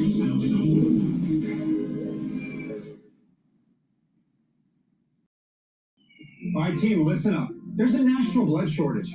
Big Ten schools, how do we get students, fans, alumni to donate? Hit me. Hey, Pierce Morgan is with us now. Pierce, when you're looking at all this, could you give us an idea of how the king is doing? I think he spent the last 2 years battling cancer, and we heard about the treatment, which is never easy. And How's Kate. he doing? And Kate, too. And Kate. Yeah, I mean, you're looking at actually 3 people there who've been in health woes. The king has had cancer, obviously Kate's had cancer, and the Queen has been recovering from sinusitis. She wasn't able to attend a major royal funeral yesterday. So they've all been through different kinds of health problems. But look, the king is in his mid-70s. He's been pretty sick, I think, with the cancer, but he's a remarkably resilient man, like his mother was, like so many of the royals are. And there was absolutely no chance he wasn't going to be there today to lead the charge for the president. And I have to say, I've covered a lot of royal events, a lot of state visits over the years, to American presidents, other foreign leaders. I don't think I've ever seen anything quite on the scale that's being rolled out here for President Trump. And that is a mark of the respect, I think, that the UK has for the United States. This is really quite exceptional. And I think that, I'd like to just put that on record. They wouldn't even do this for Brian Kilmeade. That's how big this is. You don't know that for sure. You don't know that for sure. Yes, you should say. No, I do know that as a nail down thing. Hey, Pierce, I'm curious. I know in the UK, everything is about protocol. I don't think I've ever witnessed American president and first lady. They were extremely chatty immediately there. Normally it's very strict and everyone is standing for the photo. Is that because of that prior relationship or just the respect they have for him? Well, I think, A, they know each other quite well now. And I think, secondly, I spoke to one of the people that you've just seen with the president. I won't say which one it was, but one of them told me, one of the royals, that they love him coming into town because he's very different to most of the people that come that they have to meet. They have to meet a lot of boring people. In President Trump, for one thing, whether you like him or not, President Trump, no one's ever called him boring. And I think they find it pretty entertaining when he comes to town. And I think they genuinely like him. I think also important to note that the history of Donald Trump and the British royal family is really embedded in him, and they know that. Apologies for the sirens going on behind me. I spoke to Donald Trump a few years ago about the fact that when television first came out in the early 50s, the first really major televised event in the world was the coronation of Queen Elizabeth.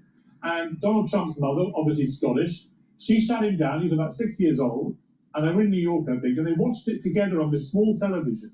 And that really cemented in Donald Trump his mother's love for the royal family, his mother's respect for the royal family. And I actually interviewed Donald Trump on Air Force One after he last went to see the Queen at Windsor Castle. He flew in on Marine One, he came on the plane, and he was absolutely buzzing with real excitement about having spent quality time with the Queen, because it took him back to that moment he shared with his mother watching the coronation when the Queen was just in her mid-20s. So there's a long history there of Donald Trump with the royals. And I think that King Charles and Queen Camilla and the Prince and Princess of Wales, they know that. And I think that's why they really like him coming to these big royal events, because they know that it means a lot to him. Martha, Pierce, I don't know if who booked you, but it was a good idea. You know a lot of stuff. So does Martha. Martha, not only do you have a big interview tomorrow, but for the UK, they need us more. You know, the President of the United States. They need us more than ever because that Brexit, which was a buzzword years ago, is really taking root now. It is the UK separate from the EU, and we could be helping to supplant to be the main trading partner. And we have yet to, and we're in the middle of executing that trade deal. Absolutely, Brian. And I think that was one of the hopes for the original plan for Brexit, that it would strengthen England's ties with other countries, obviously primarily with the United States. We'll glimpse inside the carriage there as they're going on their procession around inside the gardens at Windsor Castle. but it is, the hope that they will be able to strengthen this bond. And you look at the relationship with the EU. The EU, a couple of members have continued to buy Russian oil. They are huge buyers of liquid natural gas from Russia.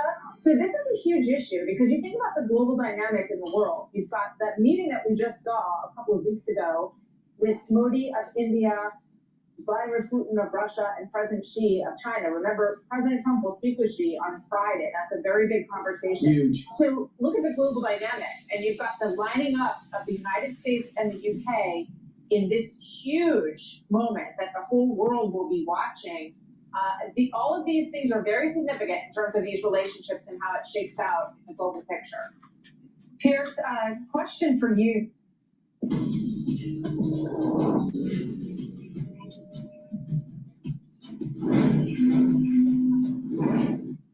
Pierce, question for you, so that you know the lay of the land, you live there. We were amazed after Charlie Kirk's death when we saw tens of thousands join far-right rallies in London. They were mourning his death. It sounds like your country is going through a lot of what we're going through in our country. And a lot of the articles I read this morning were talking about the protests against President Trump. So give us a map of the feelings amongst the residents in your country.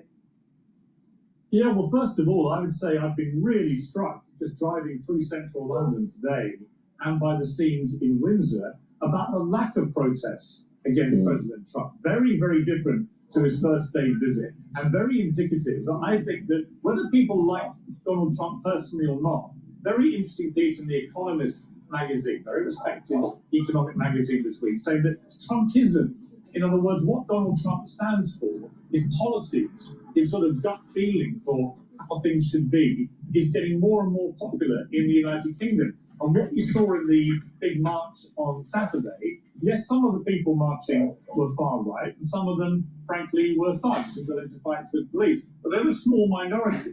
There were over 100,000 people in that march, one of the biggest marches in modern times. And many of them were just regular, ordinary members of the public, not identifying as far right at all. But they're fed up with things like unrestricted illegal migrants coming over our southern border on the small boats that you've talked about, I know, many times. That problem, we were assured by Prime Minister Keir Starmer he was going to smash the gangs. That was his big mission statement when he was running to be Prime Minister. Well, he's been Prime Minister over a year, and actually the numbers of people coming over on the small boats on our southern border have increased. So the gangs haven't been smashed, but record numbers of migrants coming in illegally, that has been smashed, those records. So that's a big concern for people, as is housing the would-be asylum seekers, as they frame themselves, but many, of course, are economic migrants, it turns out. They're being housed in pretty nice hotels and being treated in a way that many British people are struggling to live at that quality of life themselves. So a lot of resentment building up, a lot of extra pressure on public services. So when people marched on Saturday, they were, I think, a lot of them thinking, we could do with a bit of Donald Trump in our country. Keir Starmer's getting very unpopular, a series of scandals. The UK ambassador, Peter Mandelson, to Washington has just had to resign in a scandal connected to the Jeffrey Epstein scandal. He had his deputy leader, Angela Rayner, had to resign the week before. It feels like a government in crisis, and people are crying out, I think, for strong leadership, which is why, for example, Nigel Farage, a close friend of Donald Trump, is increasing in support and popularity with his Reform Party here. So there's a lot of turmoil in the UK, and a lot of people are saying to me, even if they don't like Trump personally, I do, but not everybody does, but they're saying even if you don't like him personally, it's hard to disagree with a leader who believes in a strong border, who believes in tackling crime aggressively, who believes in fewer foreign wars, who believes in paying less taxes and so on. And I think that people are looking at it and saying, yeah, we could do with a bit of Trumpism here. Well, Pierce, that's been the most fascinating. Look at this. I know it's beautiful. I feel like I'm watching a movie from the 1700s. Never seen anything like this before. Obviously, a great honor for the president. Pierce, you talk about the politics domestically there in the UK. And Starmer, as progressive as he is, he gets along with the president. How do they make this work? Well, I think that, if anything, the one thing you could say Keir Starmer has played very well since coming into office is the relationship with Donald Trump. And I've spoken to President Trump about this. In fact, I spoke to him the day after Keir Starmer was in the Oval Office, giving him the letter from King Charles about this historic second state visit. And Donald Trump said, look, obviously we're different politically, but he said, I get on with him very well. He's a straight talker, straight shooter. We have a good relationship, and that's increased, I think, and they built on that ever since. I think the trade deal we did was a good thing for the UK, and I think indicative again of that good relationship. So although Keir Starmer has lots of domestic problems, on the international stage, I think particularly the way he's forged a good friendship and relationship with the President of the United States, that's been a good thing. So, if I can bring in Benjamin Hall for a second. Benjamin, big story in the London Times today about Treasury Secretary Scott Bessent and his great relationship with the former Prince turned King that goes back decades to the late 90s, and they've become personal friends. If you are looking to reduce tariffs and get that trade deal, and this was the first deal to come in, that's the guy to be tight with, because the president really listens to Scott Bessent. Well, absolutely, and that's what they were hoping might take place tomorrow as well.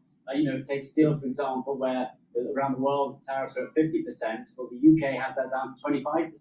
They were hoping that would come down lower, and I know Secretary Bessent is going to be at Chequers tomorrow talking about that, but there were no quotas involved in that. So I believe that the UK was given an option. They could have a smaller quota at a lower percentage, or they could stick at 25%, and they decided that overall 25% will be better. But look, the UK economy needs a lot of support at the moment. It really is floundering. I think that Keir Starmer, the Prime Minister here, has so many negative things on his plate at the moment. That Keir's just talked about quite a few of them.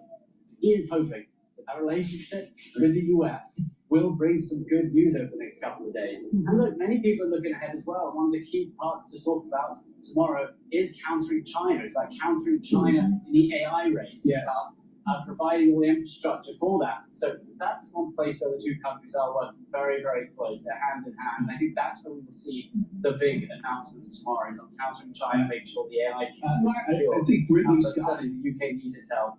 this seems like Ridley Scott is doing a movie dated in the 1810. Well, Martha, we were there for when Harry and Meghan were married.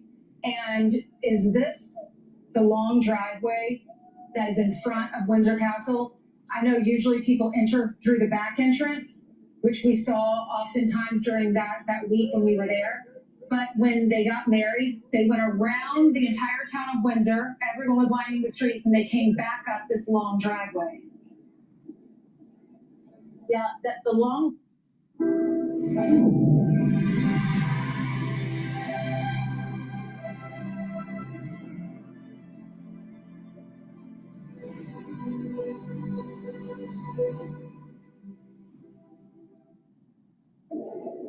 Yeah, the long walk is what you are correctly referring to, Ainsley, and Ben and I are both trying to get a look at this vantage point, because I know they are inside the walls of Windsor Castle for this entire visit, and at Harry and Meghan's wedding, they did a procession through town and curved up around the castle so that people could greet them and see them.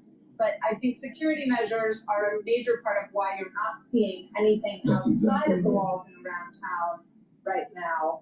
That's good. I don't know, Ben, if you have anything to add on.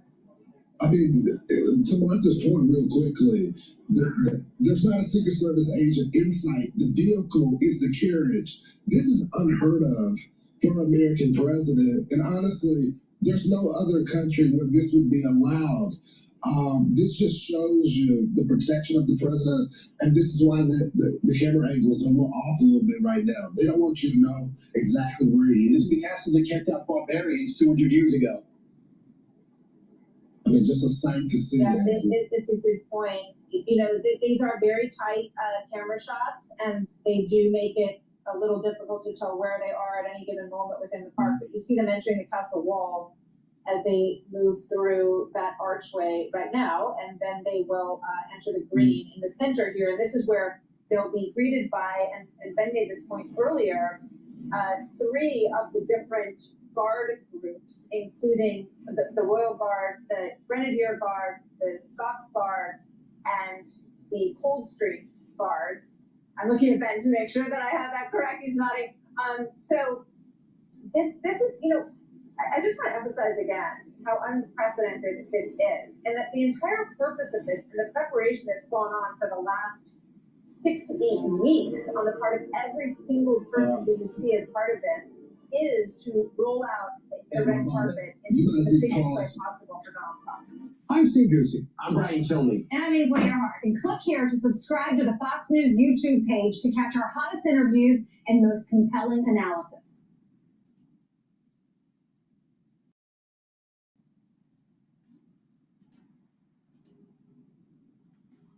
The branch are plowing ahead, and Congress certainly can assert itself if it chooses to, but the problem is it has not.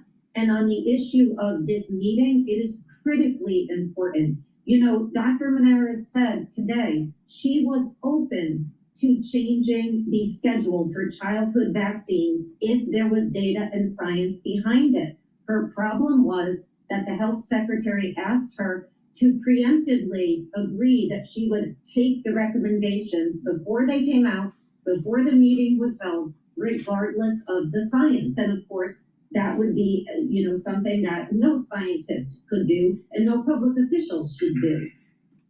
Please go to my store, the-studio-reykjavik.com, and get the very high quality toothpaste that I have. Whiten your teeth, freshen your breath, help with the health of your gum line, and bring down inflammation at the gum line.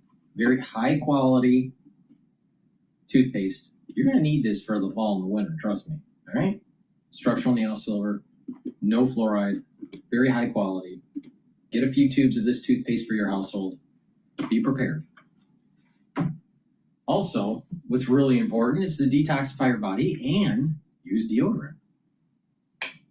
These deodorants are for males and females. You can get it in peppermint, lavender, and tea tree, or in citrus. It's dual purpose. You use it as a daily deodorant, but it'll help to detoxify your body. It's made from essential oils from the Himalayas, all natural ingredients, has no aluminum and no baking soda. Use this every day. Please go to my store, the-studio-reykjavik.com, and get the very high quality deodorants that will help to detoxify your body.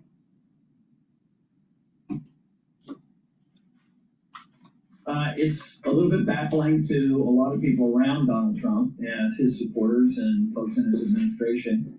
Donald Trump cut a deal with, Bobby Kennedy to give him authority over health policy in the United States if he endorsed him. I mean, Kennedy has said that repeatedly. I'm not making this up.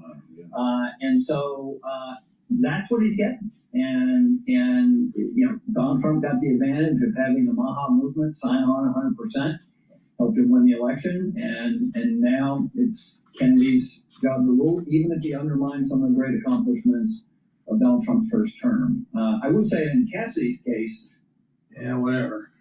All right, let's see. Let's take a look at some other news.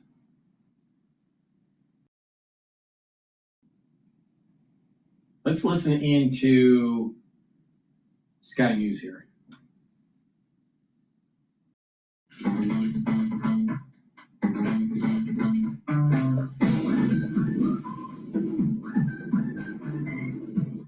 Joining me now is the author of international bestsellers, including The Strange Death of Europe, The Madness of Crowds, The War in the West, and his latest on democracies and death cults. Douglas Murray, before we dive into today's issues, I last spoke to you just a couple of hours after Charlie Kirk's murder. How do you see his legacy? He was only 31, but the impact he had on politics, on campus culture, and the wider culture was enormous. Yes, it was, and there's been such an outpouring in the last week almost since his assassination that it just really embeds that fact.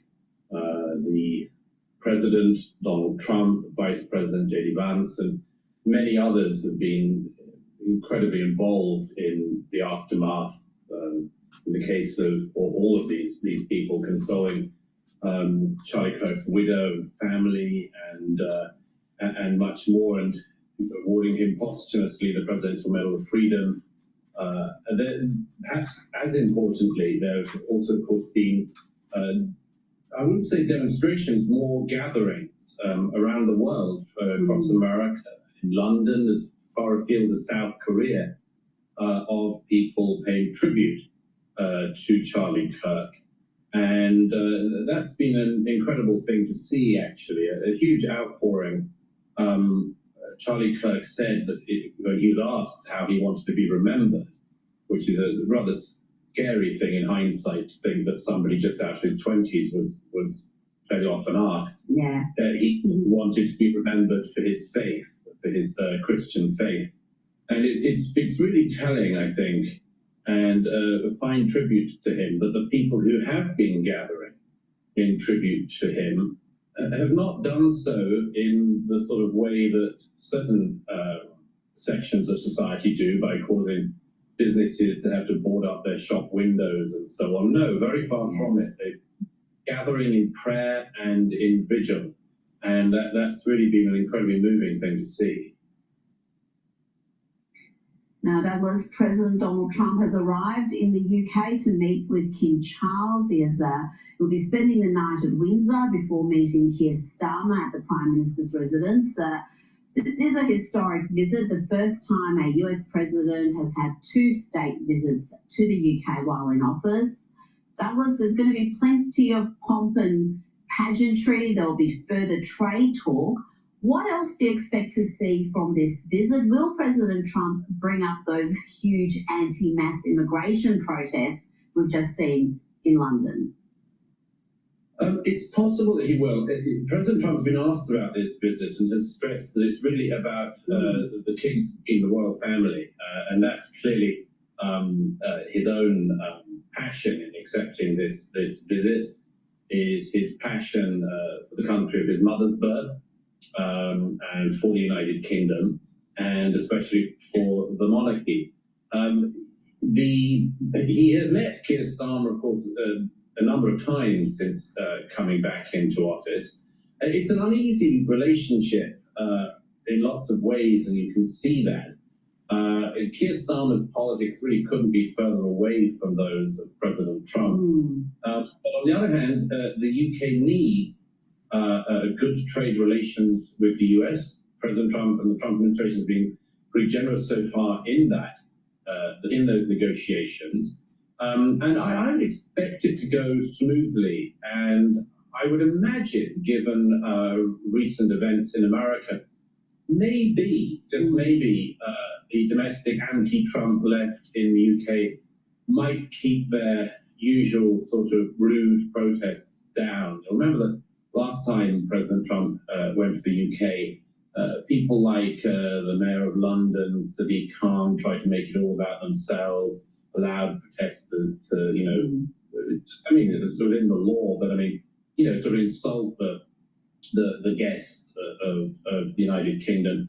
I imagine there might be a little bit less of that this time. It's hard to say at the moment. Well, on those protests across, London, certainly, the crowd number there was enormous. But these protests have been variously described by the media as far-right and extremist, white nationalists. But let's hear from a couple taking part who challenge those narratives. What's your name? Why are you here today? I'm Anne. That's Anne, my husband. We want our children to be able to speak without being persecuted or being arrested. We don't want to have tweets on X or anything else. And being criminalized for quotes. I think everybody should be able to speak.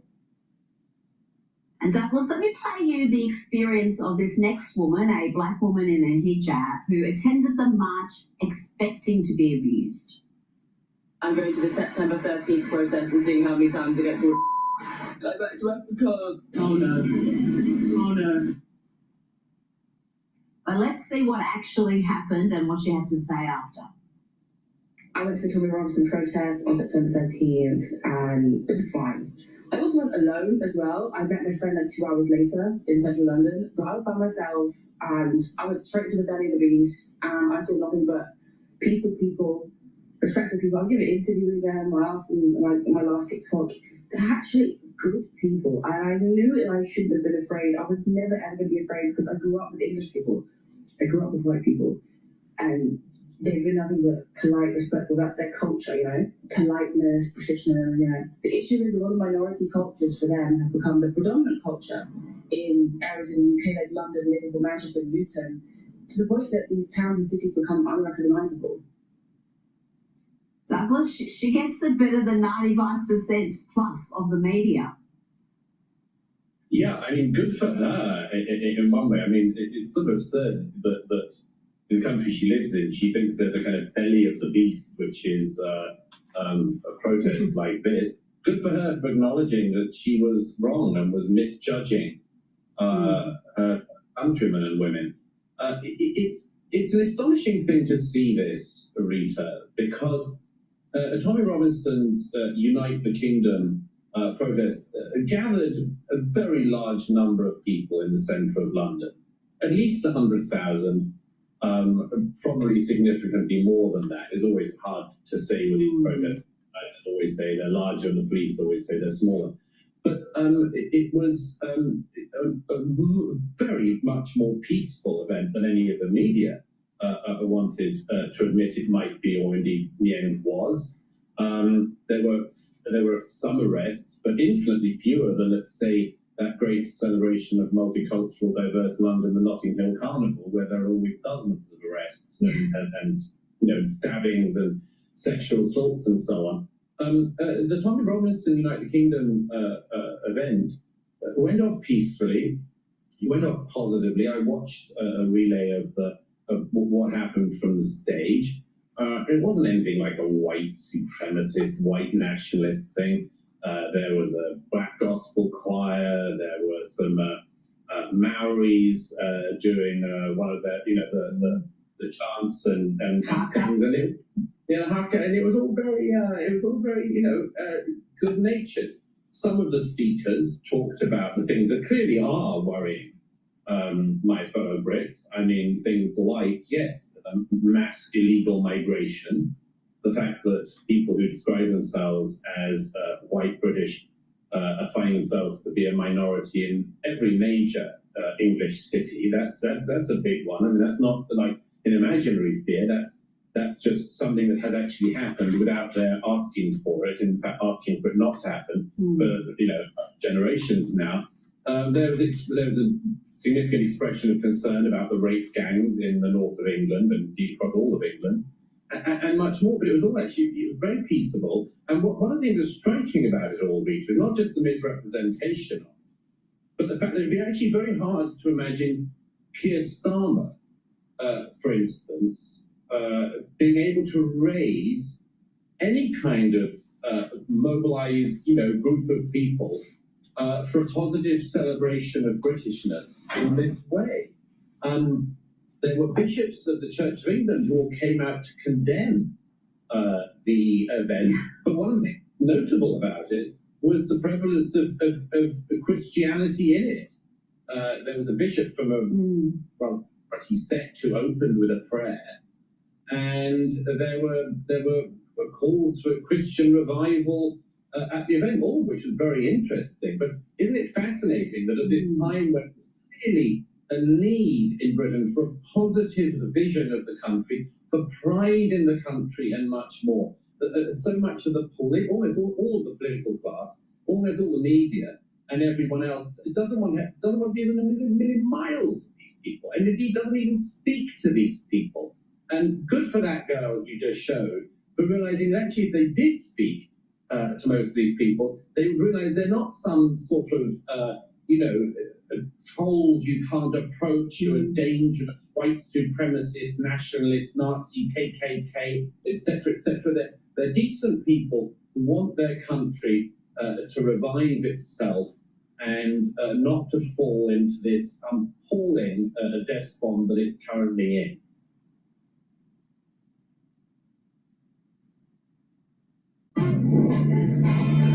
Hi. Ready for an ultra? Ready for an ultra? Don't forget, there's ultras on the line. Woo! Hi, Danny.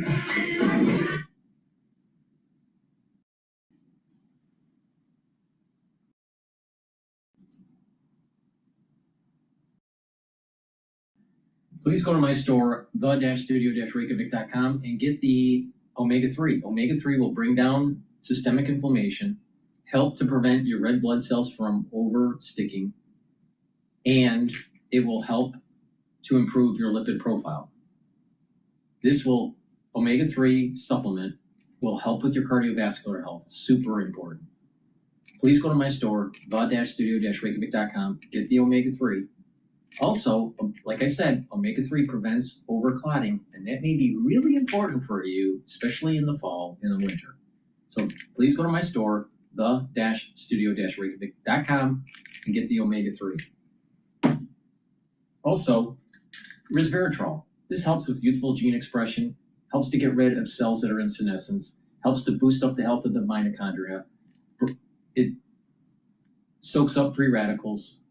This is a great supplement to add to your stack to slow down the aging process and to increase your longevity. Resveratrol can stack with C60, NAD+, ubiquinol, vitamin B complex, and also a great stack is the omega-3 with the resveratrol. You're helping with your cardiovascular health, and resveratrol helps with the youthful gene expression. Please go to my store, the-studio-reykjavik.com. Use discount 5, you get $5 off any order. If you spend $100 or more, you get a free gift until supplies last.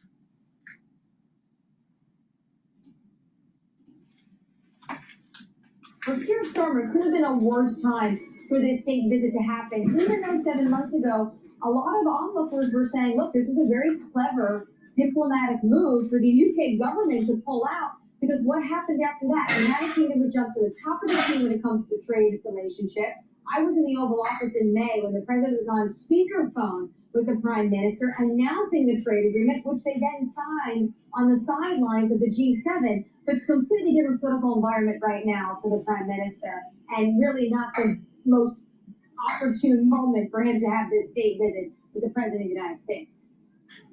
Anne-Marie, it's great to have you with us from Windsor Castle Live, Bloomberg's Anne-Marie Orr-Dern, who we'll be hearing more from over the course of this visit. Again, the President and First Lady will be there through tomorrow and want to assemble our political panel.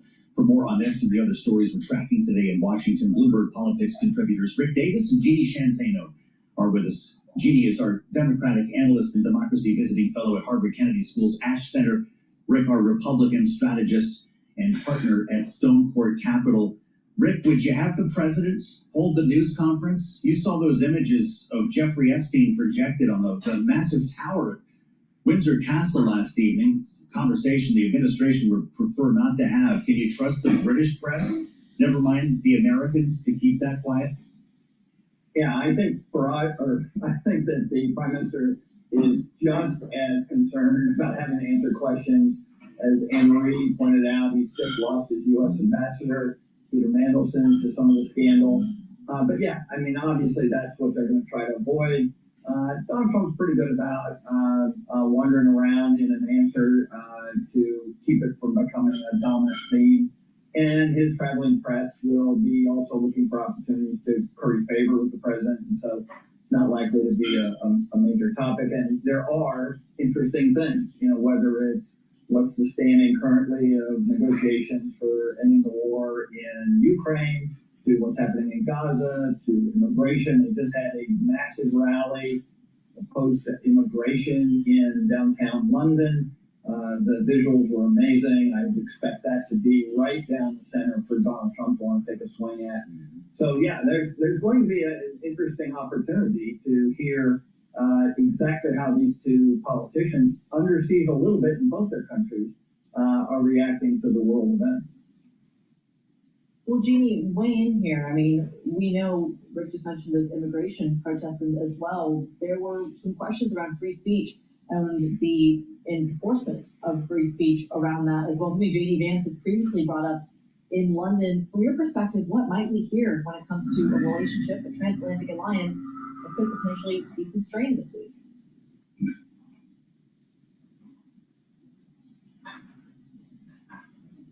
Sorry, can you hear me now, Preeti? Sorry about that. We absolutely can. Go for it, Jeannie.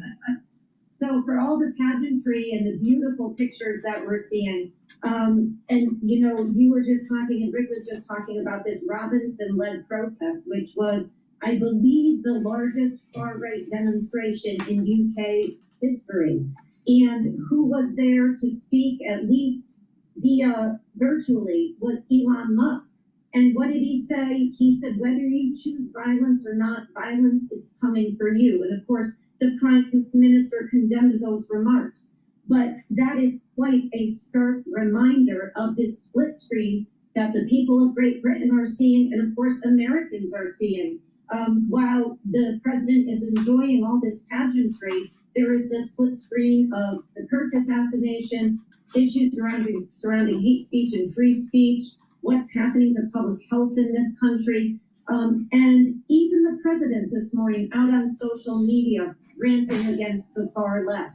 And so I think there's something almost unbelievable for a viewer watching all of this. It just all doesn't seem to add up. And the real question is, when they get down to policy, where are they on Ukraine? Where are they on the Middle East? Where are they on immigration? Where are they on tariffs? And what do they do with the likes of the wealthiest man in the world who's going out talking about violence coming for you to the people of Great Britain?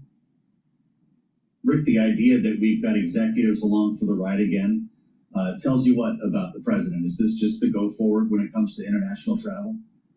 Absolutely. He is trying to basically run a mercantile government where we're out there promoting U.S. businesses and we're demanding that if you want to do business with the U.S., you have to basically become a U.S. business. And companies all over the country have made common cause with that, and they realize not just because the federal government is a massive customer and in some cases now making investments in their businesses, it does you no good to ruffle the feathers of Donald Trump and the environment that Trump has created with the tariff regime has made it even more important to be in good stead with the government in order to get carve-outs when you need them. So if Donald Trump says, hey, the posse is going to Great Britain, I think they're going to saddle up and head in his direction. But Rick, what about the regulation question here? I mean, famously, a lot of these international companies that have tried to do acquisitions, that have tried to really embrace some of the loosening of regulatory scrutiny from Washington, have found a lot of pushback in the UK. I'll give you an example. Microsoft's takeover of Activision was really given clearance in the States, was pushed back very aggressively in the UK. This has been a sticking point in trade negotiations. Do you think this is the moment where they might make some progress on that kind of stuff? I think that there'll probably be a thorough conversation about European reform, both from the commercial sector, but also from the military sector.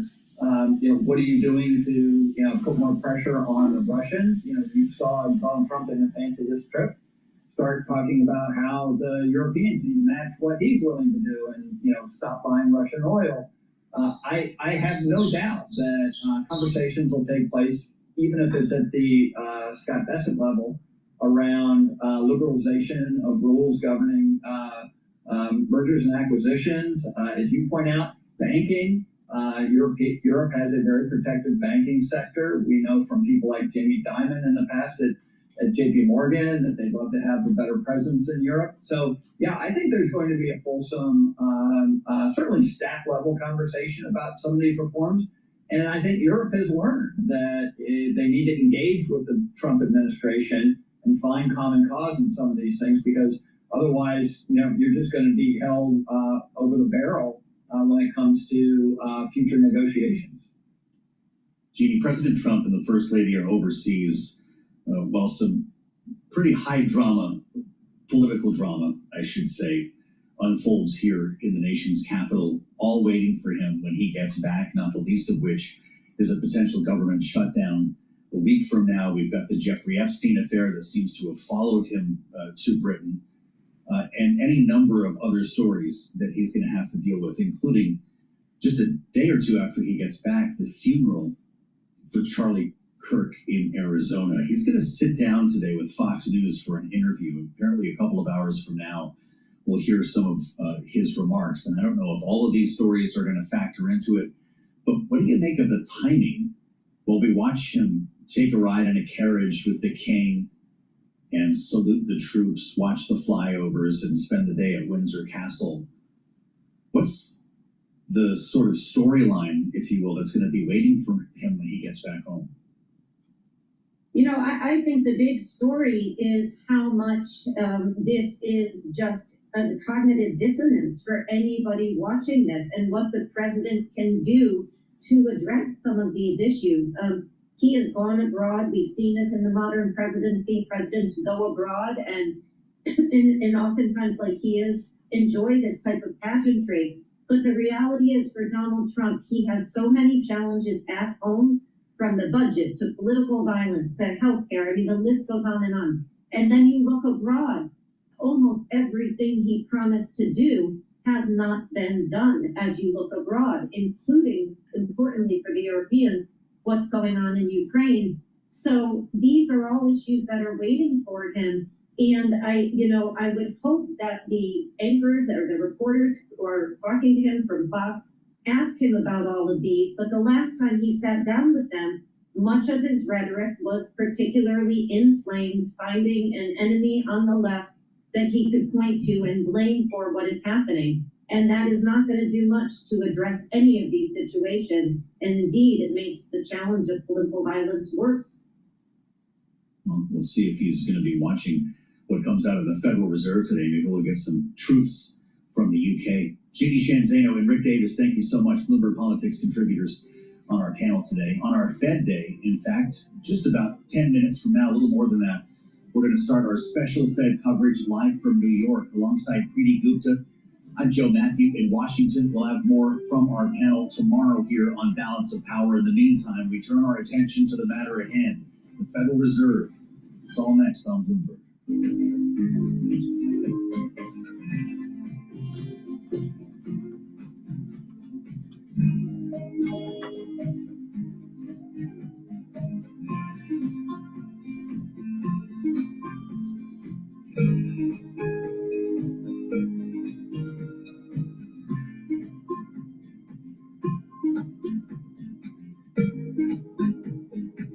Download the app and get 50% off your first Wonder order with code 50Google.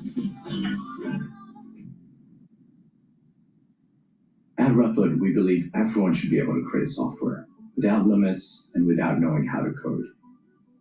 Introducing Agent 3. To me tonight, I love to see it. That's Patrick Christie's Tonight, weeknights from 9 p.m.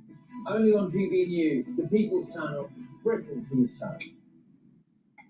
Westminster, the ultimate clique. And you're fighting like rats in a sack. But here on the Camilla Tominey Show, we ask the questions the establishment media is too scared to ask. Okay, let me ask you a straight question, because I know you're a straight-talking politician. Whether it's net zero, illegal immigration, or law and order, nothing is off limits. You have the power then. Yeah, and now you've lost it. That's the Camilla Tominey Show, a politics show that's fearless. But no, let me finish my question if you don't mind, because it is my show. Sundays at 9:30, only on GB News, the People's Channel, Britain's news channel. Britain was once the envy of the world. But look around, a nation that no longer knows what it is. You represent, I think, an interesting point of view where, on one hand, you told me, Will, I don't want unity with people who can't acknowledge the horrific nature of assassination, of murder. On the other, you also feel optimistic, a little bit like what I just heard from Eric Trump about the future of America. Oh, very much so. I think what I'm delighted about is I think, first of all, there's a ceiling on how many people are going to have their eyes open ever, and that ceiling is quite low, and that's fine, because they're not the ones making decisions in terms of the populace. But I think there is an increasing understanding that the time for dialogue is over.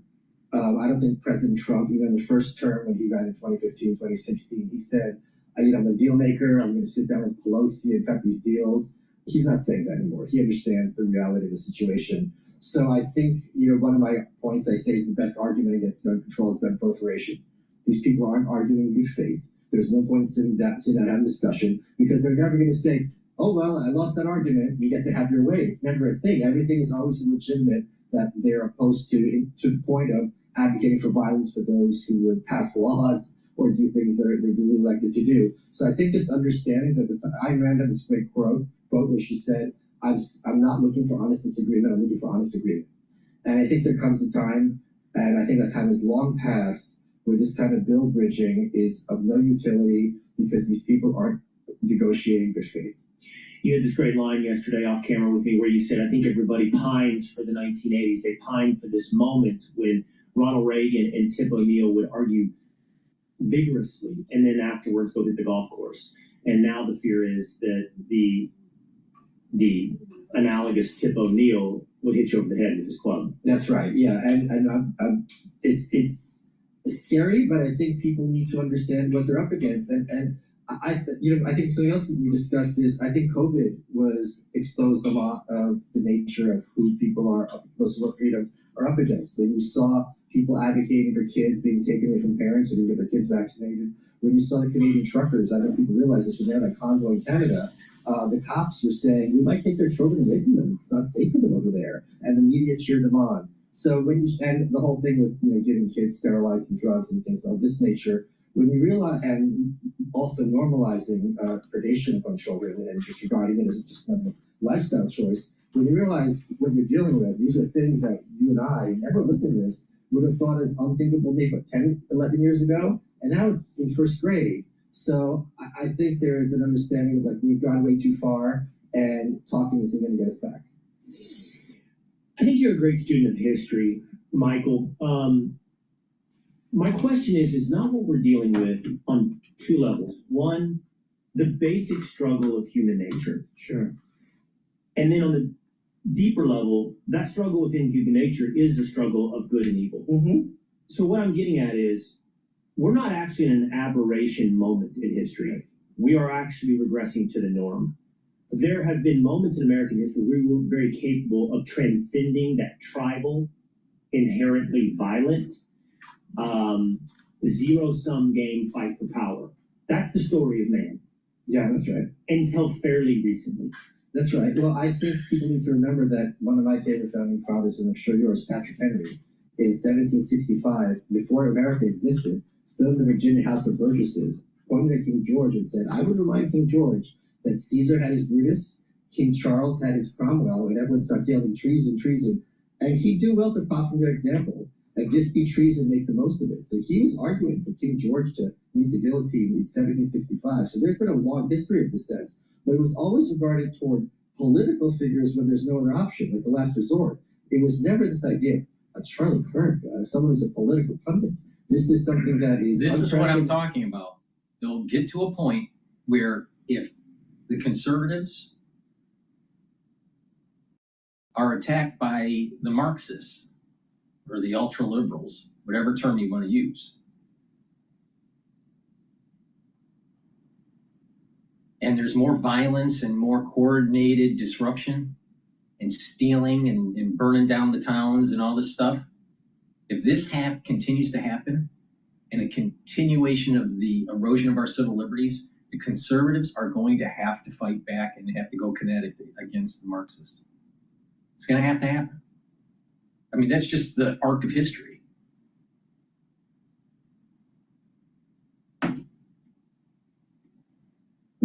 No one was arguing for shooting H.L. Mencken or Walter Cronkite.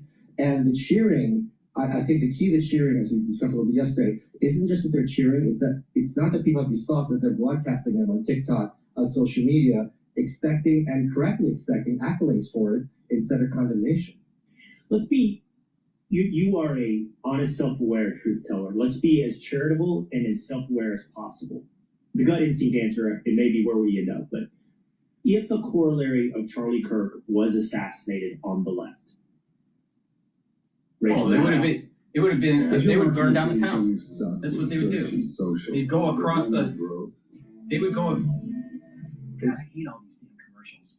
They would go across the towns and burn it down. Because they're crazy. The ultra liberals are crazy. I'm just trying to think of. Let's not even put a name. Just somebody. Okay. Right. I can honestly say, this is my belief, and I'm trying with all self-awareness. Yes, there would be some fringe elements. There would be. There always is. But I do not think you'd see this level of celebration of her or any left-wing commentators' death. Well, I think I also want to point out if Officer Harris had won this election and this had happened to Charlie Kirk, we'd be seeing a crackdown on free speech the likes we've never seen in this country. She would be talking to Facebook, and Elon would take her calls, but TikTok and all these other outlets, and they would be striking down so-called hate speech and violent speech, by which they mean anything that doesn't favor the administration. They were talking about this since Hillary ran in 2016. Tim Walz talked about this openly. There has been, in the same way that the Democrats wanted socialized health care since the days of Harry Truman, Bill Clinton tried to put it through, was that 40 years later. This has been for a couple of decades now, this idea of, it started in Fox News. The fact that even Fox News exists was some kind of existential horror to the left. It's still regarded as some kind of, correctly, enormous threat to the left. So they have been waiting for an excuse to do what they're doing in Canada and doing in England. And I was delighted to hear what you said, and I agree with you entirely, that for Pam Bondi to be walking into this trap is completely un-American and deranged to me, because the conservatives have learned that in the same way the Patriot Act was only against terrorists, and 5 minutes later the definition of terrorist is someone who owns a gun. Hate speech is very quickly going to be, as soon as a Democratic president, and there's going to be one, someone who that Democrat hates. I have no idea what's going through the mind of the Attorney General. I have no idea what's going through the mind of Pam Bondi. There is today, as many pointed out, a legitimate investigation into the depth of this particular act of violence. Was it or was it not a singular, insane, hypnotized, acculturated, insane individual, or was it part of a larger network? And that's where the real law enforcement investigation of potential charges. I also believe there are limits to the First Amendment. The Supreme Court has drawn that line at direct incitement to violence. Correct. And we will, I think we should be vigilant. Yes. I think in this very moment, there is people beginning to push that boundary. Yes. I think that I've played a clip, and I will play more in the coming moments. For example, from YouTube streamer Destiny, which I can't say is certainly a direct incitement to violence, but we're getting very close to direct incitement to violence, which would require government action against certain speech.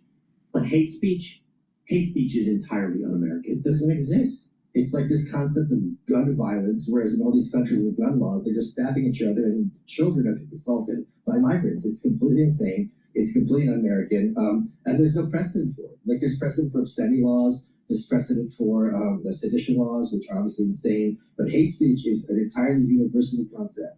And as people watching the show understand, the university is where the poisoning starts. It's a Marxist takeover. Let's stay on the note of information for just one moment. It's a Marxist takeover. People have to push back. It's that simple.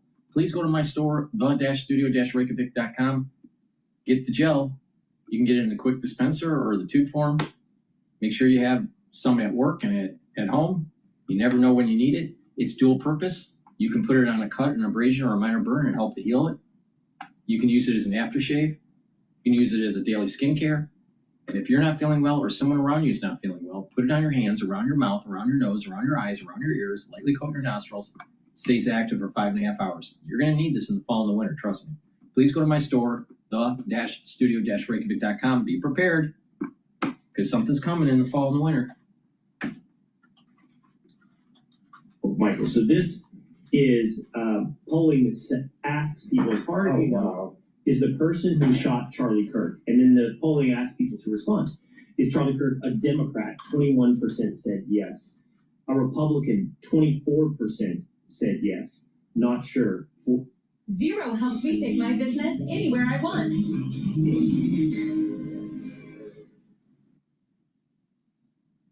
Said yes. Not sure, 40%. But it gets worse.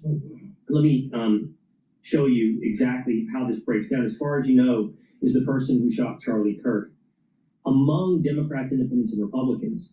So is the person who shot Charlie Kirk a Democrat? Only 8% of Democrats believe that to be the case. Meanwhile, 40% of them think that he is a Republican. We've got a real problem with information. Yeah, I mean, I think that the definition in their mind of a Republican is someone who does something bad. So since he did something bad for some of them, therefore he's a Republican. It's also what we spoke about yesterday, the idea that anyone who is against you must be a Nazi. That Charlie, who's probably the most moderate of all these conservative pundits, was regarded as the most extreme, because there's such a frenzy in this anti-Trump dementia that it's kind of like everyone becomes indistinguishable. And we saw it. I mean, we live in a country where Mitt Romney was considered, some kind of radical jihadist. So, and people say this with a straight face. So it's like we were talking about earlier. There's no room for discourse with this. this is not a fact-based scenario. Okay, I want to come back to there's no room for discourse. I do want to pick up on something you said a moment ago. This stands out in American history. While the eternal battle for human nature is good and evil on each side of one of us, and the great accomplishment of the American experiment is to push us beyond those tribal instincts, you still see this as a unique moment because H.L. Mencken wasn't the target for assassination. Right. Charlie Kirk is not William McKinley. Charlie Kirk is not a president wherein we have seen political figures be assassinated. Charlie Kirk is a commentator, right, sharing free speech. And we haven't seen that type of thing in the past. When you said that, it makes me sort of run through my Rolodex of history. I think you're much more well-versed than I am and able to pull off your fingertips examples of history. The best that I can come up with, just off the top of my head, would be the French Revolution, where private citizens were hauled before the guillotine. Right. The Jacobins wanted a purity of their civilization. That's right. But that was largely drawing the lines of elites and the common man. The common man, and quite honestly, the elites who felt out of elite circles, riding the common man to find their fellow elites to place on the guillotine. Right. I just want to try to find this moment in history that we live in today in the past, because I think it tells us something about our future. Yeah, I agree with you. But first of all, the only example I can think was Larry Flint. So Larry Flint was shot. They didn't kill him, but he was like a public figure and kind of roughly analogous, but obviously he's a pornographer, so there's nothing that Charlie would be in favor of.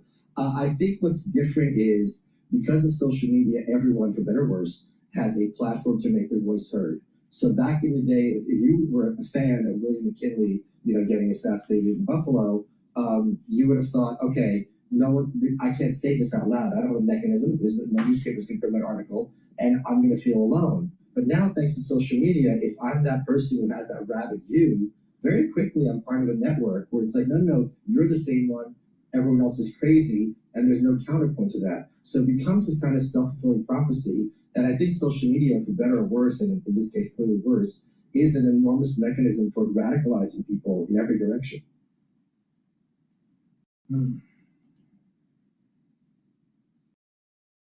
Please go to my store, the-studio-reykjavik.com, and get the nattokinase. Nattokinase will break up clots because it's fibrinolytic, and it's going to bring down LDL levels and increase your HDL levels. So please take this every day to help with your cardiovascular health. It's super important to take a fibrinolytic enzyme like nattokinase and help improve your lipid profile. But not just every day to help with your cardiovascular health. You're going to need this for the fall and winter. Very important. So please go to my store, the-studio-reykjavik.com. Get the nattokinase. Be prepared for the fall and the winter.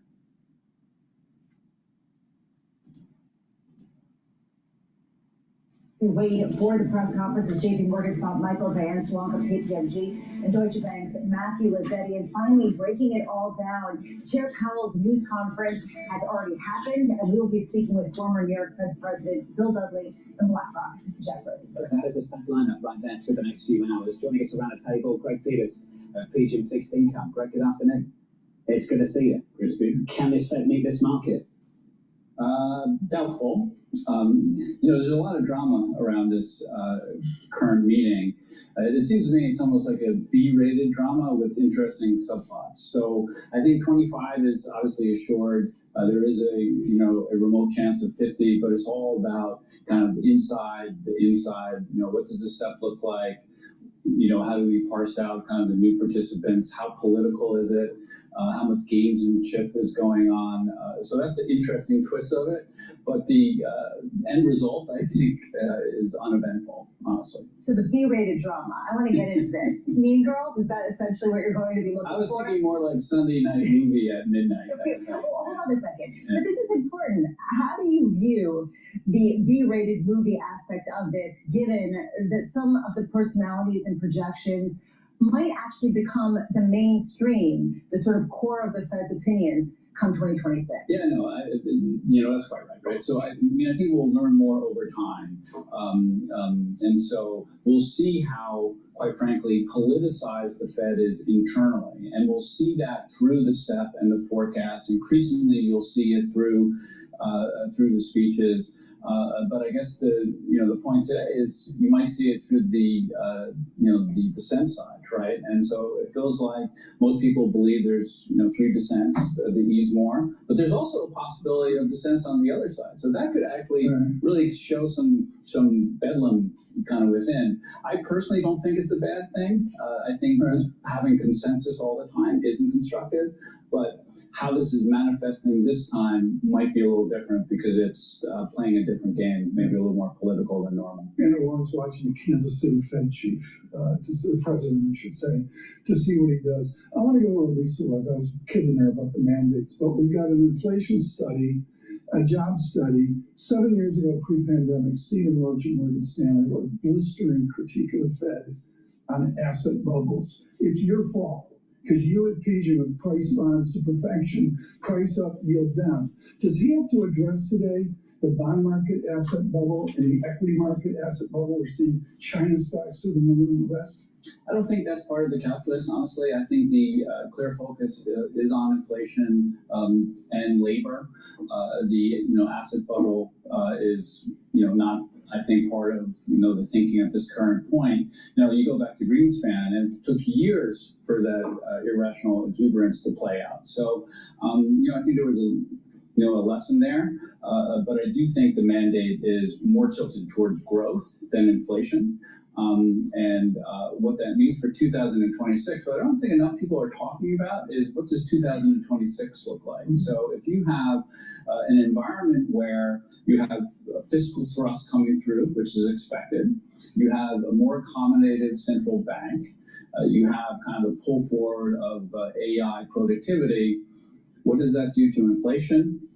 And what does that do to growth? And so if you run an economy really hot, then that could change how the Fed thinks about the rate path next I'm year. very, very pleased you brought up this issue. This could well be the last time we get a forecast from Chairman Powell without knowing who the next Federal Reserve Chair is actually going to be. By the time you get to December, we can have a pretty good idea of what the post-Powell world looks like. Mark Cabana of Bank of America asked a really provocative question this morning. It's asked it a few times. Why would they stop at 3? Why would they just stop at 3%? How hot is this Fed with new leadership willing to run things?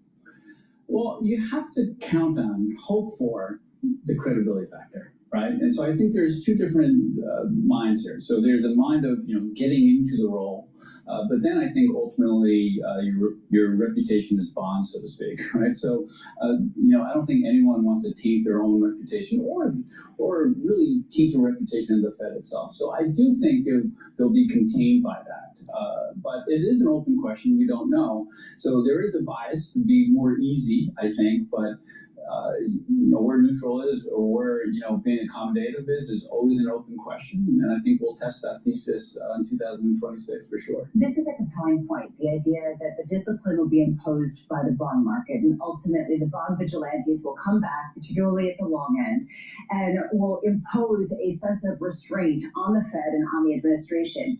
Do they still exist if there's, say, is yield curve control or, say, some sort of creative balance sheet use? That's exactly the point. I actually don't think there's such a thing as a bond vigilante. I think that's an artifact from the past.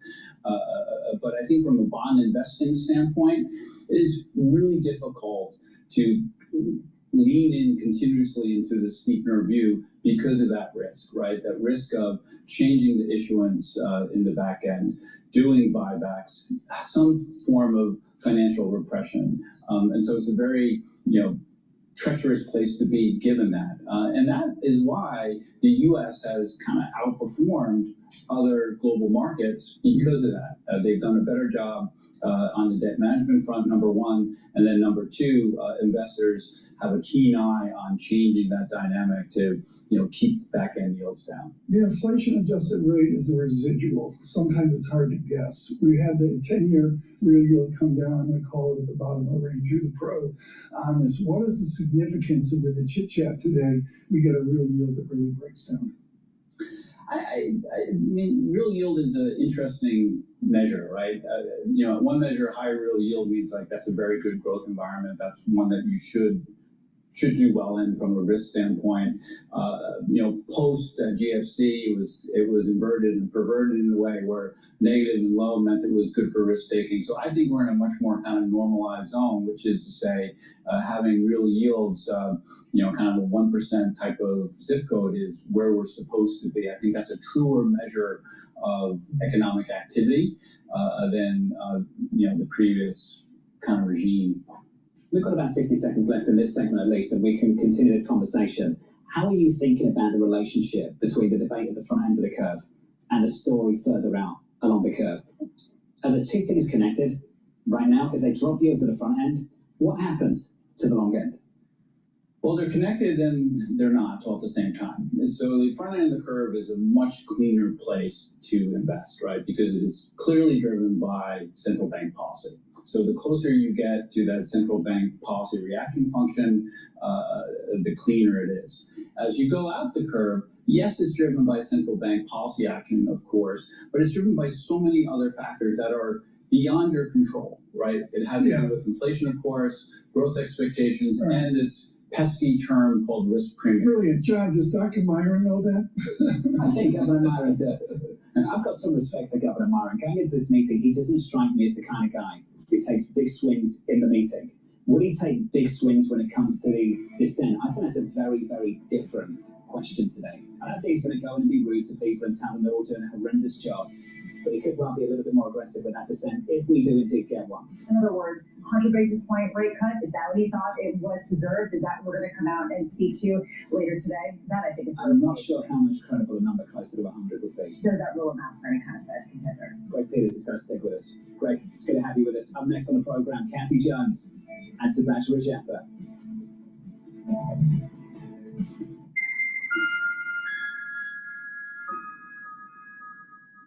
Making money isn't about drowning in emotions.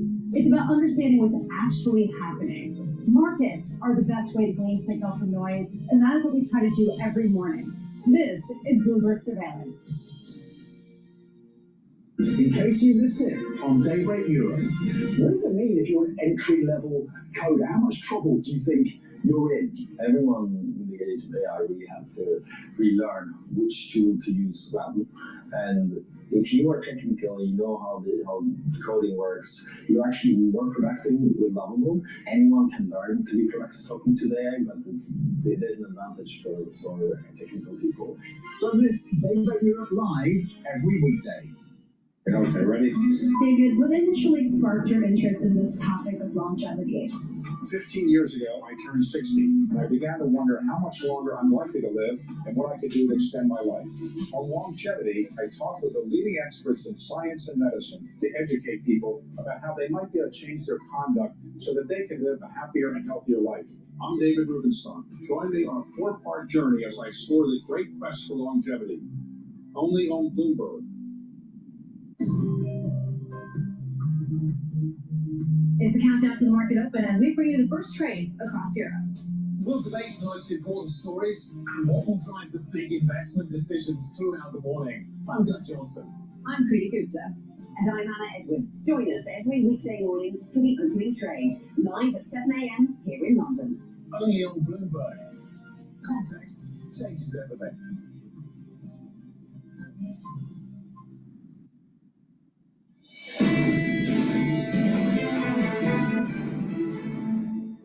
It does look like the Fed will cut 25 basis points. 25 basis point cut. If they do 25 bips, or if they do even 50, the market should be able to take it. The Fed will still probably be looking for 2 cuts this year, 3 cuts this year, and more to come next year. Somewhere between 5 and 6, 25 basis point cuts out to 2026. If you continue to see this kind of momentum on the labor market, to get several more cuts in the back half of the year. There are signs that you'll continue to see that weakness in the labor market data. If you look at the trends, it's weakening in the balance.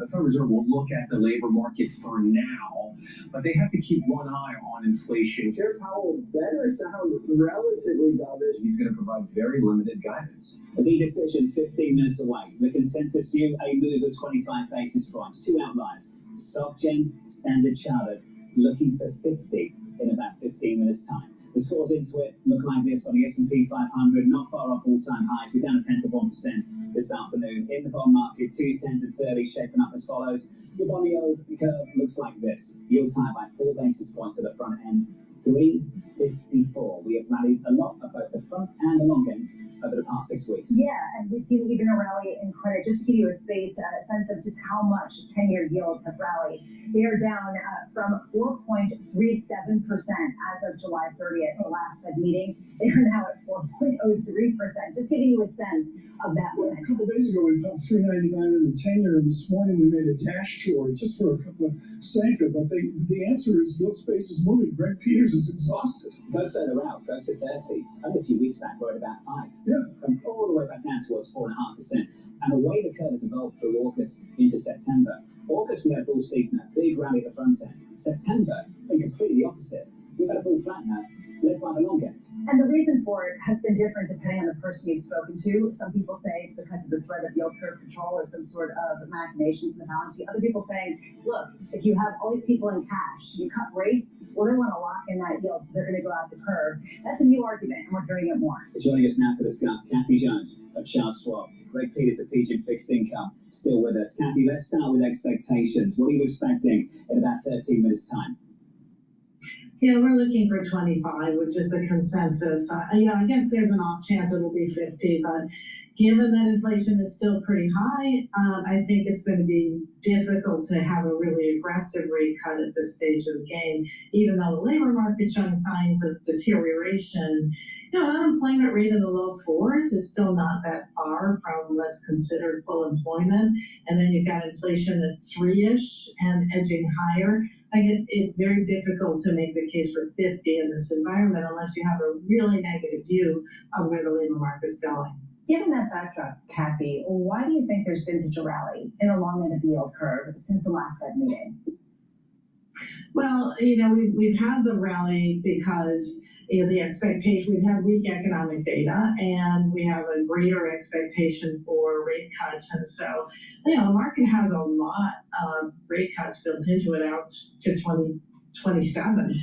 So the long end's been pulled down by that. But I would point out that the curve is still steepening. We're still looking at a steeper curve as we go forward, even if it's somewhat lower rates.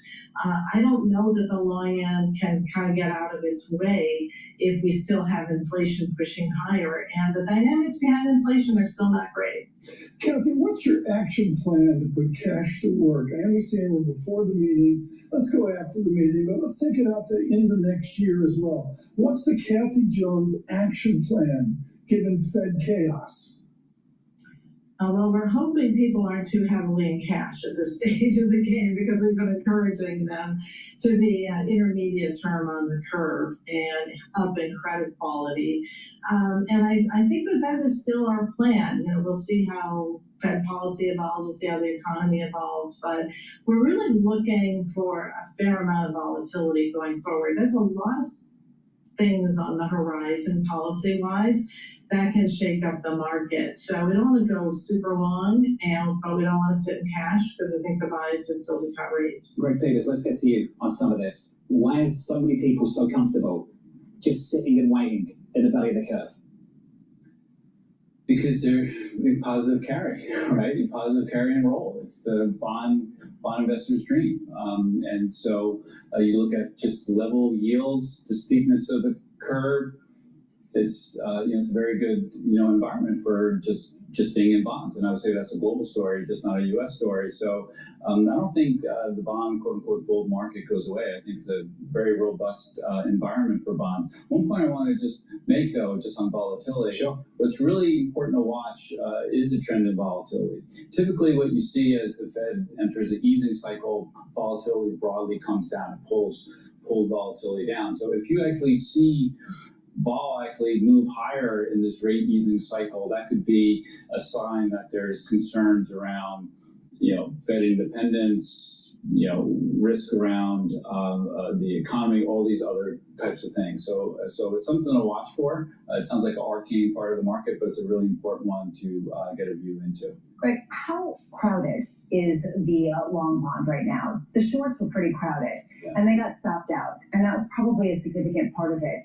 At this point, how balanced is positioning? Yeah, so positioning is much more balanced. So you're quite right. The move was around positioning, right? I think at the end of the day, we're fitting a narrative to the positioning trade more than anything else. But the positioning side is much cleaner. As a consequence, I think there's room again for the curve to kind of gently re-steepen here. But positioning has played a part. It will continue to play a part. And so this is how we invest these days. Kathy Jones, are you writing a strategy as a Fed cut? Is it one-off, or is a series of rate cuts on the edge of Greenspan? What strategy are you writing right now? We do think there'll be a series of rate cuts, but we're not expecting the cycle, so much as we can tell at this moment in time, to be as deep as the market has priced in. So, and that's because our view on inflation is that it's going to remain stubborn because of tariffs, because of immigration policy, you name it, there are a number of reasons. And so we're looking at a series of rate cuts, but not as deep as what the market has priced in. Another reason we're being kind of cautious and anticipating volatility is because we think the market's gotten pretty far ahead of where the Fed is likely to go. And then you add in all the uncertainty about who's running policy at the Fed and the future, and it becomes a stew pot of factors that could cause vol to pick up. And this is something Brian Moynihan was essentially alluding to earlier on this morning, that in 2026 you could have a sticky inflation story that may constrain that easing bias of the Federal Reserve. Yeah, speaking not only to Brian Moynihan, but all of the people under him and the acceleration you're seeing in consumer spending, and then speaking to Scott Kirby over at United and hearing the same thing, this re-acceleration in consumer spending, it doesn't scream some sort of slowdown or recessionary condition. They're talking about resilience. We're talking about an equity market near all-time highs, investment-grade credit spreads near multi-decade tights, and yet we're having a conversation about whether this Fed in 7 minutes' time will cut interest rates by 25 basis points or 50. Subhadra Rajyankar of SocGen is with us now for more. Subhadra, I want to get to you on that. The 50 basis point view. Is that what you and the team are looking for, and ultimately why? I think the spirit of the call from our economists is the fact that given the information we have on the job market and the revisions, quite dramatic, the Fed has some catching up to do. So the idea is that the Fed is going to have to front load some of these cuts between now and the end of the year. So whether it's a 50 basis point cut at the September meeting and then another 25 basis point cut, or a series of 25 basis point cuts, these cuts coming earlier and sooner makes a lot more sense given the fact that we now know that there's a decent amount of weakness in the labor market. That said, I am sympathetic to the market pricing of cuts, which is calling for, 3 cuts, but kind of more spread out as opposed to 50 basis points at the September meeting. The data, especially recent data, the retail sales data has been very strong. And outside of the labor market, most of the other data points that we've gotten, ISMs, et cetera, have also been somewhat surprising to the upside. So given the fact that the economy is in a relatively good spot, the Fed does have a little bit of luxury in spreading out those cuts. Subhadra, you're talking about the evening special on Sunday on C-SPAN. We're going to talk about the B-movie, at least as Greg Pierce was talking about earlier, the sort of drama in the background. In other words, to put it bluntly, how much does it really matter to you as a bond strategist what Stephen Myron says, given that he is a new governor and he has the full backing of the president? It does matter. I think words do matter. I think the fact that if you at least optically, when you have maybe 3 governors dissenting for the first time since the late 80s, I think that's really going to stand out. And what will be interesting is if you actually have dissents on the hawkish side. And that will really make the meeting very colorful. I mean, if I could, I'd love to be a fly on the wall in these discussions over the last couple of days. But again, I think that these statements and sentiments do carry value. I think broadly speaking, I think that's what the market's trying to suss out as well, because if you look into the end of next year, you're looking at pretty decent amount of cuts being priced in. So the market is assigning a higher probability for a much more dovish, Fed committee, FOMC committee next year. So, Barbara, Societe Generale is a Paris bank in a nation in complete total uproar. We all know the French story, the politics and all. This Fed meeting is invaded by politics. Does Jerome Powell have to speak to the non-financial America out there? Yeah, he always does. I think that the messaging has always been very clear and simple. They do look at policy for all Americans, all sectors of the economy. They are going to take into account that there are certain sectors of the economy that are particularly coming under, pressure, especially if you look at, the employment side of the picture. We still have haves and have-nots economy. So Powell, I think, is going to be very, very focused on trying to keep basically all constituents of the economy in mind while changing policy. And that's part of the reason why I think it makes sense for them to front-load cuts, this year. Kathy, for 4 minutes, less than 4 minutes until we get that decision, if you were in the press conference, what would your one question be to Fed Chair Jay Powell, if you had one?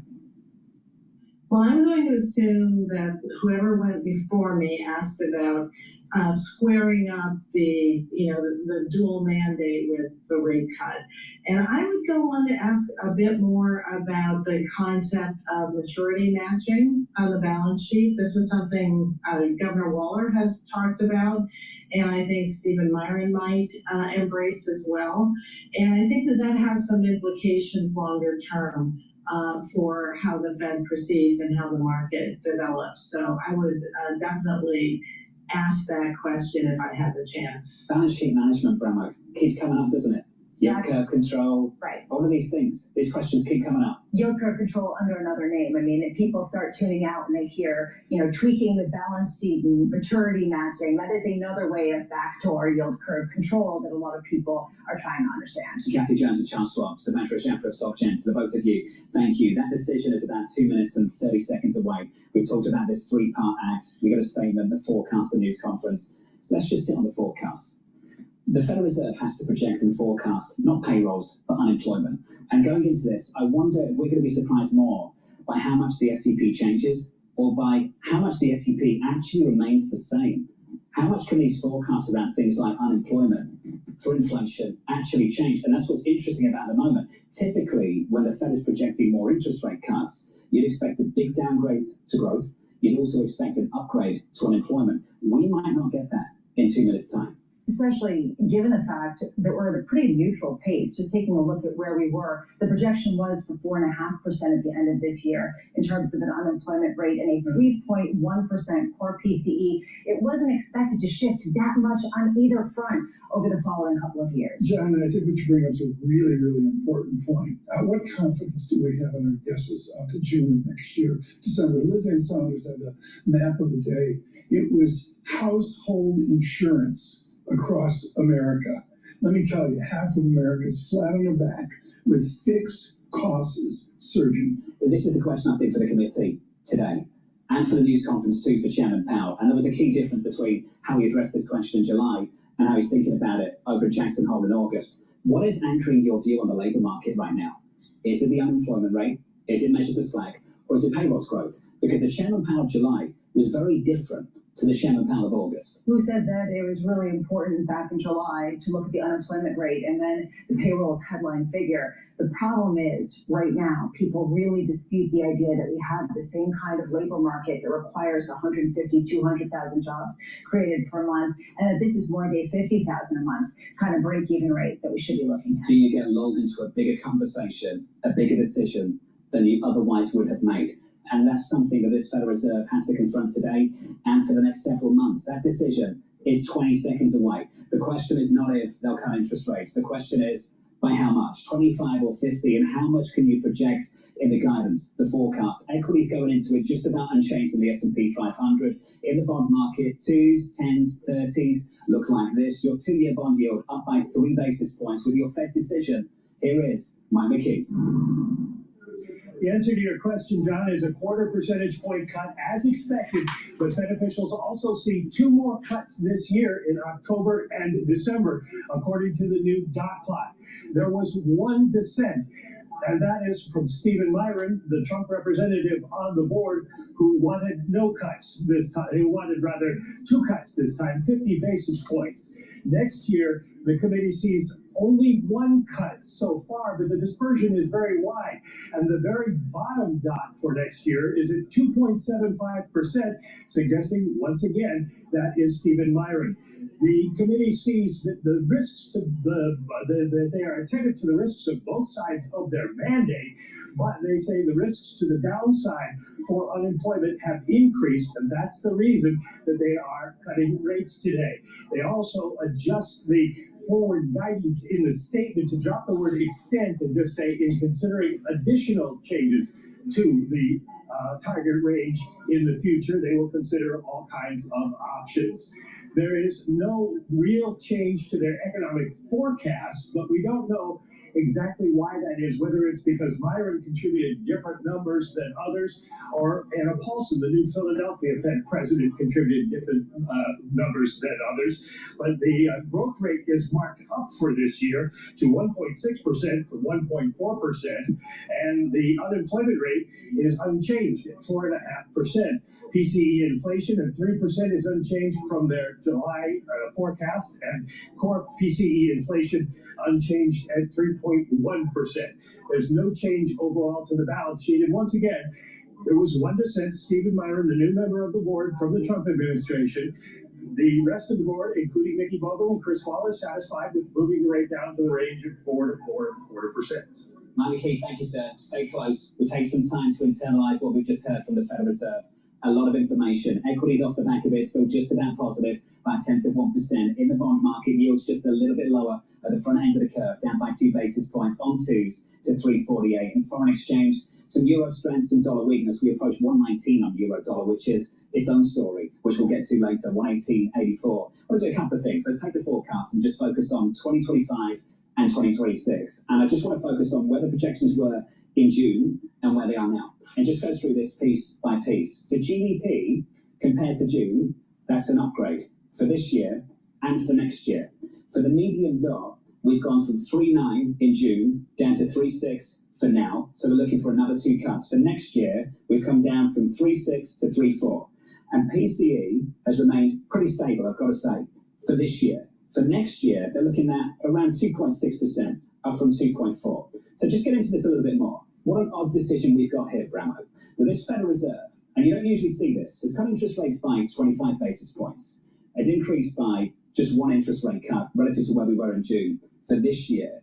At the same time, they've upgraded growth, kept unemployment basically unchanged, and basically projecting CPI to be sticky and close to 3%. And saying in their statement that inflation has moved up and remains somewhat elevated, as their SEP, their Statement of Economic Projections, suggests.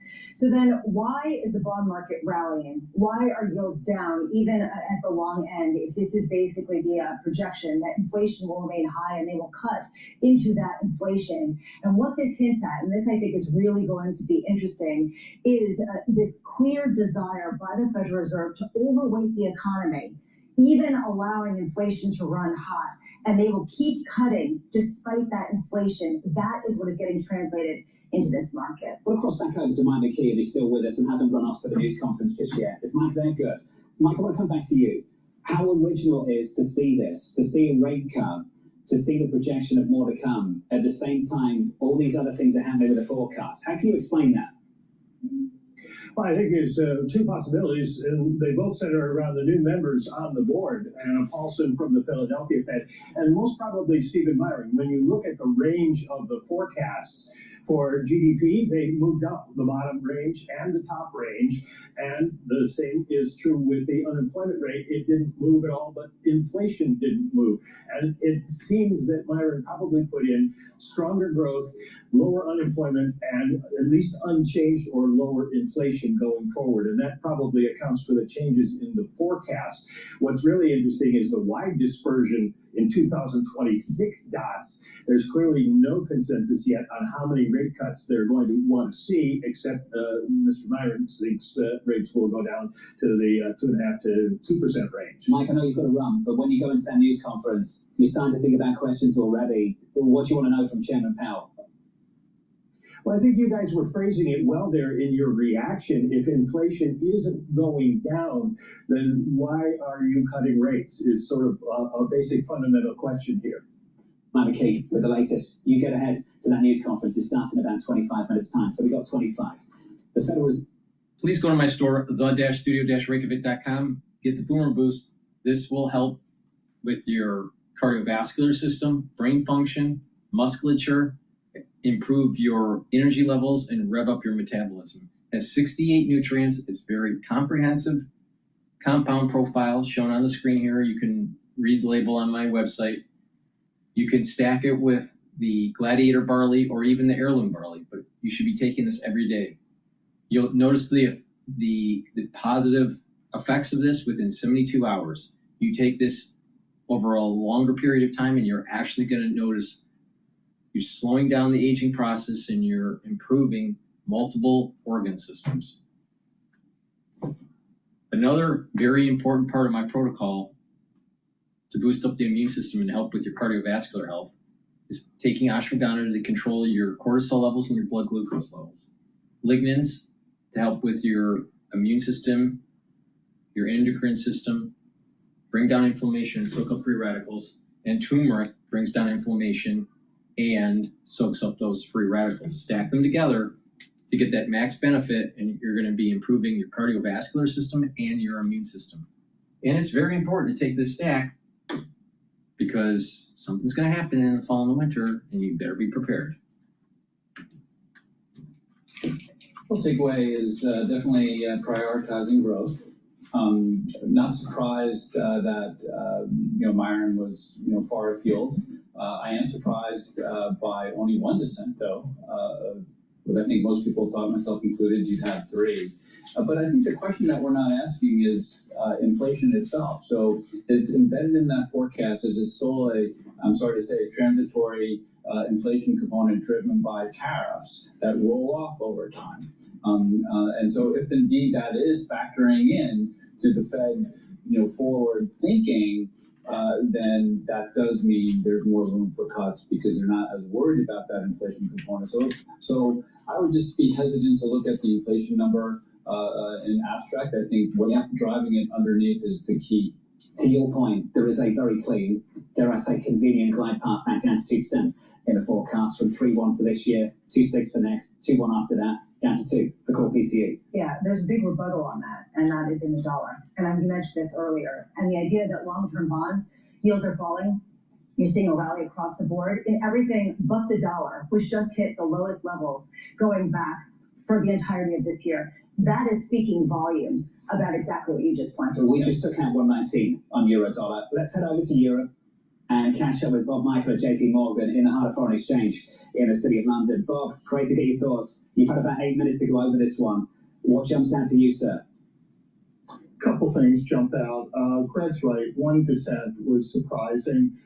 We certainly thought there would be 3 pushing for 50 basis point rate cuts and possibly 2 suggesting nothing. And then also the fact that 2 rate cuts were pulled forward into this year. We thought there would just be 1 more for this year. So more or less where we were last time. It tells me that this is a Fed that locked arms, felt this was time to reduce policy from what was surprisingly restrictive to them. They were probably shaken by the labor market revisions and thought, wow, we've kept policy a lot more restrictive than we thought. Let's start getting to neutral and let's do it in unified fashion. I think this is good for the markets. Bob, good for the markets. Let's talk about which ones. It might be good for risk assets. How much can this keep being supportive for long-term bonds, given that theoretically higher inflation would come on the heels of a prioritization of growth, and typically higher inflation is bad for long-term bonds? Well, I wonder if the indication of higher inflation is just a suggestion to us not to expect 50 basis point rate cuts in here, but 25 perhaps every meeting for the next few meetings. Maybe they don't get down to 3% right away. They pause somewhere around 3.5 either side of that. I get that. I'm sort of with the Fed. We don't really know the shape of inflation until we see the final shape of tariffs. right now the evidence is pretty good. Businesses have absorbed some of it, and the consumer hasn't really pushed back all that much. And there's been signs of disinflation. So I'm not that concerned about inflation. About your colleague Michael Ferroli made global headlines a long time ago talking about a sub 2% potential GDP. Without COVID, tri-stimulus, and all the rest, and the legislation, these median growth estimates today, do we have to get used to this sub 2% real GDP? It doesn't feel like we're going to have to get used to it. It feels like we live in a world where policy will be generous on the accommodative side, both fiscal and monetary. We're looking at dots now, but we also haven't weighed in. Forget about tariffs. The One Big Beautiful Bill Act, that starts to hit in earnest in the first quarter. So I wouldn't be surprised to see GDP estimates go up next year. For those of you just tuning in, about 11 minutes ago, the Federal Reserve made the decision to cut interest rates by 25 basis points. There was one dissent, an individual looking for a 50 basis point cut. That was the newly minted Governor Myron sent over from the White House. Is he a business at the Federal Reserve. I want to get to something, CK. Check this out. Go to the dot plot and the projections. And if you go to the dot plot and you look at 2025, there is a very lonely dot at the very bottom of the screen, and it's sub 3%, not for next year, but for this year. There is a dot there, just below 3% for 2025. Now, we're all asking, of course, when you follow those things, there are no names on the dots. You don't know who they belong to, but I think we've got a pretty good idea who this might have come from. We've been asking how aggressive Governor Myron might be. The dissent is one story. The push for a whole lot more for the year ahead. You mean 125 basis points of rate cuts by the end of this year seems a little bit aggressive. Look, to me, that is notable, and it might be exceptional for people to hear that and absurd if you think about the growth in the economy. And yet, how much is the market trading off this? And I wonder, how much does this have disproportionate weight in the market? Because this is someone who really is coming with the backing of the president and could be some sort of signification of who he might pick next year. I can see this picture out of Cottrell Myers. So let's take this picture. And for our audience at home, I'm just going to articulate what we see on the screen right now. So you've got this lonely dot for 2025. And then in 2026, you've got this additional story to think about. This massive spread in expectations from individual policymakers of the Federal Reserve. Lisa, they've got absolutely no idea what 26 brings, what 27 brings. This is a low conviction Federal Reserve. And you've got to bear that in mind when you go into this news conference. These guys are not gods. They haven't got crystal balls. They are clueless going into next year. We're all clueless. And when we were speaking today to some of the heads of retail banking, what we have seen is retailers themselves don't know how much they can pass along inflation, how much there will be this elasticity in terms of demand. Greg Peters is not clueless. Please go to my store, the-studio-reykjavik.com. Get the D3, vitamin D3, super important, especially during the fall and the winter. It works even better when you take it with magnesium. So you can get that from my store also. Vitamin D3 helps with gene expression, and it helps to get rid of cells that need to go into apoptosis, especially if they're infected. Better get some, especially for the fall and the winter.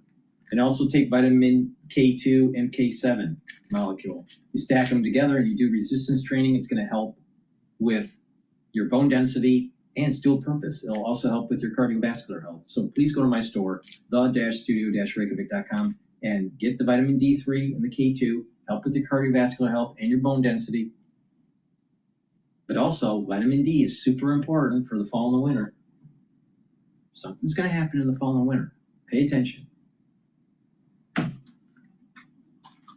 And you know, they're neutral, right? And so we have a long way to go. As you get much lower, though, that's where things become really quite accommodative, and I think that's a different question. So I think we're all kind of hot and bothered by this move, but the truth of the matter is we're not in neutral territory yet. In some ways, this was the easy decision. And every decision after this gets a little bit harder. In equities right now this afternoon, equities rolling over on the S&P 500, so negative now by about 0.25%. Check out the Russell, up by 1.24%. The rally for small caps continues. Bond yields still a little bit lower at the front end, lower at the long end. 30s are down by 3 basis points. 2s are down by almost 2 basis points. We've got Bob Michael at JP Morgan still with us. But I want to come back to you. You've just heard from the Federal Reserve. And I don't know what we get in the news conference, but let's just go with what they've told us so far. They're telling us we can upgrade growth, not bring down the projections for inflation, and ultimately offer you more rate cuts. How bullish does that make you as a bond investor? Aren't they magical? It's all dependent on their policy. If they bring rates down to where they say they're going, they think they are going to cause greater growth and maintain stable inflation. Look, I think there are so many policies in flux on the fiscal side that we don't know yet. I think what we do know is that the labor market was starting to struggle by a greater degree than we all had thought. And we saw that revision and went, and it's time to start relieving some of the pressure on corporate America now. John, it's 2:16. We've yet to mention tariffs. I find that extraordinary. So I'm pleased you brought this up, TK, because I think still a lot of people are talking about the tariffs of April as an event and not a process. And I think it's far more important to be open-minded about the process and the potential of pass-through still to come. We know based on the data so far that we are seeing the exporters drop prices aggressively. You can see that in import prices. We know based on the data so far that a lot of companies domestically are absorbing this on margin. Right. What we don't know is whether they pass on those costs in the next several months and change this inflation picture. Exactly. And when I look at the Excel spreadsheet from the Fed here and the sub 2% growth, my question is, are we seeing a decline in purchasing power? And that's why you see, the curve coming down and yields coming down right now. I think what we've seen, Tom, without a doubt, is that we've seen a massive step down in payrolls growth. Yeah. That has clearly spooked some members of this Federal Reserve. But Lisa, I think it's key to point out, not all members of this Federal Reserve, that some members of this Fed will still be anchoring their labour market view around what's happening with unemployment, which has been pretty stable through all of this, through the whole of this summer. And look at the forecast from the Fed. They're still forecasting pretty stable unemployment, around 4.5%. Yeah, which is the dispersion, and going back to that is the reason why I'm struggling to interpret the move in markets right now. Because is the market taking their guidance on Myron or on the idea that there are Fed officials who are pushing back and saying, actually, we need to be tighter? Right now, is this a trial balloon for what it would be if there was a Fed that was being more aggressive? Or are we not there yet? And that, I think, is going to be a tell in terms of, does the bond market yields are going down. Yields are going down. Dollar is weakening, and right now the S&P 500 is trading at 6,592, so it's below that 6,600 level. I was expecting for it to stay above the 6,600. I'm a little surprised at this, but it's just barely below. Please go to my store, the-studio-reykjavik.com. Get the C60. It's a very strong, very potent antioxidant. It's part of an anti-aging protocol that I have been doing since 2016. It soaks up free radicals, helps the health of the mitochondria, brings down stress in the cell, boosts up your energy levels, helps with your immune system, your endocrine system, brain function, neural health, even your vascular system will improve. Please go to my store, the-studio-reykjavik.com. Soak up those free radicals. You can get it in avocado oil, MCT coconut oil, or extra virgin olive oil. Take a teaspoon a day every day. And what that's going to do is help with your different systems, the health of your different systems, and soak up those free radicals and boost up your energy. What you're going to start noticing is that you'll have more energy. You're going to have better functioning organ systems. You're going to start seeing the effects within about 2 months. And by taking this over a year period of time, do it every day, a teaspoon a day, preferably in the morning on an empty stomach for best absorption. But when you do that, you're going to actually notice the before and after over a year period that you look younger, right? It also helps the skin because it's soaking up free radicals and helping the health of the basal layer that produces new skin cells. This stacks well with resveratrol and NAD+, ubiquinol. But it's also the second pillar of my core protocol, right? The foundation, multivitamins and probiotics. The first pillar, Max 35 and cleanse to boost up the immune system. Second pillar, the C60 to soak up free radicals. Third pillar, the turmeric, the ashwagandha, the lignans to help with the cardiovascular system and bring down inflammation. And the fourth pillar is Boomer Boost to boost up those energy levels and rev up your metabolism. And when you take a look at that anti-aging protocol, what you're going to notice is it's targeting all the different main points of the aging process. It's boosting up your energy. It's bringing down inflammation. It's revving up your metabolism. It's soaking up free radicals, right? And then when you approach your health in a holistic way with proper diet and exercise, filtering your water, staying away from processed foods, doing the 4 modalities of exercise, cardio, balancing, stretching, and resistance training, and activating that cerebellum, getting your body into parasympathetic mode by meditation or spirituality, learning new things to get that positive neuroplasticity going. These are all beneficial. Getting proper sleep, eating properly. When you do this in a holistic way with the proper supplementation, you're going to slow down the aging process.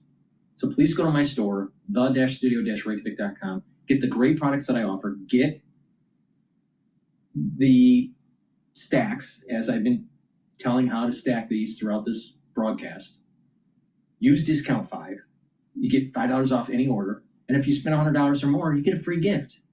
So please go to my store, the-studio-reykjavik.com.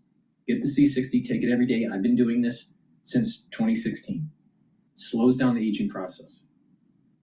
And when you couple it with the other supplements, you get added benefits. So please go to my store, the-studio-reykjavik.com. That's a really tough position to be in, and it gets to the heart of what we're still dealing with is the embers of the pandemic inflation were still smoldering when you added on the tariff-induced increases in prices, and that's what's really tough for the Fed to deal with and for the average American, because remember, even when the labor market was much more robust, when inflation flared, the majority of Americans believed we were in a recession because their purchasing power was eroding and they were losing ground. And I think that's very important because it really gets to the corrosive nature of inflation. And at the end of the day, you cannot get full employment sustained unless you really derail inflation. What we don't know is if this will just be a couple steps up and then just come off, or if it will be more persistent. And that's what he's going to have to emphasize at the press conference today, is that they're going to be mindful to watch what's coming on in terms of how persistent the inflation becomes and how much inflation expectations, to get jargony, get unmoored. NVIDIA, that's my biggest position, CK, at Hindsight Capital. You killed me. I wish. You just killed it. Dan Swank of KPMG. Dan, thank you. Appreciate it. Matt Azzetti of Deutsche Bank standing by. Matt, welcome to the program. What an interesting forecast mix. More rate cuts in our future. Growth apparently okay. Unemployment not a problem. Explain that one, Matt. Yes, I think for the near term, it's pretty clear. They talked about increased downside risks to the labor market. And so this is all about risk management. It's not about modal forecasts at all. As you noted, growth is stronger, the unemployment rate unchanged for this year, inflation unchanged for this year. You see that at the back of the SCP, their forecast, there was a little bit of a shift in the distribution of risks. Those officials that are more worried about downside risk to the labor market, less officials that are more worried about upside risk to inflation. It's basically in line with what we were anticipating. The Fed shifting in a little bit more dovish direction today, close call on the 2 versus 3 dots. I think the key question for Chair Powell is how much does he lean into the near-term signal of cutting at each meeting this year? Do you get a sense, Matt, of how much the reaction function has shifted? John's done a really great job of talking about how from July to August, there seemed to be a shift from the unemployment rate to the headlines, payrolls report. Do you have a sense of just how tolerant this Fed is going to be of inflation well above 2% for years on end and keep cutting?